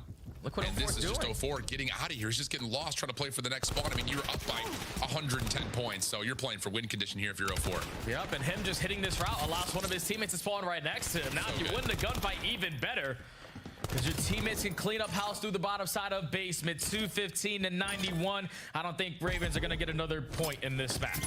Doesn't really feel that way unless Exceed beats some timing here. Ah! Yeah, Caster hears it happens. That's 4. That's 3 points. Here. Yeah, double hit kind of gonna be on the way here for Carolina towards the top side of the map. Spawn out for Abuza might allow him a chance to kind of pinch up over towards Bridge. Oh my goodness! Still able to find a second at 2 HP. Abuza shut down through mid, so if there is a last effort for Carolina, it would have to be through that mid bridge point. Sip a little bit lost on where exactly Exceed had gone, but as he comes back into the play, this is what Simp does best. Plays his life, waits for help. Abuza gets the final double, and looks like FaZe are going to 100 points club the Ravens. Yeah, it's just way too easy, man. FaZe controlling the pace. Everything after that P1 was all dominated by the squad rocking pink. 250 to 94 is going to be the final tally. And yeah, I guess that honeymoon stage for Carolina ain't hitting today. Nah, and we'll talk more about Nox here throughout the series, but for FaZe, kind of talking about the idea of testing maps out. I mean, Sake has not been kind to them in the last really handful of times they've played it. I mean, they've been out-rotated, out-broken, not really getting their setups. So being able to take advantage of a team that is coming off of a very sudden change, that is already at a position where they're probably not making champs anyways, you're going to have an opportunity here to really kind of make sure you're clean and not make mistakes. And I don't know if I could pick a single moment where FaZe made a mistake outside of maybe the fact that they allowed Carolina to break the back 20 in P3, but that's it. Yeah, I think the biggest mistake for FaZe on this map, number 1, was allowing 30 seconds to the initial P1 to start this game. That's because usually when FaZe are making mistakes in hardpoint is when they are forced to be put in bad positions, when they are not winning rotations, when they are not finding kills, and they are forced to break and set it up with hitting long routes and just hope to God that we can win those key one-on-one gunfights in those cherries. But in this game, they never had one of those moments. In the final 15 seconds of the P3, they said, all right, Carolina, you could take this. We're going to rotate over towards P4. They got the ARs locking it down, Simp whipping out an extra one to allow the crossfires to be even more dominant. And yeah, FaZe just never had any moments where they needed to worry besides the initial 20 seconds. Well, and to be fair, like, there's also a number of great individual moments that would you expect those to come through versus the top teams, like Simp finding 7 in a row where he was kind of by himself in a 1v3, Abuza finding a handful of doubles where he's in a 1v2. That's just the individual presence coming out and why we kind of differentiate the goods from the greats. Like Ravens, like we talked about, like even listening to their comps, trying to play the map the right way. But I love that you're focusing on that word, that efficiency word, because that's where the thing about it was. It's like Ravens are making the right reads, trying to make the right plays happen, but not finding the right kills to efficiently execute those calls. That's the difference makers between good and great teams. And now that you are the Ravens down 0-1 in this series, we got to show what we can do in search and destroy, man. It's just going to be tough because FaZe, at least in that last series, I know it's been a struggle for them in stage 4 in this mode, but what they did versus the Falcons was unbelievable. Everybody, again, providing their 25%. Simp being that guy on the map, 0-4 creating his openings. And by making that change with Standy now for Nox, you saw for Carolina, one thing that they were outstanding at was their retake opportunities on defense. That's the reason why they were able to beat Optic in that game number 5. But now you got a guy that's going to be tough to communicate with. All you're trying to do realistically is just put him in a very comfortable position and playing around him. And I like that call because those that follow challengers know that Nox is pretty nasty with the scope. Yeah. So now the question would be, is Exceed going to say, yes, you can take the scope away from me so you feel more comfortable? That doesn't feel like something Exceed would say, just knowing him personally. Just he's going to want to do what he wants to do, it feels like more often than not. But if he's got that veteran leadership, I think you have to let Nox play his best possible role, search and destroy wise, and then mold around that. Let him at least put himself into some familiarity because you're going up against FaZe in your debut at a last second call. Like, it's not an easy situation for Nox to be in. Yeah, that's a tough situation, though, to make as well. Like a tough play call if you're going to decide to give up the snipe if you are Exceed. Because if you're going to give up the snipe to Nox, who is going to run alongside Lurks? Like, who's going to whip out that SMG and be that aggressor with him so he doesn't get isolated? Because you know 0-4 and Simp are going to try to take space. But you need someone to be able to match that aggression with Lurks to try to slow them down. And if Exceed gives up the sniper, you better be prepared with that NPC. Very true. And there's nothing to say that Nox won't play the SMG role because that's his main role, and he does it a lot in search as well, but he's really good with the scope. That's all I'm really trying to get at. So no, he is. All right. Well, Carolina finding themselves in a situation like the desk had mentioned. You probably needed to 1-2-5 this thing, but try to get a win on Sake as a new team playing one of the most macro heavy rotation focused maps doesn't feel particularly great. So now it's kind of a do or die, it feels like in a lot of ways, because I just don't see a world where they beat FaZe in an overload hard point on Gridlock in particular, and then finish things off on a fringe where, to be fair, FaZe have been a little bit loose on, but the Gridlock has been so good for FaZe. So we'll see if Carolina can respond. Opening offense, though, for Vegas. Yeah, FaZe playing with the utmost confidence. New team, new strats. They're not going to be prepared for this aggression. First blood goes to 0-4. Quickly trying to have that second kill go down is Simp, but Lurks with the trades to the numbers for FaZe. A good back and forth. Bomb not being committed for the plan yet. 0-4 will see at least one decent shots. Maybe he saw both. That's going to be enough for Draza to make the commitment to make his way over through Zig and quickly in towards Kitchen. Looks like FaZe are trying to play for one more elimination before considering the objective, which has sometimes been stuff that's foiled them in the past, but now they're going to hop on and Booz is going to get the plan off. Yeah, they got the info. They're still showing pressure over to that Logi side, so if we're going to switch up the angle. And now Draza's going to start to work this late pinch. You rip fire out of top. Laundry, you clean up the rest with the NPC. A jack of all trades there from 0-4. FaZe dominant in round 1. Yeah, that's a let's just run at these guys type strategy. Hit him at Laundry real hard. Use our nades. If there are defensive players nearby, we will likely get the info, and we've got the NPC advantage. You just have to feel that way. It's just the we are better than you strat. You have the freedom of pulling that one out a little bit. Yeah, without a doubt. And I think if you are FaZe, like, that is the perfect answer for a round number 1 versus a team who obviously is very fresh. You don't want to allow these guys to get comfortable, to try to set the tone, and basically to outthink themselves in round 1. So you, as the aggressors, don't give them any opportunities to do so. Now into the round 2, Exceed still not sniping. Committed with this M15, gonna invest the smoke on the backside of B-ball, but FaZe have all of them back. Yep, Hot Hands Lounge also showing us that Nox also not sniping. Fire gets first blood over towards Ring, and he's able to find a second as 0-4 was hunting for a secret trade. Not gonna happen. Lurks through the water. Okay, love this confidence. And there we go, last bullet in. Lurks able to find 2 and to finish things off, and Carolina with a really solid offensive response of their own. Yeah, good plays there from Fire to be the island guy, to watch the late pinch, and to just potentially be overwhelmed with a lot of pressure. He's able to isolate both gunfights around that mid-map area. You put your team in a 4v2. They already spotted a player on the backside of B-ball. And now with the numbers, we might as well send it and try to close it out with the gunny. Perfect response there from Carolina. And I think we've started to see a lot of teams opt to not snipe in the first couple of rounds thanks to the ability to get an extra set of nades out quickly, and then if you do connect, you have a chance to follow up on that very fast before trophies are earned. Ooh, look at this smoke. Stuns behind it.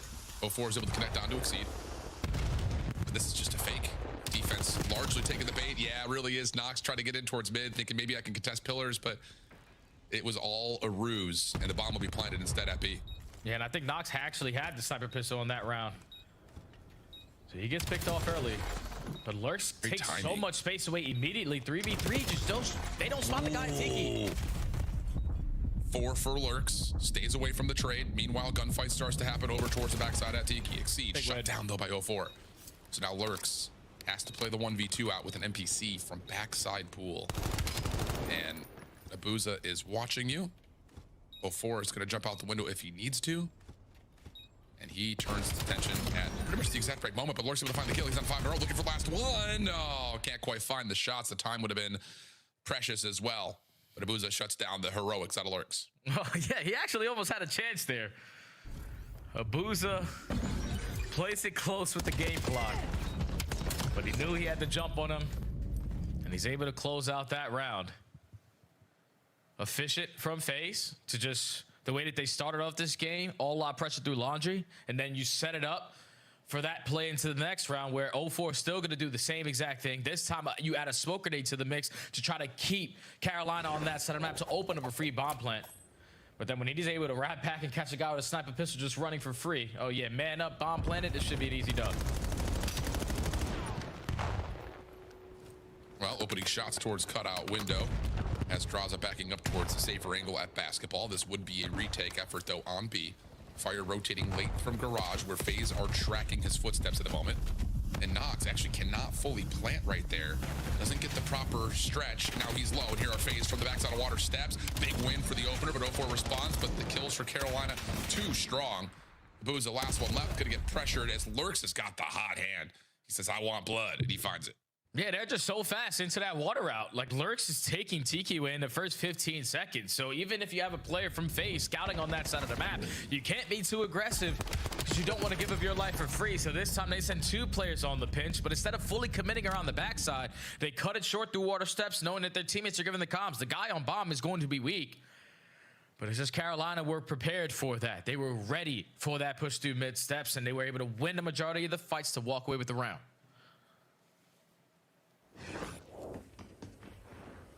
Here we go, 2-2. 8-2 for Lurks. 7-3 though for 04. They have been the heavy hitters in this lobby without question. Everyone else has been not necessarily quiet, but not much of a factor. Carolina can take a quick route through pillars. Simp was only now planting the bomb at B. And these shoulders for Abuza are going to be everything. And the shots are already coming through from Fire. That is actually backside basketball. So you're going to have a bit of an element of surprise here if you are Carolina. But the nades come through and get at least one in return. Nice win. Yeah, Simp's able to find another one now in a 2v3. You are going to lose the gunfight through mid-steps, but Draza has the info. The last player is going to be on the pinch.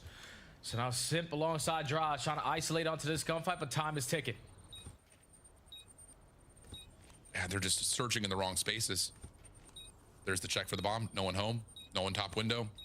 You double check what's happening through the mid, and then you go back. Nice shots from Simp. Last player left alive is Nox, damaged, and there's no time for the defuse. So FaZe will hold their post plant. And I will say, just kind of as a reference point, one of the things we talked a lot about FaZe kind of going into this qualifier stage, where they kind of came up a touch short in the search and destroy, was getting a little bit too cute, waiting for that second kill when you don't necessarily need it to plant, and getting a little bit lost on when you play for the objective. But now it feels very comfortable. Oh yeah, they're just having 3 different strategies on their attacking rounds. But even with the Ravens finding the first blood, once this bomb gets planted and Draza finds that frag, it 100% connects onto both, and Nox is forced to disengage. So just long routes don't really work out there for the Ravens, but you have to be prepared to gather this information early because FaZe are playing super quick on their attacks. Yeah. Well, now super quick through the defense. They just hit through mid water steps and have already cleared bedroom. So it's going to be a design to retake at A. Exceed will put the pressure on that call by getting the early plant, and Carolina will have laundry control J. Yeah, FaZe was sick and tired of them getting beat up at that B site, so they take that away. But Ravens with a perfect blind counter. 10 seconds already gone. We're trying to find the first blood, and it's Draza able to find the opening too. Now you got the last two players trapped over towards Laundry. He's looking for the ace. Pistol's good enough for kill number 3. And let me just check my corner. Damn, Sip, you take it. But FaZe with a perfect retake. Really good isolated nades too towards that back van position. Make that opening double so simple for Draza. Just keep the aim up, hit through pillars. But yeah, you know Draza's at that point of give me the ace, give me the ace. Not quite able to fully get that, but still. Domination for FaZe. Mismatches currently what we're watching. Great retake. Yeah, that was Exceed just peeking his head at the wrong time because Draza was initially just shooting at fire. But he peeks up, peekaboo like a groundhog. Gets ripped. Next guy's weak. Last guy's gonna die to my Jaeger. And FaZe now with a 2-round lead. Right back to the aggression on offense, but an adjustment here for the Ravens. Take him mid-map. But look at Draza, NPC. He wants to try to find the follow-up on that, but Lurks once again provides. He's already at 11 and 4. Abuza, not stuck necessarily back garage, but has to choose his battle wisely. He's able to find the first onto Lurks. That's enough to push Nox back, try to hold their numbers advantage, to try to play on the other side of the map, but Fire shuts that down. It's onto Abuza for a 1v3, ace required. Yeah, Ravens basically trapped him over towards that A site. 1v3 for Abuza. You're going to stand no chance. So FaZe finally met their maker there. With the Ravens taking mid-map away. Nox puts away the snipe. He's running alongside Lurks. They apply the pressure through B Street. Walk up water steps, get the first blood, but then stay proactive on that flank. Catch Draza. Don't ego challenge it with Lurks falling on the backside of garage. Nox is able to back up and just keep the numbers on their side. Really good. And I mean, it's one of those things, like we kind of see it in the matchup that the Carolina had versus Optic. Like their search and destroy has felt not like rejuvenated, but well rehearsed. They're finding ways to kind of showcase that here versus FaZe, but in the opening battle through mid, Carolina will just have the better guns up, so they will come away with a 3v2 after the first blood battle.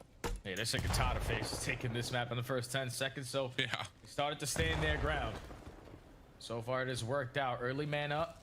Gonna work this bomb planet A. You're planning it for mid-match with FaZe at least pushing you off for now. Fire some damage. Nox follows up for 1. Should know that Abuza was still playing towards the same water steps.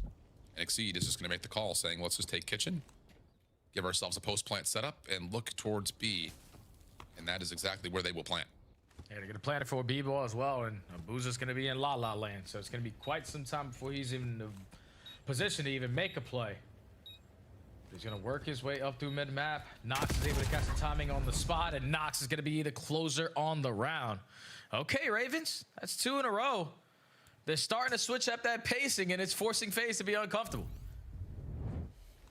Really, really nice. And I love that call in this particular round to just absolutely make sure that FaZe can't get away with aggression through mid, which is something that they don't necessarily do every single round, but you know with the SMGs that they love to make that play happen every so often. We really haven't seen the sniper rifle come in part from either team, which is a little bit surprising. Maybe that's something that will change here in the last couple of rounds as we're tied at 4. Yeah, potentially at this point in the game, slow it down a little bit. Try to play the counter the other team's mistakes. But Abuza's still going to be rocking that M15, and all of the Ravens instantly shut down this A site. FaZe already aware of it. Going to get this bomb to that B. Yeah, but this is another one of those designs for Ravens that should have a protocol of how do we retake B. And apparently the call is, let's clear out garage. 04, can you get 1? That is unbelievable. So important. Now Draza can just dance with the devil here, but he gets shut down by Nox. Huge double from him. Snip through Tiki though, moves the post plant over to basketball 2v2. A lot of time to work with, at least on the FaZe side, but Ravens already putting pressure in towards kitchen. So Booz is gonna throw his shoulder, gather the info, set up Pimp for this kill. Now there's only 20 seconds, 1v1. Ooh, but say Lurks through cutout. Maybe he's able to get the jump, but not quite. Abuza in a perfect spot to read that Lurks is gonna run through that kill and shuts down the potential 1v2, and now putting the pressure onto Carolina firmly. Talking about, again, they need to win this map if they want to have a chance in the series, which is already an astronomical long shot.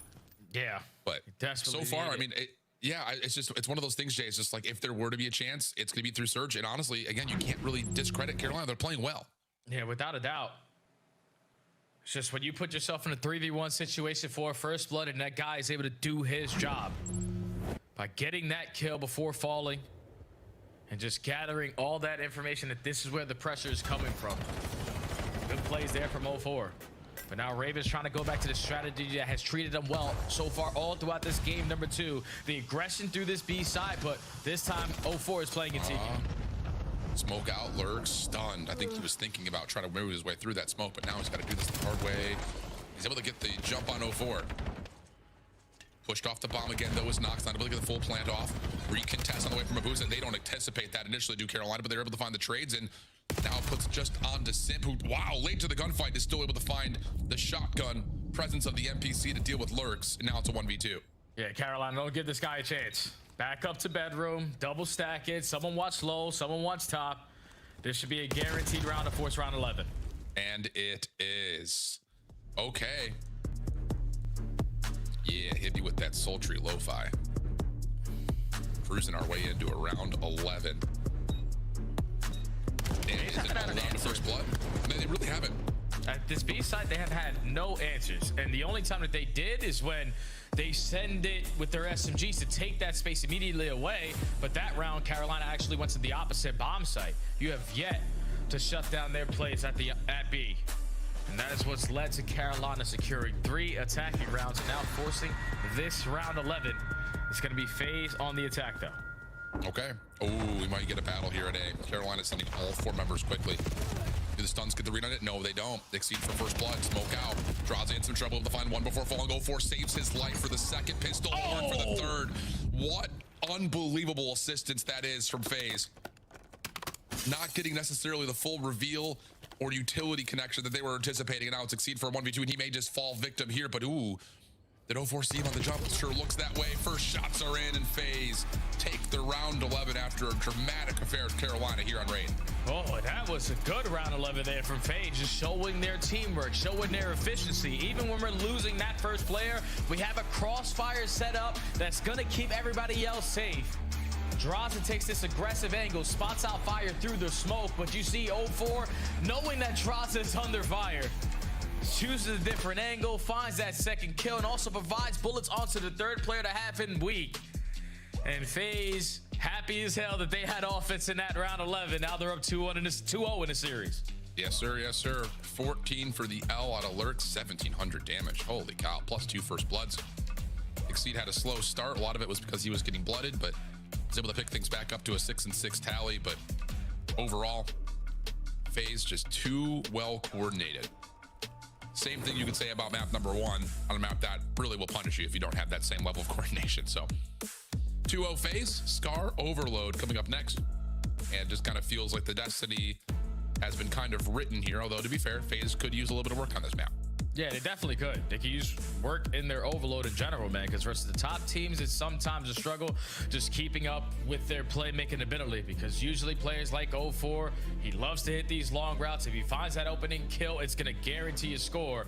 But this is where FaZe realistically needs to allow more players to start to touch that EMP, allow other players to fill certain roles, so then you can be unreadable around the map. Kind of like a Thieves does right now. Everyone plays off each other. There's no particular role. It's, what do they call it in Ted Lasso? It's real football. Everyone plays every position. See how things go. Scar Overload coming up next. Will it be a 3-0 or Carolina show some presence here with the new guy up of Knox? We'll find out when we come back.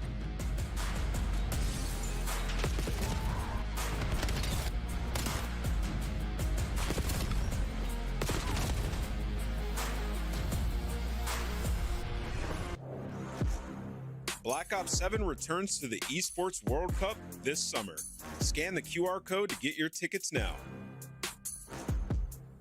Scuff, official controller of the CDL.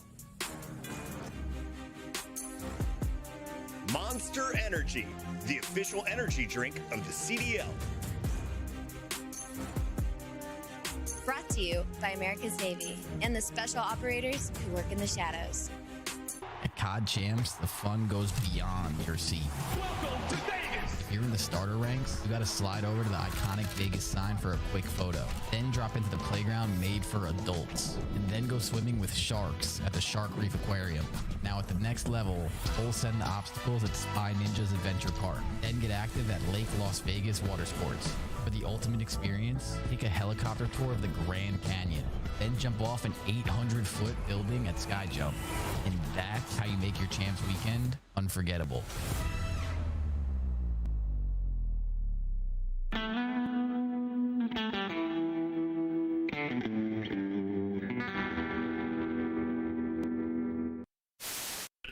That's true.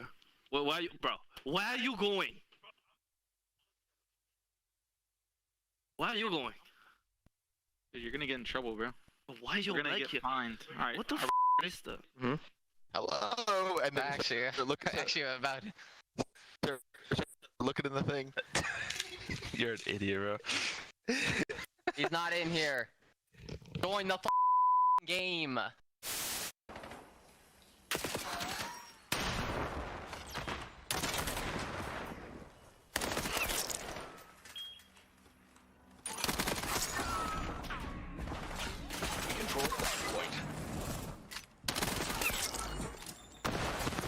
Fine, guys, I'll do everything myself. It's fine. And then I get naded by my teammate. Like, oh, I'm freaking healed for that.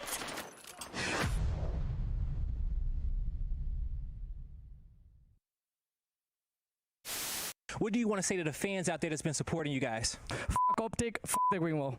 Vamos! And that's gonna do it for me and Vico here on the stage. Yo, chat, I'm just letting you know we get 1v2 to turn off stream, watch it offline. Heads up. Information first.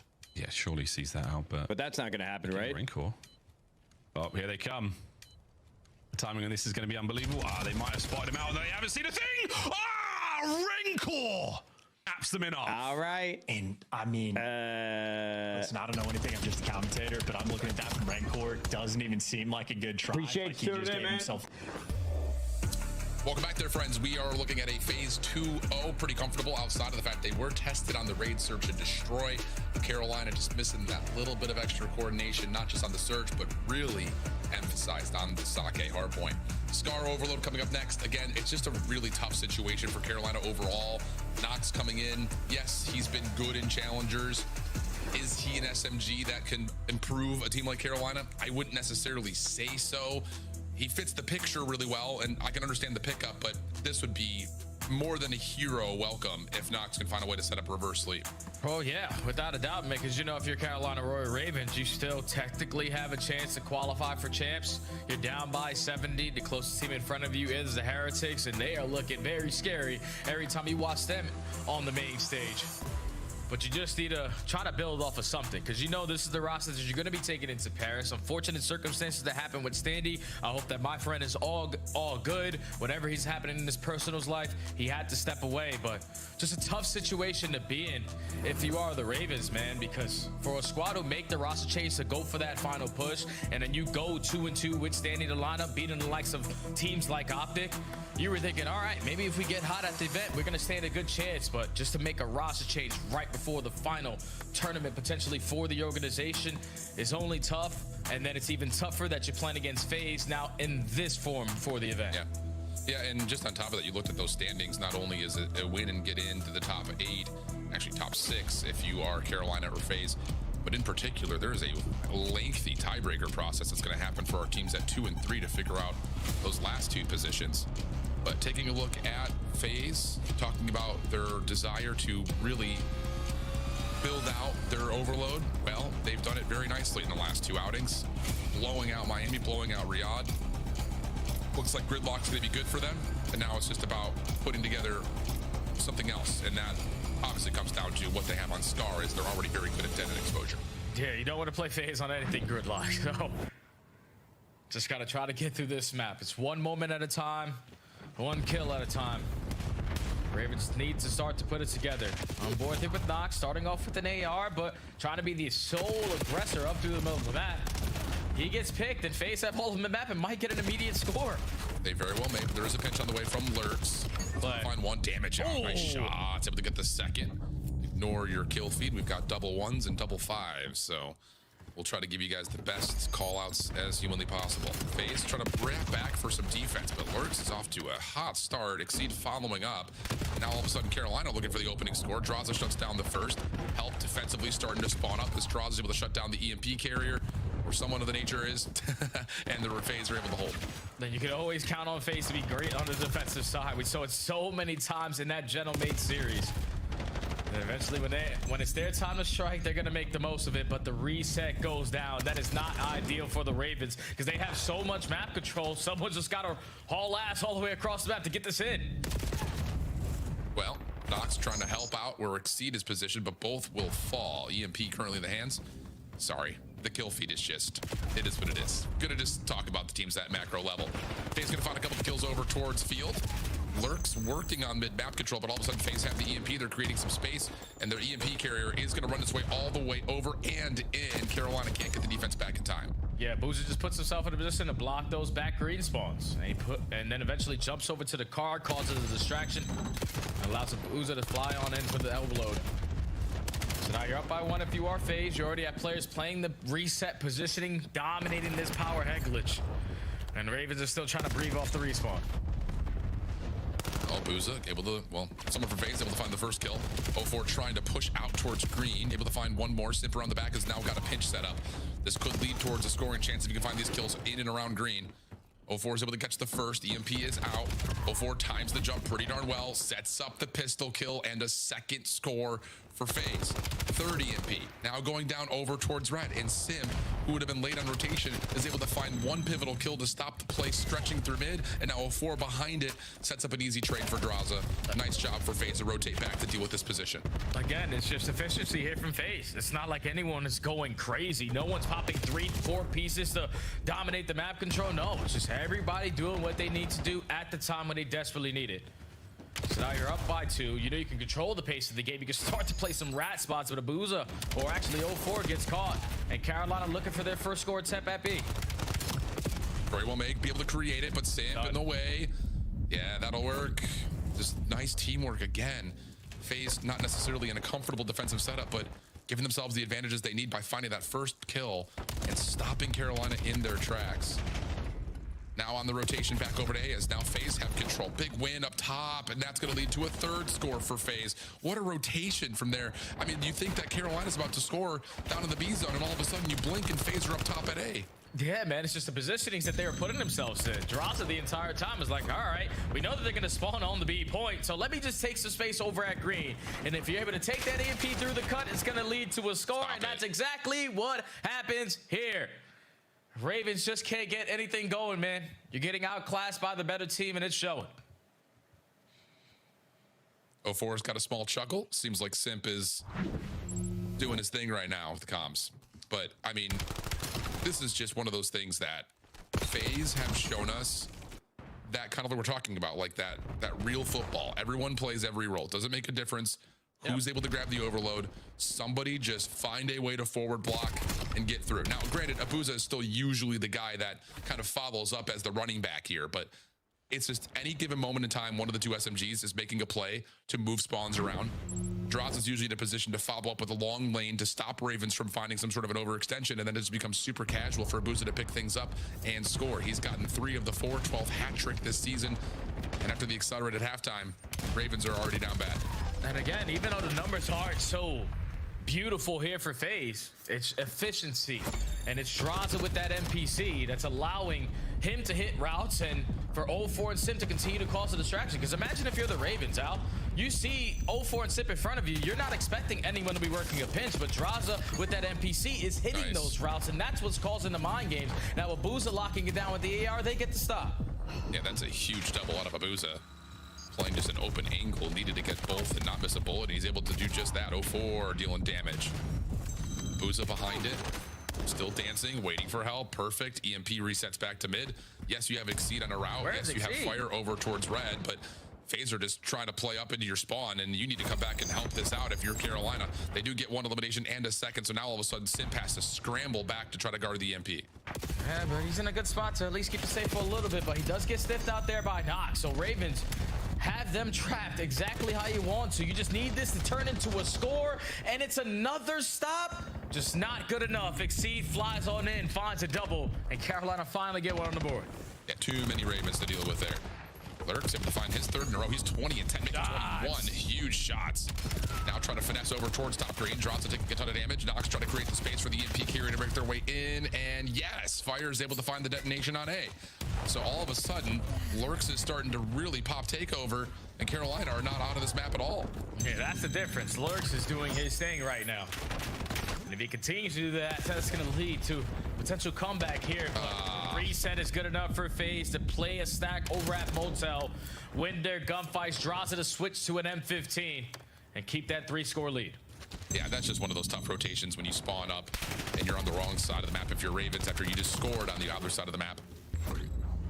Simp gonna go ahead and pack up the EMP. He's got a teammate over towards B. Gonna need help to get there though. Not able to find it. Draza also shut down. Good moment here for Ravens again, but they're down 3, 2:40 on the clock. Have to be clean. Have to keep doing what you've been doing. We have to find kills in sync now because you know FaZe aren't gonna really go for ego, Charles, especially when they're on a defensive approach, but still on the attack with Simp roaming in blue. 0-4 finds a kill through mid connector. Exceed is able to get the trade, but Simp is going to make the big play. Someone just grabbed the EMP. Well, it stays on the ground for now. Simp, big shutdown over the top, but will be traded out. Follow up from 0-4 and Abuza is solid. Carolina still have some room to work with, though, but they're running out of time. 2 minutes on the clock to play with, down 3. Good first there. If you can get the shutdown into Draza, it would be big, but he wins his gunfight. Carolina are now a little bit stuck at this mid-market position, and FaZe are running through them. And that's just one of those situations where FaZe are understanding, I got to use a certain gun for certain routes. Draza not allowing those playmakers to get lost. Holding his lane and allowing his teammates now to fill all the gaps in the middle of the map. They keep on dominating this time of possession. Simp with the pistol, locates 2, dancing, eventually gets shut down by Nox, but a minute 30 left to go. Yeah, it looked like Draza was anticipating that maybe the spawns for Carolina would have been over towards mid, so he wasn't in a position to help over towards white wall. Carolina able to fight back, but like you call, time is running out here for Carolina. Simp still trying to stretch forward through field side, does not see the player over the top of the back wall. That's Fire, and he finds himself a big pick. But what can you do with this? The time is running low, and it just feels like it has to be now or never on this next break attempt. We just need kills to go in sync. Lurks gives you 1, Lurks gives you 2. Trying to grab the EMP and just push it forward, but every time you're finding kills, FaZe are finding the most important one, and that's the EMP carrier. 55 seconds, Carolina got mid-map. This is where you gotta go. Gotta find the kills. Nox putting in the good damage, but there's no one to help out where Exceed is. A couple of shots come through, but Exceed cannot quite slide all the way through the portal. And that may have been the last chance there for the Ravens to put together some sort of a heroic comeback. Simp really putting on the punish. Draza following up, and the map control tilts back over to FaZe, who are looking to put the nail in the coffin here, but it will drop. Carolina will have a chance, but time is just too low, and FaZe will take the 3-0 versus the newly formed Carolina Royal Ravens team. Well, and this is a good form to be in if you are FaZe, man, because you handle the Falcons with ease, and that was one of those squads that we expect to be around the top 4, top 6 echelon. We're all expecting this result here for the Ravens, but just how efficient they played in this series. The hard point was beautiful. The S&D, all right, yeah, we need to figure out how to stop a goddamn B-bomb plant, but this overload, especially on that first half, it couldn't get any easier. It's taking these guys to get 1 kill each for them to find quick scores. That is how you want to play the game, especially going into the final couple of tournaments of the year. Agreed. Clean. Smiles all around. Why not? Great stuff from FaZe, keeping on their momentary dominance. The only thing in their way was the shocking loss to Miami, and of course the 0-3 loss to Thieves in the minor, on top of the map 5 loss at the beginning of this qualification period. But really outside of the search and destroy, I would say that FaZe is neck and neck with what Thieves are doing. They were able to win both hard points, for instance, in the qualifier match. They lost by 6 in the minor. So there are a lot of things that FaZe are looking at in terms of comparing themselves to the current team on top and saying we're right there with those guys, and this is an extra level of polish on the overload that I think really needs to show up if they want to have a chance to win pairs. Yeah, I think if you are FaZe, like, your focus at the major, hard point will be 50-50. Overload is going to be the same exact thing, but just their recent form in search and destroy, even though they won it here, is going to be the thing that allows them to actually win the tournament or go to a championship Sunday, because realistically or historically, these guys are always outstanding on land, but just some of these little mistakes that I'm seeing in their S&D me shows that they have kinks in their armor that they quickly need to fix, especially versus a different level of competition when we get to Major 4. Yeah, I mean, the biggest for me in that search and destroy comment is that they need to be able to put together something on Hacienda or Sake. The 2 times that we've seen them play both those maps today were versus the 2 top teams currently maybe in the game with Paris and LA, and they didn't win a single round. So those are the things that I think they really need to look at. Yes, you would love to be a little bit cleaner versus Carolina on raid, but overall, I don't think they're really that worried about what their raid looks like. I think it's just a macro search thing, especially on the bigger maps that we just talked about. That's our last match, though, Al. That's the last one of the online stage, man. That's how we do it. I can't believe it has came and gone so fast. But what a way to end it. And I know that Des is even more excited to talk about this breakdown of this series. The sun's still out. I'm excited. A 3-0 to end the online qualifiers. Gentlemen, we'll see you in Paris. In the meantime, Rosalie, you went 3 for 3 today. I am so impressed. Well done. I needed that. I thought like we were going to go into the major and it was just going to be Nameless's trophy ready to hand over. Like I wasn't leading for majority of the season. You are very much still back in the hunt. Let's take a look at why you had faith in FaZe Vegas. I wanted to tell the Cinderella story that Nox was going to come in and be a superhero and FaZe was just going to let some wildness happen. That was the story. That was... He kind of had a welcome to the CDL moment here, too. Yeah. So did Exceed. He got slammed. Yeah. The whole team did. It's hard, man. Like, you bring in a guy, obviously they probably have, what, 1-2 scrims with him, and you're going up against an angry FaZe playing for the winner's bracket, by the way. So, yeah, it's going to be hard to beat them. And as soon as they lost that round 11, the series was done and dusted. And to be honest, they had an advantage. They killed the pimp immediately with the first blood and then just got way too over-aggressive in ring and gave up that round. I was going to ask, if they win that round 11, do you think we go further in this series, or would FaZe still finish it in 4? No, I think FaZe would finish it in 4 just because Gridlock's one of their best hardpoints right now, considering their hardpoint pool isn't really in a good spot, so that should have been their map 4 for sure to lock it up and close this one out. But I think that map 1 as well, though, that Sake was a statement for FaZe. If they can add that to their map pool, it's going to look real dangerous heading into Major 4. Who is most impressive right now at this state of Black Ops 7 for FaZe? For FaZe? I mean, it's easy to say Simp, but I'm going to go with Twin. I feel like he's the playmaker in Search and Destroy. In the beginning of that game, he literally was 7-2. He just makes so many plays for them, and I think he's probably the most important piece right now. If he continues to perform that way, they can win. I believe they just said the word bracket in my ear. Are you serious, graphics? Swift fingers create screenshots. Take a look at this one. LA Thieves are going to welcome the Carolina Royal Ravens into the winner's bracket. Meanwhile, you will have the Gentlemates versus FaZe to open things up in Paris. This place is going to be popping. We couldn't have gotten Boston Breach or something. Sorry, my bad. No, Boston and G2 are on the other side, though. If you make it to that winner's final, it might be fun. Best of luck, Gentlemates. It could be a long road for teams like Toronto Koi as well. The Heretics have had a very rough run. Yeah. Do you see them surviving? They would either have, what, the Royal Ravens or Gentlemates drop down, right? Yeah, I think Miami could put together a decent little run if they can, figure out their Search and Destroy again. But when I look at the round 1 matchup for Gentlemates, it is a tough draw in FaZe. But if there's any time in the season you want to play them, it's probably now. And when you play a team like that, round 1, if you are able to get that win in front of that crowd, it will be the lightning bolt that you need to make the run. So that's by far the best match in round 1. Ali, last time we saw FaZe versus Gentlemates, that was a Game 5, round 11, right? So if you're missing any of our Major 4 qualifiers, that is my match to go back and watch. What else do you suggest people go back and revisit before we get ready to hop on our planes? Any of the optic losses, I think you could take away a lot from those just in the way they've been looking. It's almost a weird thing where it's like this might be the best opportunity for Optic to win because their dominance has now been shaken up a little bit, giving them some stuff to work on as we head into Paris. Yeah, Optic performed so bad, they just get a Boston Breach draw in round number 1 in the winner. That's what I'm saying. Like, seriously? So, yeah, a tactical stage by Optic. Welcome, Boston Breach, to our winner's bracket. I'm sorry, fam. We do have to close out the show with our Monster Winner Spotlight with the MVP from Major 2. He had a pop off in that grand finals, and he pops off tonight 0-4. Congratulations on a final win. That is going to put you in that winner's bracket. It now sets you up against the Gentlemates in our opening round. We just made it official. How do you feel knowing you'll be playing Paris on Friday? You hear me? Yeah. It's definitely you know, it's a good matchup for us. We won the qualifier match this qualifier, and we didn't play our best, so we're really confident going in there. Especially it's their major, so.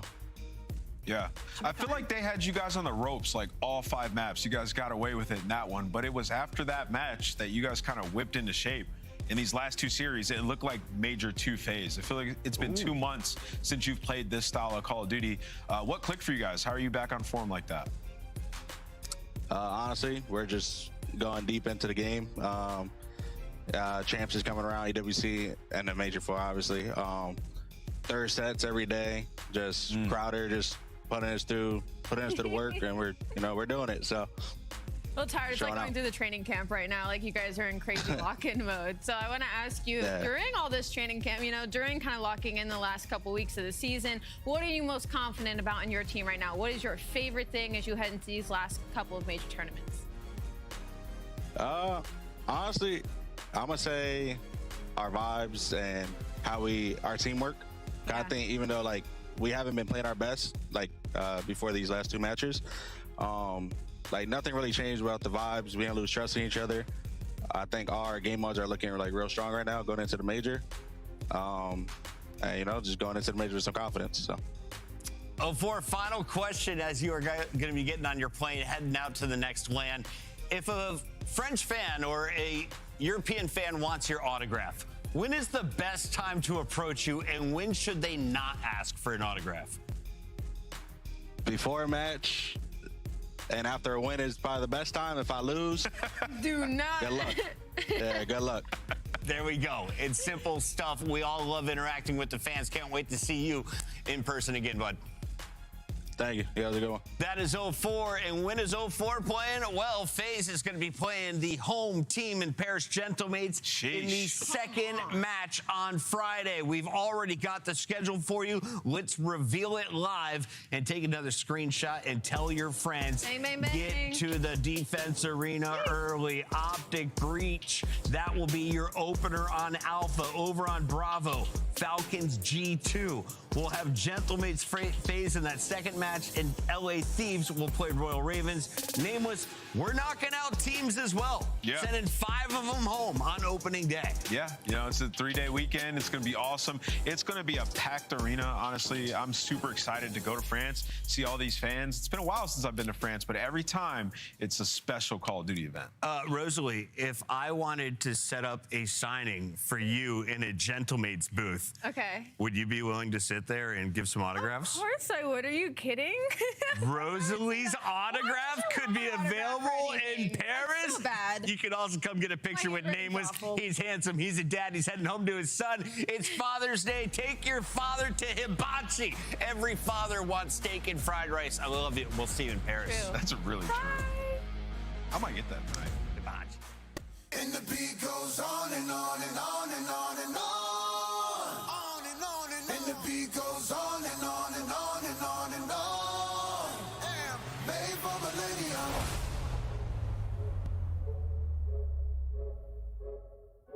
I am made for millennium. G-O-G-O-G-O-A, keep time, we don't need you.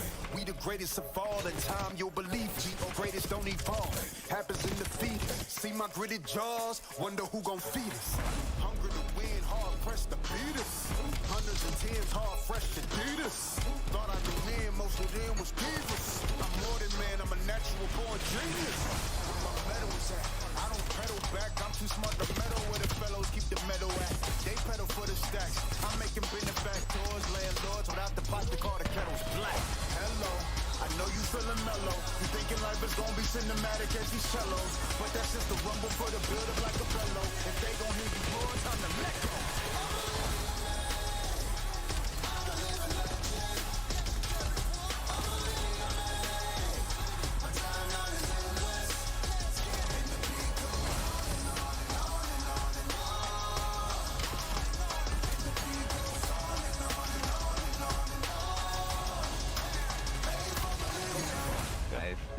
Good job, bro. Holy Good, we gotta chill out. Time I don't need you. Lifespan forever, ever, Jesus. Said we never, ever beat. Death will never, ever see. Backflip out caskets and pieces. Black boots and black suits with creases. With no committee, they give us pennies to tease us. We clip fire, nigga. Lost in the past, nigga. Render the season what it seasons. This ain't my kingdom, this my teaser. They say I'm cocky, pointing fingers, cause I say my life is mine to live at my leisure.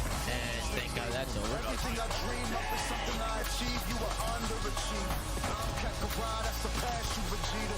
Standing by God, pull your feet up. Yes! Holy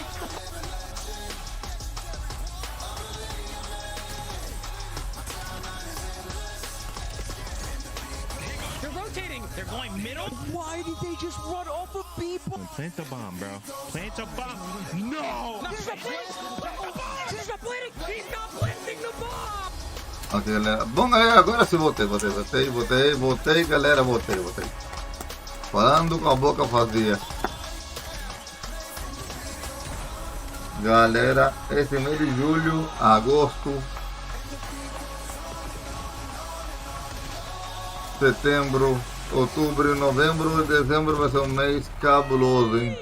Começando agora, julho. Já vou contar já um pouco o novo cronograma que vamos ter no canal. King Breakers! King Breakers! Where you at, you f***ing bums?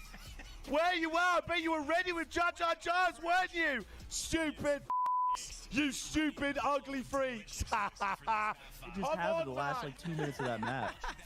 Come on, man! Yeah, that's hilarious. Pause. Aí Play tá. button. Video. Galera, que torneio esperem essa semana. Olha só. Será que o mouse que tá bem em cima, justamente, né? Aí tá. Ó, Los Angeles vai enfrentar Carolina. Gentlemen, fase Vegas.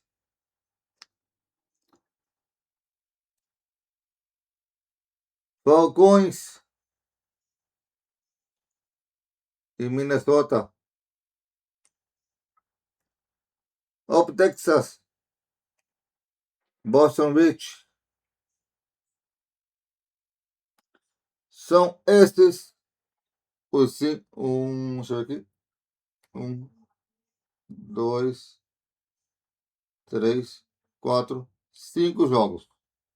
Nós teremos no dia 1. Agora eu vou fazer minha previsão aqui para os 5 jogos. Ok? Mas lembrando, não vou fazer a previsão para soltar amanhã, galera. Amanhã temos 2 vídeos da parte do Oeste. Passado amanhã mais 2. E assim vai. Vai demorar uma semana para começar a sair esse torneio. Aqui no canal. Porque teremos também o lançamento do Magic Arena daqui a 2 dias.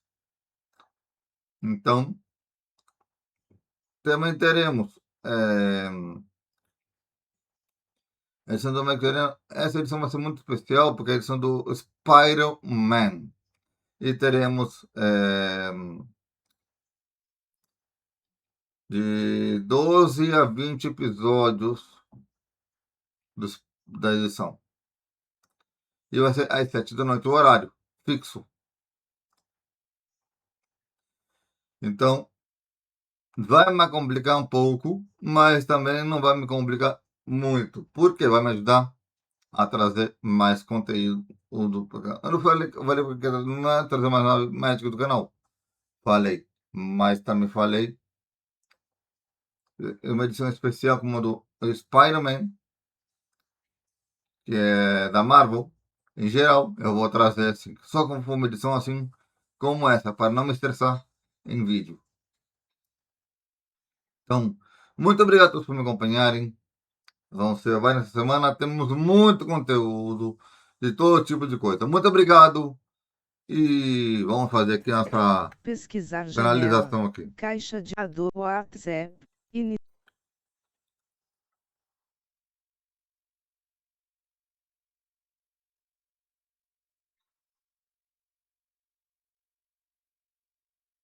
Deixa eu ver aqui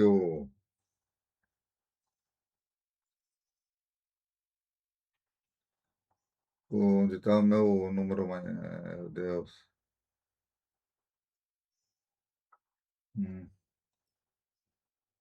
Eu também não vou fazer minha apostinha. Onde está que a gente fazer?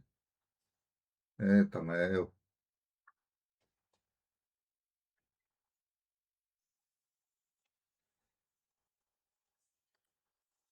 Não tá aqui. Então vou ter que fazer o que eu não queria fazer. WhatsApp 3, WhatsApp documento. Pesquisar ou começar Ó, vou uma ter que pôr o nova número aqui, vocês vão conversa, saber o meu número, edição, não tem problema. pesquisar ou começar uma nova com 5.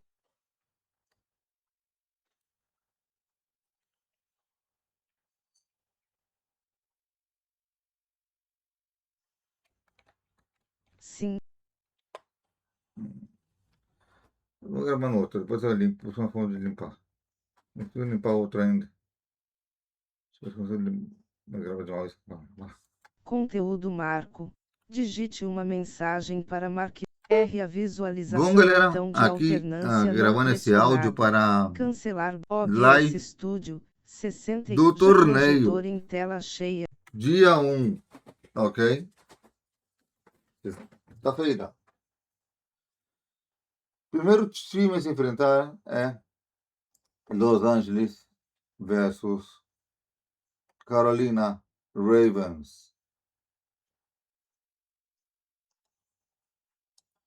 Los Angeles ganha fácil.